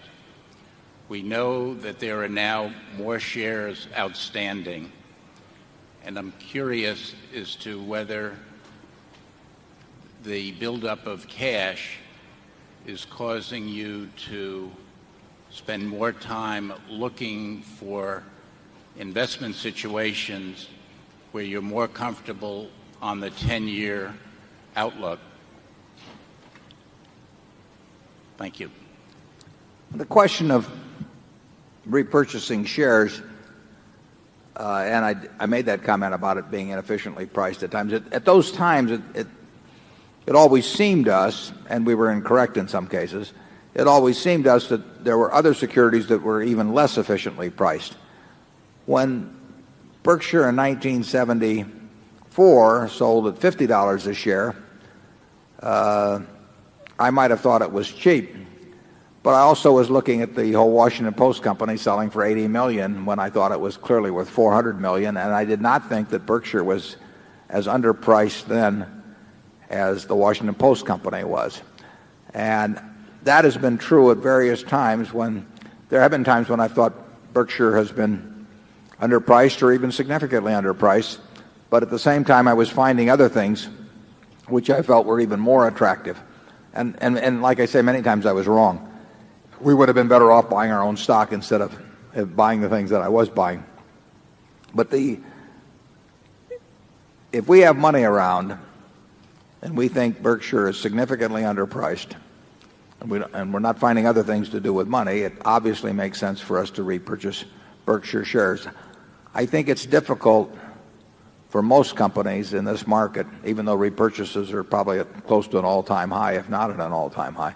I think it's difficult for most companies to be repurchase of shares make a whole lot of sense these days. I mean, I do not think they're getting much for their money because we don't want to buy those shares ourselves, and it's I'm talking about a stock of various companies in America, and yet companies are much more enthusiastic about repurchasing shares now than they were 20 years ago when they were getting far, far greater returns from repurchasing. We will always, it's an option that we will always think about, and we're unlikely to do it unless we think it's fairly dramatically underpriced, because it simply we would want a big margin for error in making that kind of a decision. That we would not want to buy a dollar bill for 95 cents or 94 cents or 93 cents. But there is some level where we would start getting excited if we didn't have other uses for the money. Charlie? Oh, I've got nothing to add to that. Zone 8. Good afternoon. Wes Thurman from Stanford, California. You mentioned earlier about the power of the brands on the internet, and I really can't think of a better brand, at least in my name, as the Berkshire Hathaway brand. And I guess going forward, have you thought about ways to use the Berkshire Hathaway name, further on the internet to capitalize on the reputation you've built over the past decades? And, yeah, I think that's a very good point, and it is something that could be of real value. It's already probably of some value to us with the brands that we're associated with. I mean, I do think that Executive Jet or the NetJets program associated with Berkshire Hathaway, that Borsheim's associated with Berkshire Hathaway, the Berkshire Hathaway Life associated with Berkshire Hathaway. I think those brands are enhanced by the association with Berkshire, as some of other brands would be. But I think that's got a long way to go. I think you're dead right on that, that the internet reinforces the necessity for trust in dealing with people. I mean, you're getting further and further removed from the face-to-face dealing where you can go back to the store the next day or look at the person who sold it to you the next day and get an adjustment or something of the sort. You're really having to place more and more trust in somebody you're never going to see. And I think you're right that Berkshire Hathaway, if it behaves itself properly, can get a reputation for trust that will be far greater than that possessed by the average company, and that when we properly associate that with some of our brands, that those brands will be enhanced by the association. So I've thought a lot about what you're talking about there, and so have our managers, and it's something that we intend to capitalize on in the future. It's rather interesting. I mean, if you look at the companies that do business with people where there's no face-to-face interaction either with the company itself or some intermediary like a retailer or anything of the sort. I mean, you've got Dell Computer, and now you have Amazon.com, but Geico is doing business with now 3.7 million policyholders, and it'll do, before the year is out, it'll be close to 4.5 million and probably 4.8 billion or so of business with people that have never met anyone from Geico. They've talked to someone on the phone. But we are one of the largest companies in the United States in terms of doing business on a direct-to-consumer basis. We're doing it with people who on average are paying us $1,200 a year or thereabouts for a promise. So we have a connection that people that talk about the Amazons of the world, where people are buying X dollars worth of books, we have a much more direct connection with people who tend to renew with us year after year. That is based on trust. I mean, it's not based on the neighbor next door who they can go to if they have a problem. It's based on the fact they trust this company that's back in the District of Columbia, Washington, to perform in the future. And that's a huge asset, and it's growing daily. I mean, we are adding policyholders every day who are signing up with us, who have never met anybody from the company. And that already, I mean, it's a very big asset. It will be many times bigger, in my view, 10 years from now. The Berkshire Hathaway umbrella that gets involved in one company after another like that people trust. I mean, we can be in an awful lot of homes over the years, and as more and more business becomes done on an indirect basis or a direct basis with the consumer, the power of that, in my view, should grow, and we just have to be very smart about how we maximize that growth. Charlie? Nothing to add. Okay. Zone 1. Hi. My name is David Zelko, and I currently live in Redmond, Washington, where I work for one of your good friends. So if I get into trouble for having taken a busy Monday off work, maybe if I give you a call, you could put in a word for me. If it's without pay, we won't complain. It's vacation, yeah. My question is about how you two assign value to certain intangibles that I know you look at when you value companies. Anyone who's read your writings knows that you look for great management and economic moats, as you call them, that enable companies to raise prices and margins. I'd like you to drill down with us and tell us what to you are the signs of great management and economic moats. Furthermore, do you try to put a dollar value on those management and moats and other intangibles when you value companies? And if so, can you guide us through your thinking there? And lastly, I'm interested in how you pick your discount rate. I'm actually an alma mater of yours from business school, and I learned a bunch of junk about beta too. But I read that you just assign the treasury rate, and I'm not sure if that's right, but I'd love you to talk about your discount rate, and I'd really appreciate as much detail about your thinking as you can give us. Yeah, Thanks. We think in terms of the treasury rate, but as I said earlier, that doesn't mean we think once we've discounted something at the treasury rate that that's the right price to pay. We use the treasury rate just to get comparability across time and across companies. But a dollar earned from a horseshoe company is the same as a dollar earned from an internet company in terms of the dollar. So it is not worth more based on whether it comes from somebody named .com, or somebody that named, the old-fashioned horseshoe company. So the dollars are equal, and our discount rates may reflect different expectations about future streams of income, but they don't reflect any difference in terms of whether it comes from something that the market is all enthused about or otherwise. The moat and the management are part of the valuation process in that they enter into our thinking as to the degree of certainty that we attribute to the stream of income, stream of cash actually, that we expect in the future, and the amount of it. I mean, it's an art in terms of valuation of businesses. The formulas get simple at the end, but if you and I were each looking at the chewing gum business, we own no Wrigley, so I use Wrigley's fairly often in class. Pick a figure that you would expect unit growth of chewing gum, to grow in the next 10 or 20 years. Give me your expectations on how much pricing flexibility you have, how much danger there is that Wrigley's share of market is dramatically reduced. You can go through all of that. That's what we go through. That is, and in that case, we are evaluating the moat. We are evaluating the price elasticity, which interacts with the moat in certain ways. We're evaluating the likelihood of unit demand changing in the future. We're evaluating the likelihood of the management being either very bright with the cash that they develop or being very stupid with it.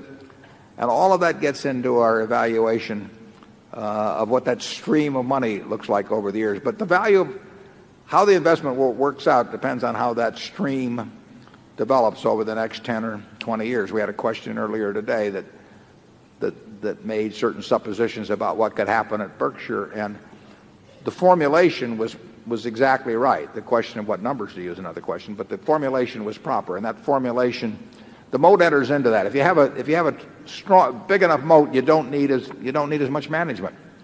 It gets back to Peter Lynch's remark that he likes to buy a business that's so good that an idiot can run it because sooner or later one will. Well, he was saying the same thing. He was saying that what he really likes is a business with a terrific moat where nothing can happen to the moat. And there aren't very many businesses like that. But then, so you get involved in evaluating all these shadings. This, not the cherry version, but the regular version, this one has a terrific moat around it. There's a moat even in this, in the container. There was some study made as to what percentage of the people could identify blindfolded what product they were holding just by grabbing the container. And there aren't many that could score like Coca-Cola in that respect. So here you've got a case where that product has a share of mind. If there's 6 billion people in the world, I don't know what percentage of them have something in their mind that's favorable about Coca-Cola, but it would be a huge number. And the question is, 10 years from now, is that number even larger? And is the impression just a slight bit more favorable on average for those billions of people that have it? And that's what the business is all about. If that develops in that manner, you've got a great business. I think it's very likely to develop in that manner. But that's my own judgment.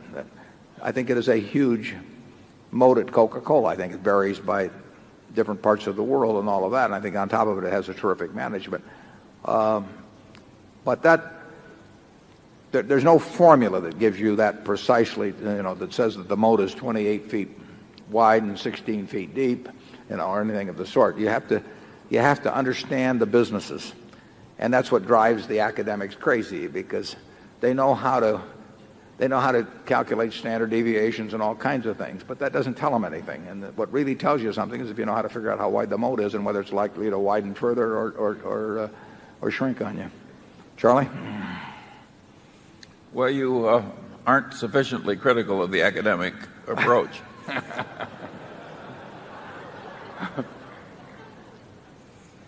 The academic approach to portfolio management, corporate finance, et cetera, is very interesting. It's a lot like long-term capital management. How can people so smart do such silly things? And yet that's the way it is. That's the great book that needs to be written, really, is, why do smart people do dumb things? And it's terribly important because we've got a lot of smart people working with us. And, if we can just exercise all the dumb things, it's just amazing what will happen. And to some extent, the record of Berkshire, to the extent it's been good, has been not because we've done brilliant things, but we've probably done fewer dumb things than most people. But why smart people do things that are against their self-interest is really puzzling. Charlie, tell me why. Well, you could argue that the very worst of the academic inanity is in the liberal arts departments of the great universities. And there, if you ask the question, what one frame of mind is likely to do an individual the most damage to his happiness, to his contribution to others, what one frame of mind will be the worst? And the answer would be some sort of paranoid self-pity. Couldn't imagine a more destructive frame of mind. Now you got whole departments that want everyone to feel a victim. And you pay money to send your children to places where this is what they teach them. It's amazing how these pockets of irrationality creep into these eminent places. One of the reasons I like the Berkshire meetings is I find fewer of those silly people.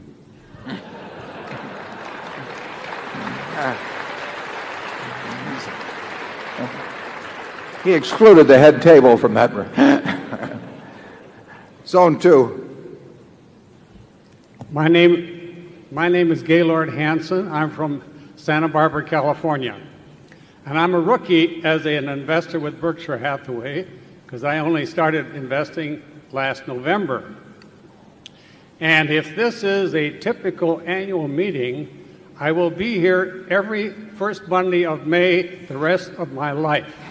And we'll be glad to have you. Thanks. Now, I'm very proud to have finally uncovered Berkshire Hathaway and am an investor. But I may have made a slight error in which issue to buy, A or B.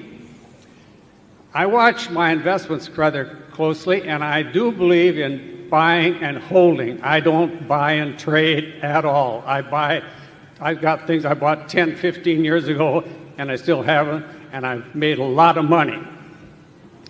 But I make an analysis every December 31st on my portfolio, and I looked at Hathaway A, and I looked at Hathaway B on January 1st, and again on the 23rd of April. Hathaway A was up 10% since January 1st. Hathaway B was 5.3%. Now, I don't like that. Now, I must confess that I'm not inclined to buy a $77,000 stock and buy 1 or 5 or 10 shares.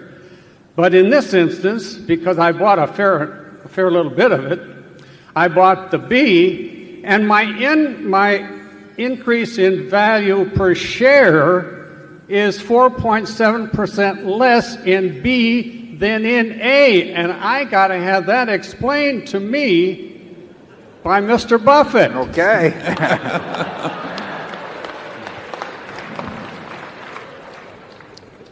I have one further comment. You mentioned the 30 times the B being an A value.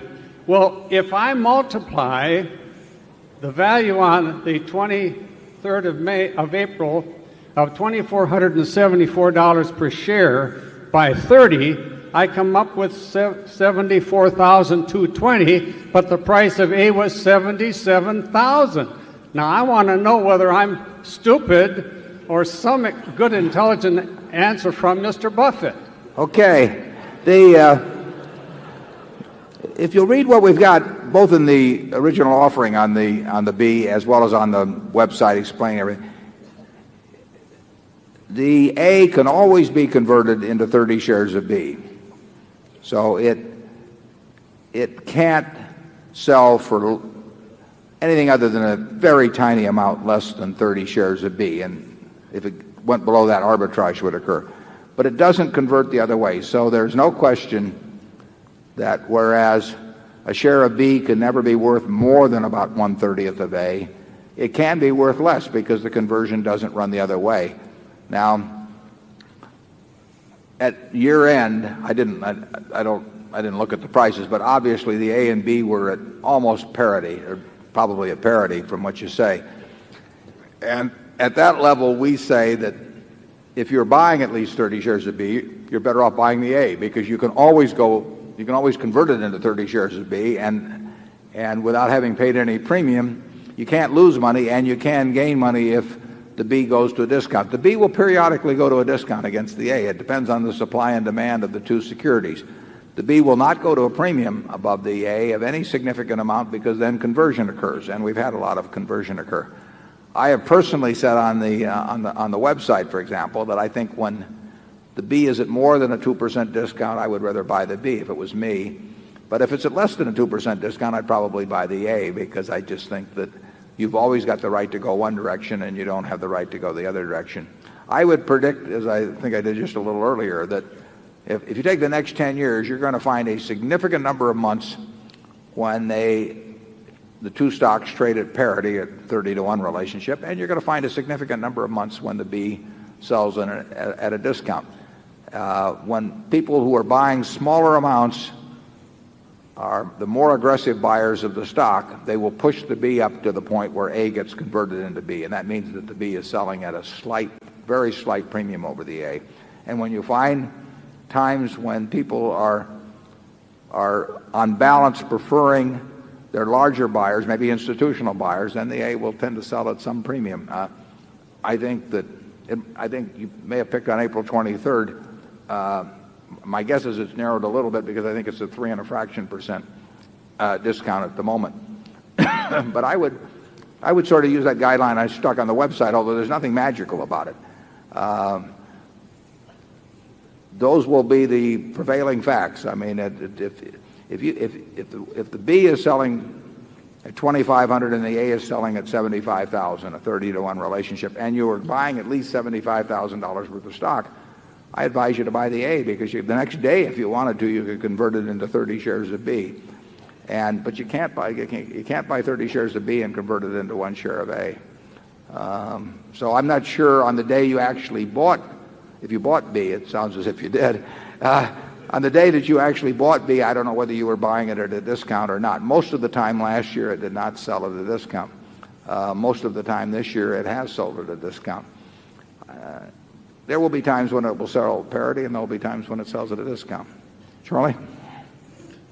Yeah, when you made your original decision to buy the lower priced of the two stocks, you made a mistake. Well, if he was buying at least 30 shares. Yeah. If you were buying at least 30 shares. And now that the B stock is down to such a discount versus the A, Warren is saying he would hold the B. What could be simpler? Mm-hmm. We'll try and make both the A and B work out fine.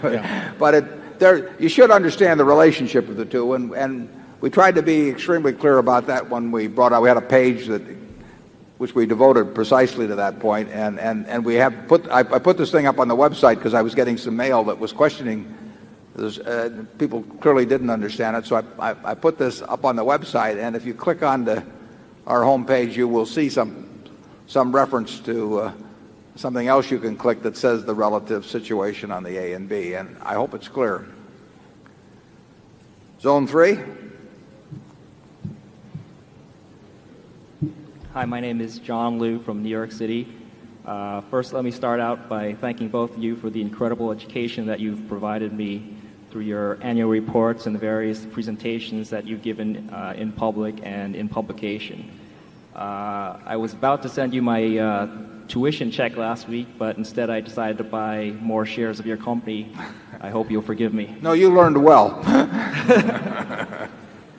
My question basically centers around the insurance industry at present. Right now there's excess capacity, which comes and goes, typically speaking, but there seems to be a trend towards international consolidation, and also there seems to be a trend towards demutualization in the life insurance companies in the U.S. I was wondering if you could give us your thoughts on what the future face of the insurance industry will look like.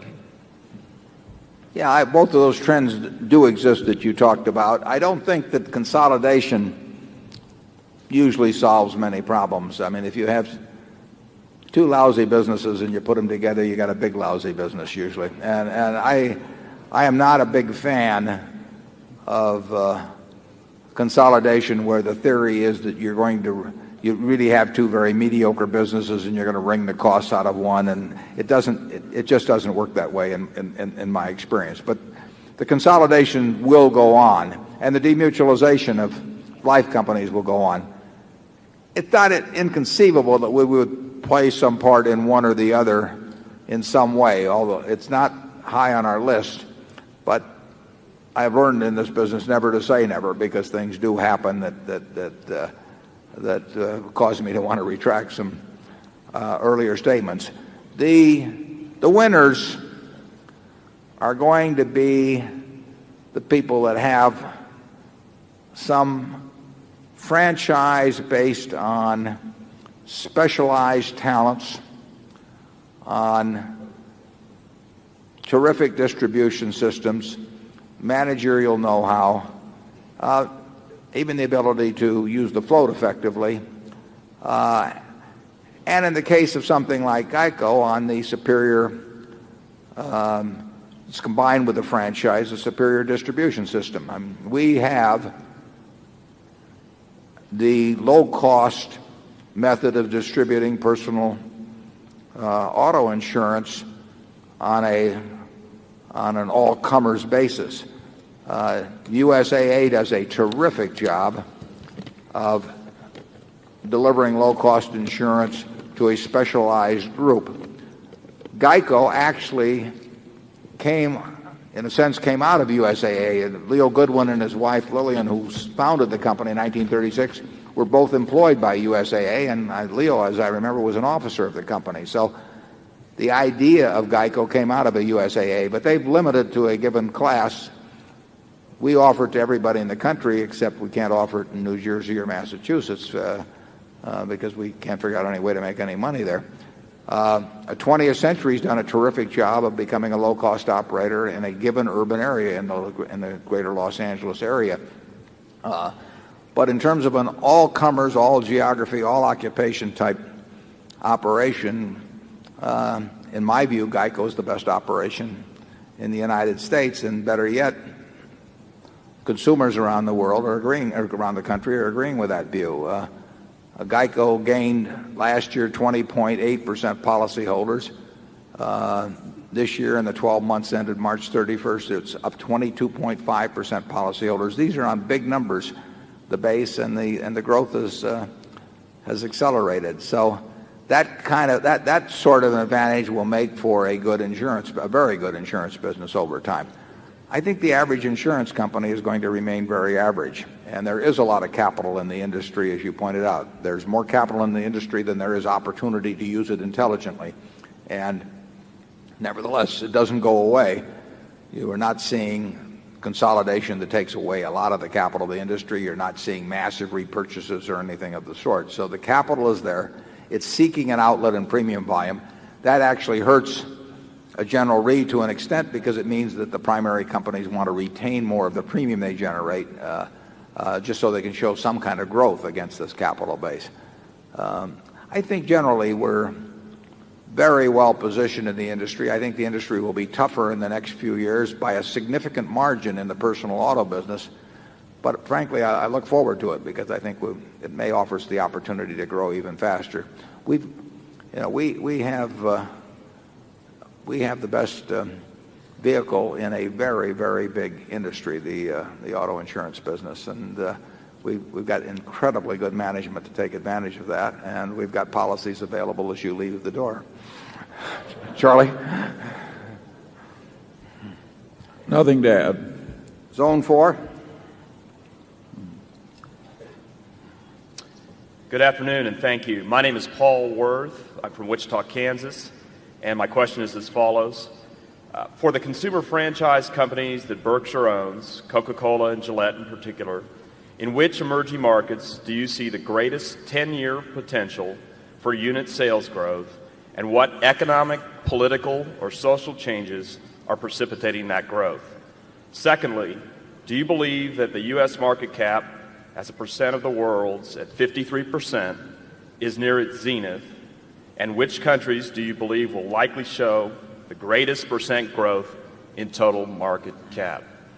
Well, I wish I had the answers. The first question, though, obviously, when you're dealing with something like Coke is raw numbers. I mean, there's huge potential in a country, with the largest country in the world, in China, where the per capita consumption is very low, but is growing very fast. So it's very easy for me to predict and probably be right, absent some tremendous upheaval or some real surprise, that China would be the fastest growth market among countries of any size in the world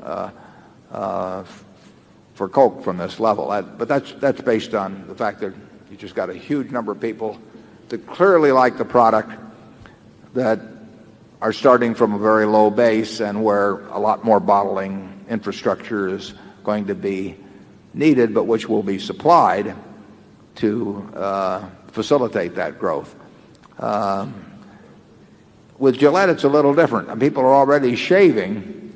What you do is you upgrade the shaving experience that they have. So you have great differences in the quality of the blades available throughout the world. They call them shaving systems when you get into the more advanced ones. And what happens is that as people's disposable income grows, they trade up, and they get a much more enjoyable shaving experience. They get better shaves than was the case when they were forced to rely on the lowest priced product.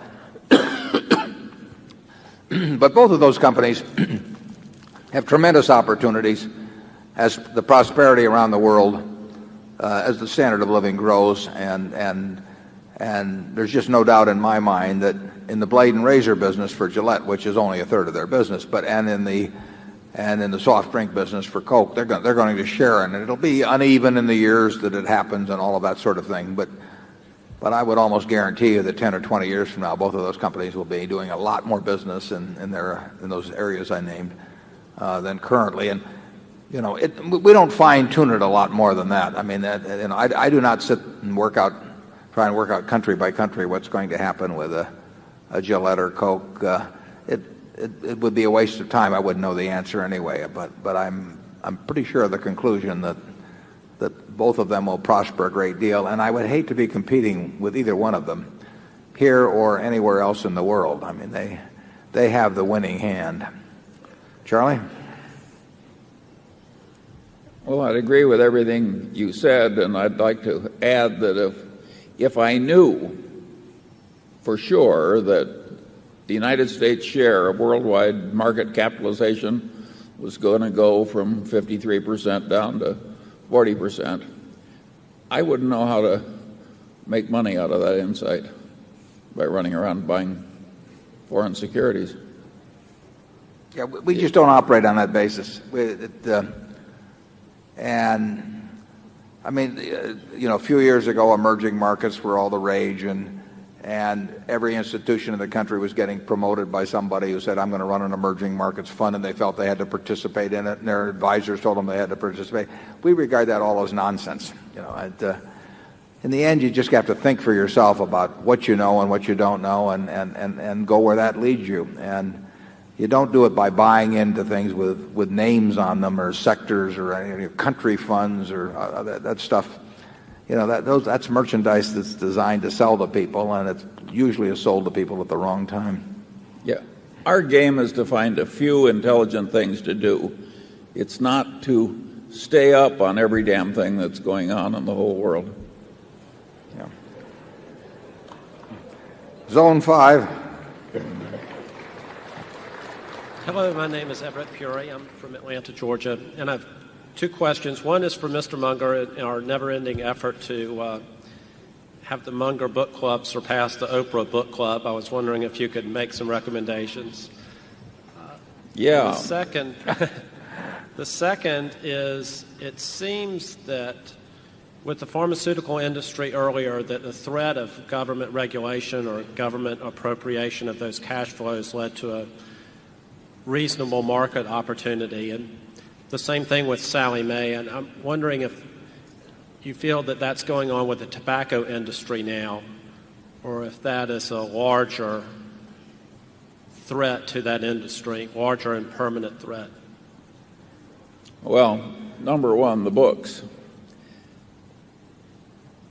Hagstrom sent me chapters of his latest book on Warren Buffett called The Buffett Portfolio, and I didn't read them because I thought his first book was a respectable book but didn't contribute too much to human knowledge.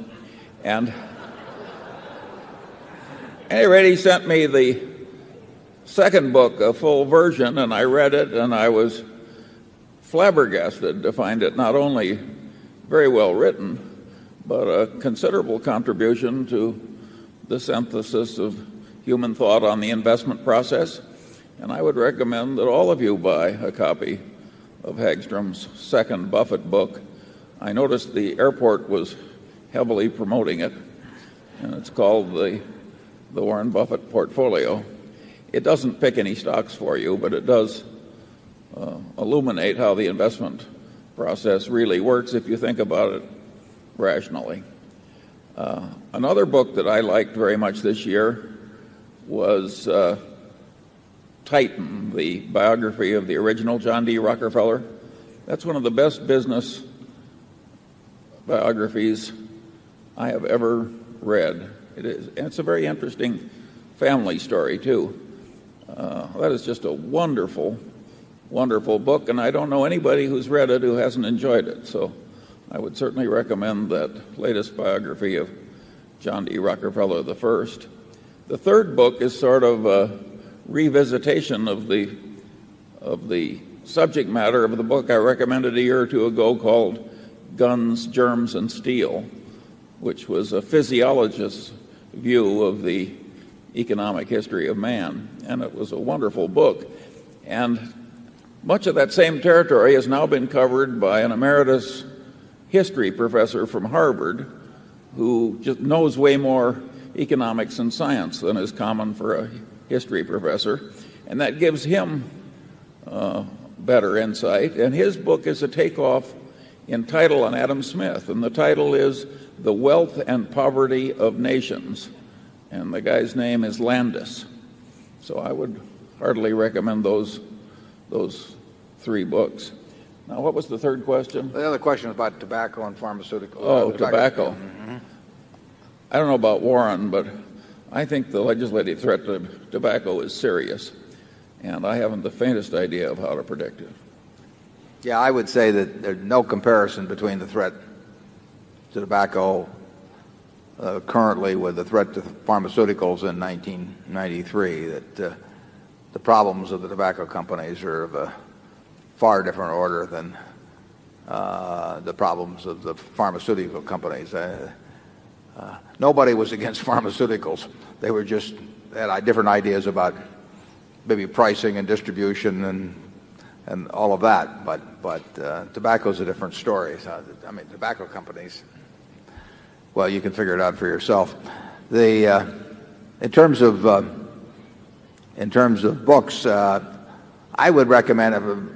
Many of you may have read it, but this goes back more than a year. But I would, if you haven't read Katharine Graham's autobiography, it is one terrific book. It's a very incredibly honest book, and and it's a fascinating story. I mean, it's a life that's seen all kinds of things in politics and in business and in government. It's a great read. A book that came out just in the last few months in the investment world that I would certainly recommend to everybody is Common Sense on Mutual Funds by Jack Bogle. Jack is an honest guy, and he knows the business, and if mutual fund investors listened to him, they would save billions and billions of dollars a year, and he tells it exactly like it is. So he asked me for a blurb on the book, and I was delighted to provide it. Let's go to Zone 6, please. Good afternoon, Mr. Buffett, and good afternoon, Mr. Munger. My name is Monish Pabrai, and I'm from the Chicago area. Mr. Buffett, I'd like to thank you for all your insights over the years. I'm especially amazed at the pace at which you answer my letters, point by point. I have a question for you related to circle of competence. I have a notion that both Mr. Munger and yourself understand the Kleiner-Perkins model of early-stage venture capital investing, and currently they're focused in the internet space extremely well. My notion is that I think it is well within your circle of competence to understand what they do, just like you understand what your managers at See's Candy or Executive Jets do. So the question is that with the internet, I think we're seeing a change that has not been seen in the last 500 years as humans. We haven't seen something that is as dramatic and as profound that's going to come upon us. If, let's say, a John Doerr at Kleiner-Perkins approached you and said that they were starting, let's say, $1 billion early stage or later stage internet investment fund that Kleiner would manage, would you consider that? Would you consider participating in that investment to be within your circle of competence if it were offered at terms that looked attractive? I agree with the first part of what you said. I mean, I'm not sure that it'll necessarily will be the most important thing in the last 500 years in the commercial world, but it could well be, and if it isn't, it's right up there. I mean, it is we talked about this last year and maybe even the year before. I mean, it is a huge development, and I would say that Charlie and I both understand the process of early investment / promotion probably as well as anyone. We haven't participated in it. There's certain things we don't even like about it, but we do understand it, right, Charlie? And I would say that no, we would not have an interest in investing in the fund. We do not necessarily regard the internet. There's no question if you're in the early stages of promotion, and particularly if you've got a reputation as a successful in that, but in this case it wouldn't make much difference because the whole field has gone wild. You will make a lot of money selling to the next stage and the next stage and the next stage.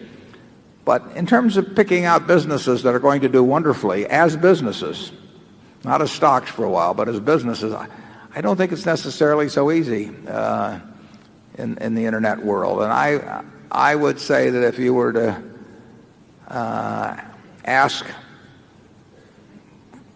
some very top names in the field to name the next 5 companies out of the chute, or the next 10 companies out of the chute, and predict that one of them will earn, say, the $200 million I used as a threshold 6 or 7 years from now, I'm not so sure if they gave you a list that they would name a single one. That doesn't mean they might not make a lot of money by being early investors in them because they sell out to the next group and so on. But in the end, they have to succeed as businesses. And if you will succeed as businesses, the internet will have a huge impact on the world. But I'm not so sure that makes it an easy investment decision. Charlie? Well, at least it's not an easy investment decision for us. And that's what we're looking for. We will never turn our money over to somebody else. If we're going to lose your money as Berkshire shareholders, we're going to lose it ourselves, and we're going to come back and look you in the eye and tell you how we lost it. We are not going to say this game is too tough, so we'll give our money to somebody else. You can give your money to somebody else, and you don't need the intermediaries of me and Charlie to do it for you. So we get approached all the time. I had a call, within the last couple of days on something you would know very well about participating in some fund. They always have, it's always stage 1, stage 2, stage 3, and the idea is we get some more people to come in later at twice the price, and maybe the fact that our name is involved in it will cause people to pay even more and all of that sort of thing. We're not in that game, and we're not going to turn the money over to someone else to manage. It's your money. You gave it to us to manage. We'll manage it. If you decide you don't want us to manage it, you decide who you give it to. We're not going to be intermediaries on it. And if we don't understand something ourselves, we're not looking for anybody else to do it for us. The world doesn't work very well that way anyway. I mean, usually you end up in the hands of the promoters and not the hands of the people who really know how to make money. Charlie? He said it. Okay, Zone 7. Peter Kenner from New York City. Good afternoon, Warren, Charlie. Hi, Peter. Good to see you. I'd like to ask you what your thought process was when you, or share with us your thoughts when you decided to sell McDonald's. That must have been Charlie's idea, Peter. Peter, incidentally, is in a family that 4 generations have essentially invested with us, and they're all terrific people, I might add. His dad was a wonderful guy. I said it was a mistake to sell it, and it was a mistake, and I just reported that in the interest of candor, and there were some reasons why I thought it was something I didn't think obviously that it was any great short sale or even a great sale, but I didn't think it belonged in the list of 8 or 10 of the businesses, of the very few businesses that we want to own in the world. And I would say that that particular decision has cost you in the area of $1 billion plus. Charlie? You want me to rub your nose in it? You're doing a pretty good job by yourself. By the way, that's a good practice around Berkshire. We do rub our own noses in it. We don't even need the help of the Kenters. We believe in postmortems at Berkshire. I mean, we really do believe. One of the things I used to do when I ran the partnership was I contrasted all sale decisions versus all purchase decisions. It wasn't enough that the purchase decisions worked out well. They had to work out better than the sale decisions. And managers tend to be reluctant to look at the results of the capital projects or the acquisitions that they propose with great detail a year or two earlier to a board, and they don't want to actually stick the figures up there as to how the reality worked out against the projections. And that's human nature. But I think you're a better doctor if you drop by the pathology department occasionally, and I think you're a better manager or investor if you look at every one of the decisions you've made of importance and see which ones worked out and which ones didn't, and what is your batting average. And if your batting average gets too bad, you better handle the decision making over to someone else. Charlie, you want to rub my nose anymore? No, that's no. Okay, we're Zone 8. Good afternoon. Ian Sachs from New York City. This afternoon, through various questions and comments, we've mentioned the fact that the word trust, which Berkshire Hathaway and the brand has, we've mentioned basically health and the importance of health and that being above everything else.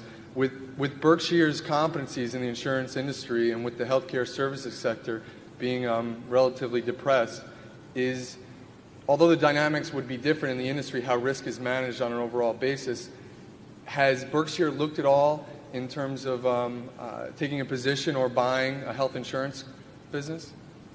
Charlie runs a hospital, so I'm going to let him talk about this. Sure, we've looked a little. We look at everything in turmoil that's important in the world. But so far, it hasn't seemed to yield to our particular mental approach. Yeah, I don't know who I would want to get in with in that business at the moment. That's not. I'm not condemning the people in the business. It just means I don't know. I haven't been able to evaluate that, and I think it would make an enormous difference in terms of you want to get in with a quality operation and quality people and at a sensible price. And we haven't seen that, but that doesn't mean we've canvassed the whole field either. There is a significant percentage of slock operators in the field who are painting the reality different than it is. That makes it harder. Zone 1. Eric Tweedy from Shavertown, Pennsylvania. I just wanted to express our appreciation regarding all the operating businesses that we've visited. They've been very warm and hospitable. In fact, when we visited executive jets at the airport, the tour was so impressive, my wife wanted to buy an airplane. What's her name? What's her name? Well, I won't say that. Spell it out. American Express declined the $500,000 we tried to put in my car. You can thank the chairman for me next time you see him. Just kidding. But my question regards basically approach to investing. I've been investing my own money in equities for about 10 years, and my results overall have been relatively good. In the process, however, I've taught myself some very painful and costly lessons.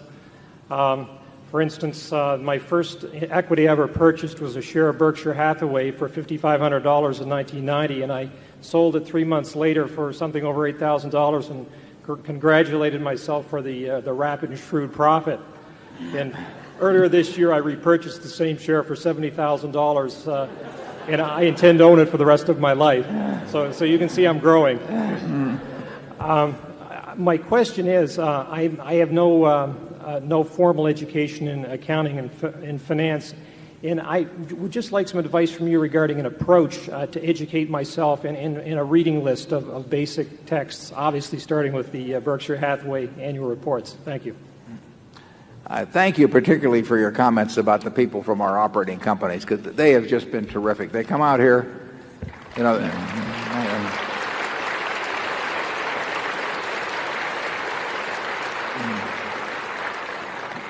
They are here at 5 in the morning. They do a tremendous amount of work over this weekend. They're cheerful. I've met with them all on Saturday at lunch, and they're just one sensational group of people, and I'm very proud of them.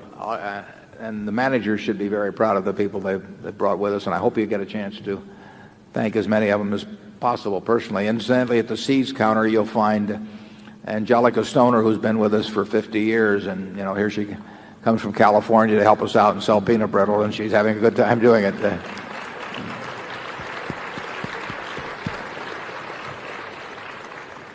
And the question you ask is a very good one about, in terms of accounting and finance, what's the best way to teach yourself? I was always so interested in it from such a young age that my approach was to go to the Omaha Public Library and just take out every book there was on the subject, and I learned a lot. I learned a lot that wasn't true in the process too. I got very interested in charting and all that sort of thing and buying stocks, but I did it by just a tremendous amount of reading. But it was easy for me because it was like going to baseball games or something of the sort. And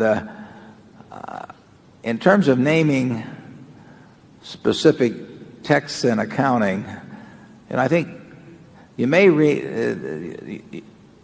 want to read some of the better even magazine articles that have appeared. There've been or newspaper articles. There've been some good commentary about accounting there. I don't have. Can you think, Charlie, of any specific texts or anything that we could recommend? I think both of us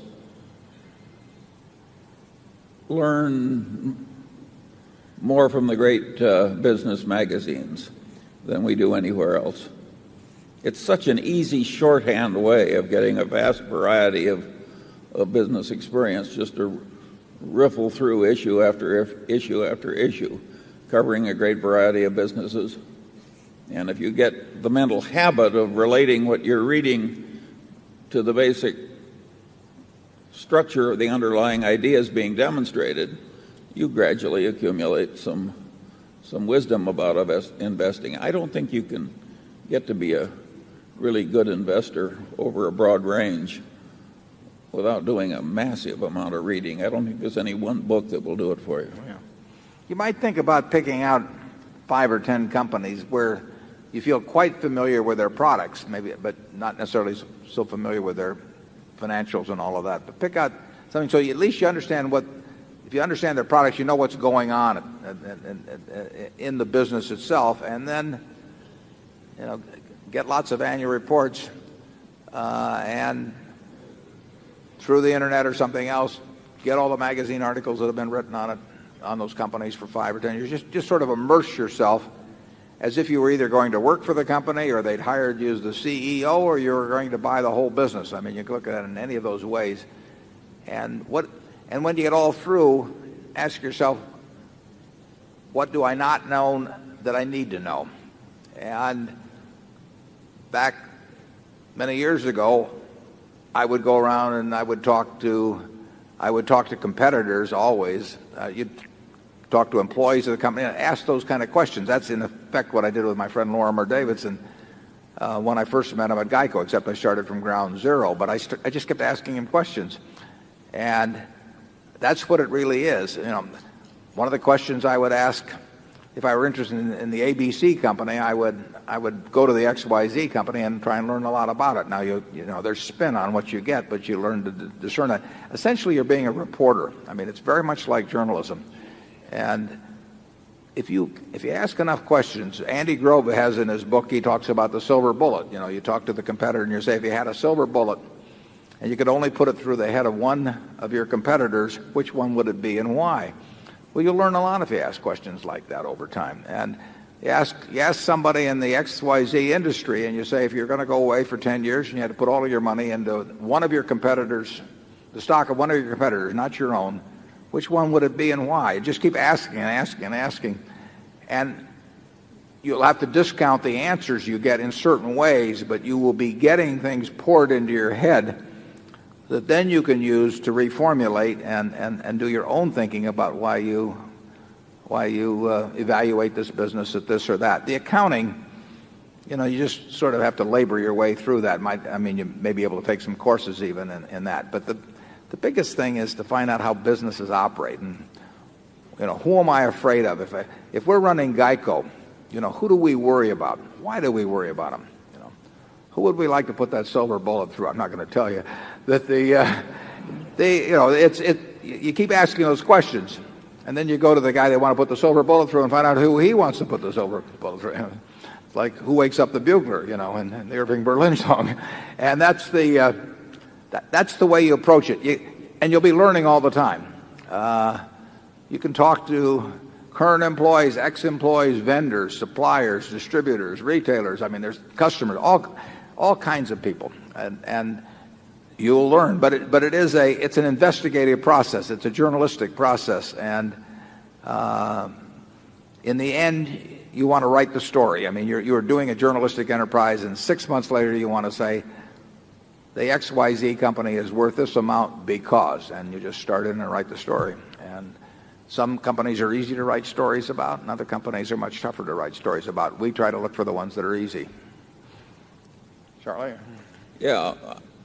For the histories of the 1,000 biggest corporations laid out in digest form, I think Value Line is in a class by itself. That one volume really tells a lot about the histories of our best companies. Yeah, if you just look, there's 1,700 of them. If you look at each page and you look at sort of what's happened in terms of return on equity, in terms of sales growth, profit margin, all kinds of things, and then you say, why did this happen? Who let it happen? What's what's that chart going to look like the next 10 years? Because that's what you're really trying to figure out. Not the price chart, but the chart about business operation. You're trying to print the next 10 years of value line in your head. And there's some companies that you can do a reasonable job with, and there's others that are just too tough. But that's what the game is about. And it can be a lot of, I mean, if you have some predilection toward it, it can be a lot of fun. I mean, the process is as much fun as the conclusion that you come to.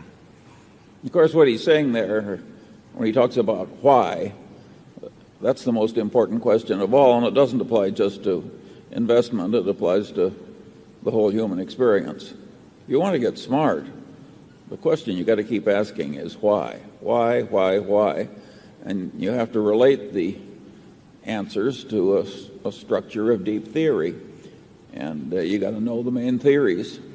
And it's mildly laborious, but it's also a lot of fun. Zone 2. Good afternoon, Mr. Buffett and Mr. Munger. I'm Patrick Wolf, formerly from Cambridge, Massachusetts, and soon to be from the San Francisco area. Like many people around the world who want to learn about business, I've read all of your letters to the shareholders, and like many people here in this room, I was so impressed that I bought a piece of the company. But I must admit that in studying Berkshire Hathaway, there's one element that I didn't quite understand, and I'd love it if you could please explain it. And that is the following. How does Berkshire Hathaway add value to the various wholly owned companies in the manufacturing, services, and retail division? And the reason I ask this question is, as you yourself said earlier this morning, it's very difficult in a negotiated purchase agreement to buy a company for anything other than what it's truly worth. So if Berkshire Hathaway is going to create value by buying such fantastic companies as the Nebraska Furniture Mart or See's Candies or any of the other fantastic businesses we have, there must be some way in which Berkshire Hathaway adds to that value. Could you please explain how we do that? In certain specific cases, the case of General Re being the most recent example, we actually laid out in the proxy material why we thought there was at least a reasonable chance that the ownership by Berkshire would add value, and we got into various reasons about the ability to use the float and tax advantages and the ability to move faster around the world and that sort of thing. So we've actually spelled out in that case. I think in the case of something like Executive Jet, you might well figure that there are some reasons why association with Berkshire would put Executive Jet on the map and in the minds of people who could afford to buy fractional ownerships of planes faster than might otherwise be the case. But usually the situation, so there are specific cases where we bring something to the party, but the biggest thing we bring to the party on a generalized basis is what I spelled out a little bit in the annual report this year in talking about GEICO. We enable terrific managers to spend, in many cases, to spend even a greater percentage of their time and energies on what they do best and what they like to do best and what is the most productive for owners than would be the case without our ownership. In other words, we give them a very rational owner who expects them to spend all of their time focused on what counts for the business and eliminates the distractions that often come with running a business, particularly a publicly owned business. I would guess that the CEOs of most public companies waste a third of their time at least in all kinds of things they do that really don't add a thing to the business. In many cases subtract because they're trying to please various constituencies and waste their time with them that take the company backwards. But we eliminate all of that. So we simply can create an ownership. We think we can create the best ownership environment, frankly, that can exist other than maybe owning it 100% yourself for any business. And that happens to also go along with how we like to lead our lives because we don't want to run around and attend a lot of meetings and do all of these things that people do. And that can be a significant plus. I think that GEICO has probably grown a fair amount faster as a subsidiary of Berkshire than it would have if it remained an independent company, although it was a hell of an independent company and would have continued to be one. But I think billions and billions of dollars will be added to the value of GEICO over and above what would have happened if it had remained a public company. Not because, as I put in the report, now we haven't taught the management one thing about the classification of insurance risks or how to run better ads or anything of the sort. We've just let them spend 100% of their time focused on what counts, and that is a rare occurrence in American business. Charlie? Yeah, just not having a vast headquarters staff to tell the subsidiaries what to do, that helps most of the kind of subsidiaries that we buy. They are not looking for a lot of people looking over their shoulder from headquarters and a lot of unnecessary flights back and forth and so on. So I would say most of what we do, or at least a great part of what we do, is just not interfere in a counterproductive way. And that non-interference has enormous value, at least with the kind of managers and the kind of businesses that have joined us. In a great many, you have to see it to believe it, but in a great many corporate operations, the importance of a large group of people is tied to how much they meddle in the affairs of other people who are out there doing the work. And, we stay out of the way.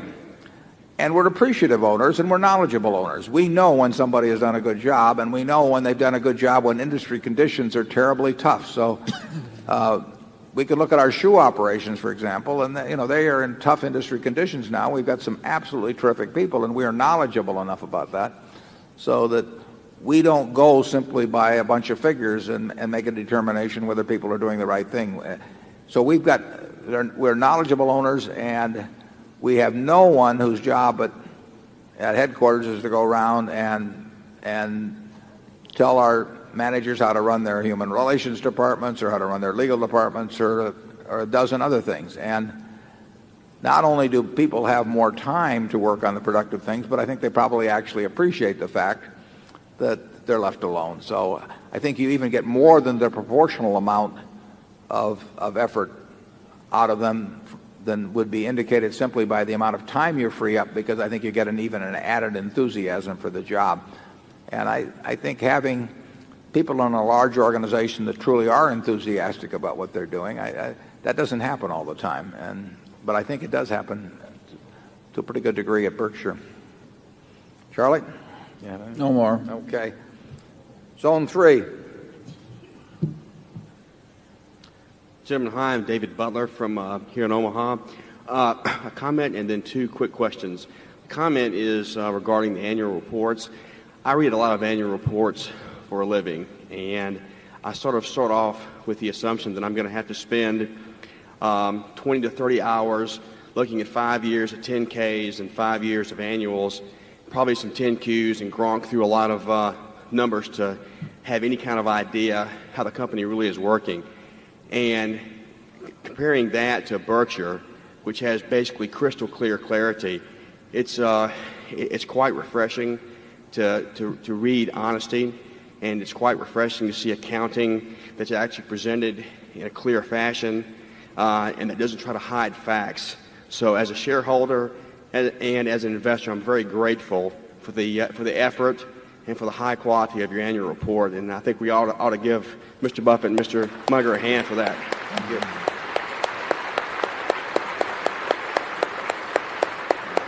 you.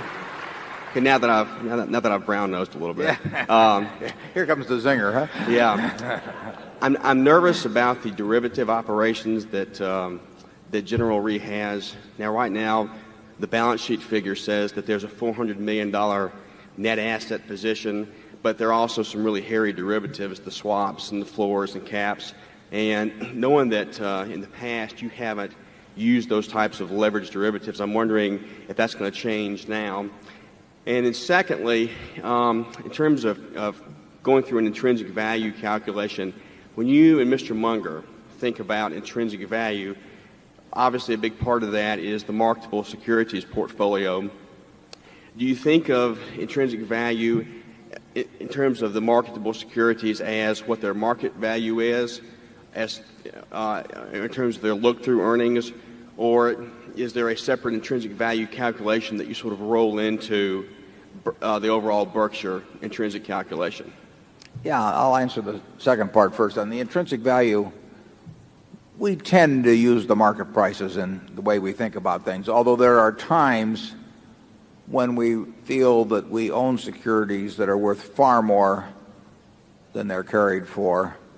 And we've mentioned that once or twice. There was a time in the mid-1970s, if you look back at our 1975 annual report, I may be off by a year, one direction or other, probably 1974, because we valued the securities at market, but in the body of the report, I said, we really think these things are going to be worth a hell of a lot more than they're selling for currently. That was an unusual remark for somebody. If you knew me, that would be an unusual remark for me. And at that time, I would have said that in looking at the intrinsic value of Berkshire, I would have said that I was quite comfortable marking these things up in my mind. I wouldn't have done it with the public, but I would have done it in my mind.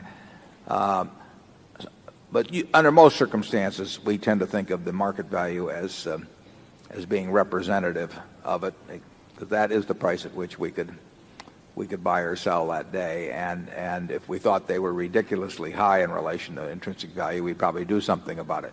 And they certainly haven't been so low that we've ever felt like marking them up in our own minds in recent years. The question about the derivatives business is a good business. It's a good question because it involves big balance sheet numbers and big off-balance sheet numbers in relation to the amount of money made, and particularly in relation to the amount of money made in terms of the capital employed and the credit guarantees, the long-term nature. All of that makes that something that we do want to look at always very hard. It's a business that people can get in trouble in, and they can get in trouble while the accounting sails along merrily. I remember when Charlie and I were at Solomon, we didn't find it, other people found it finally, but mismarked derivative positions that were very substantial that had gone on for a long period of time, and this was with paying a lot of money to auditors to look at them. Am I right about that, Charlie, on that? Charlie was on the audit committee. The worst glitches were that the books just got so out of control, not in the derivative department, that there were just multi-million-dollar errors. But we found mismarks, as I remember, yes, in the 20-odd millions on positions. Yes, and both. In some cases, because the contracts got so complicated that the people that were valuing them didn't understand them, at least partially didn't understand them. I mean, there's a lot of potential for mischief when people can write down a few numbers on a piece of paper and nothing changes hands for a long time, and their compensation, next month and this year depends on what numbers are attached to a bunch of things that are not really, where they don't come to fruition for a long time, and particularly when you're guaranteeing credit or anything of the sort. So you're very correct in observing that when the numbers are big in relation to the amount of profit, you want to look very carefully, because if anything goes wrong, it can go wrong on a fairly big scale, and you're not getting paid a lot for running that type of risk. I very much appreciate what you said about the annual reports. We may disappoint you in how the business performs over time. I mean, that is not totally within our control. We'll try hard, but we can make no promises. But we shouldn't ever disappoint you in either our accounting or in the candor of the reporting. I mean, that is in our control. We may not like what we have to tell you, but there's no reason for failure. There can be no reason for failure in the accounting or candor. I mean, that is if we fail there, it's because we set out to fail. We can fail in terms of operating performance for a lot of reasons, some within our control and some without our control. But that can happen, and if so, we'll tell you about it. But we're going to try very hard to make sure that you see the business in a form exactly like we see the business, and that we don't sugarcoat things, and we don't put spin on things, and we'll judge ourselves to a significant degree by how we handle that particular part of the problem. We'll also try to do a good job in operations. Charlie, do you have anything to add on that? No. If not, it's 3:30. I thank you all for coming. I hope every one of you come next year, and thanks.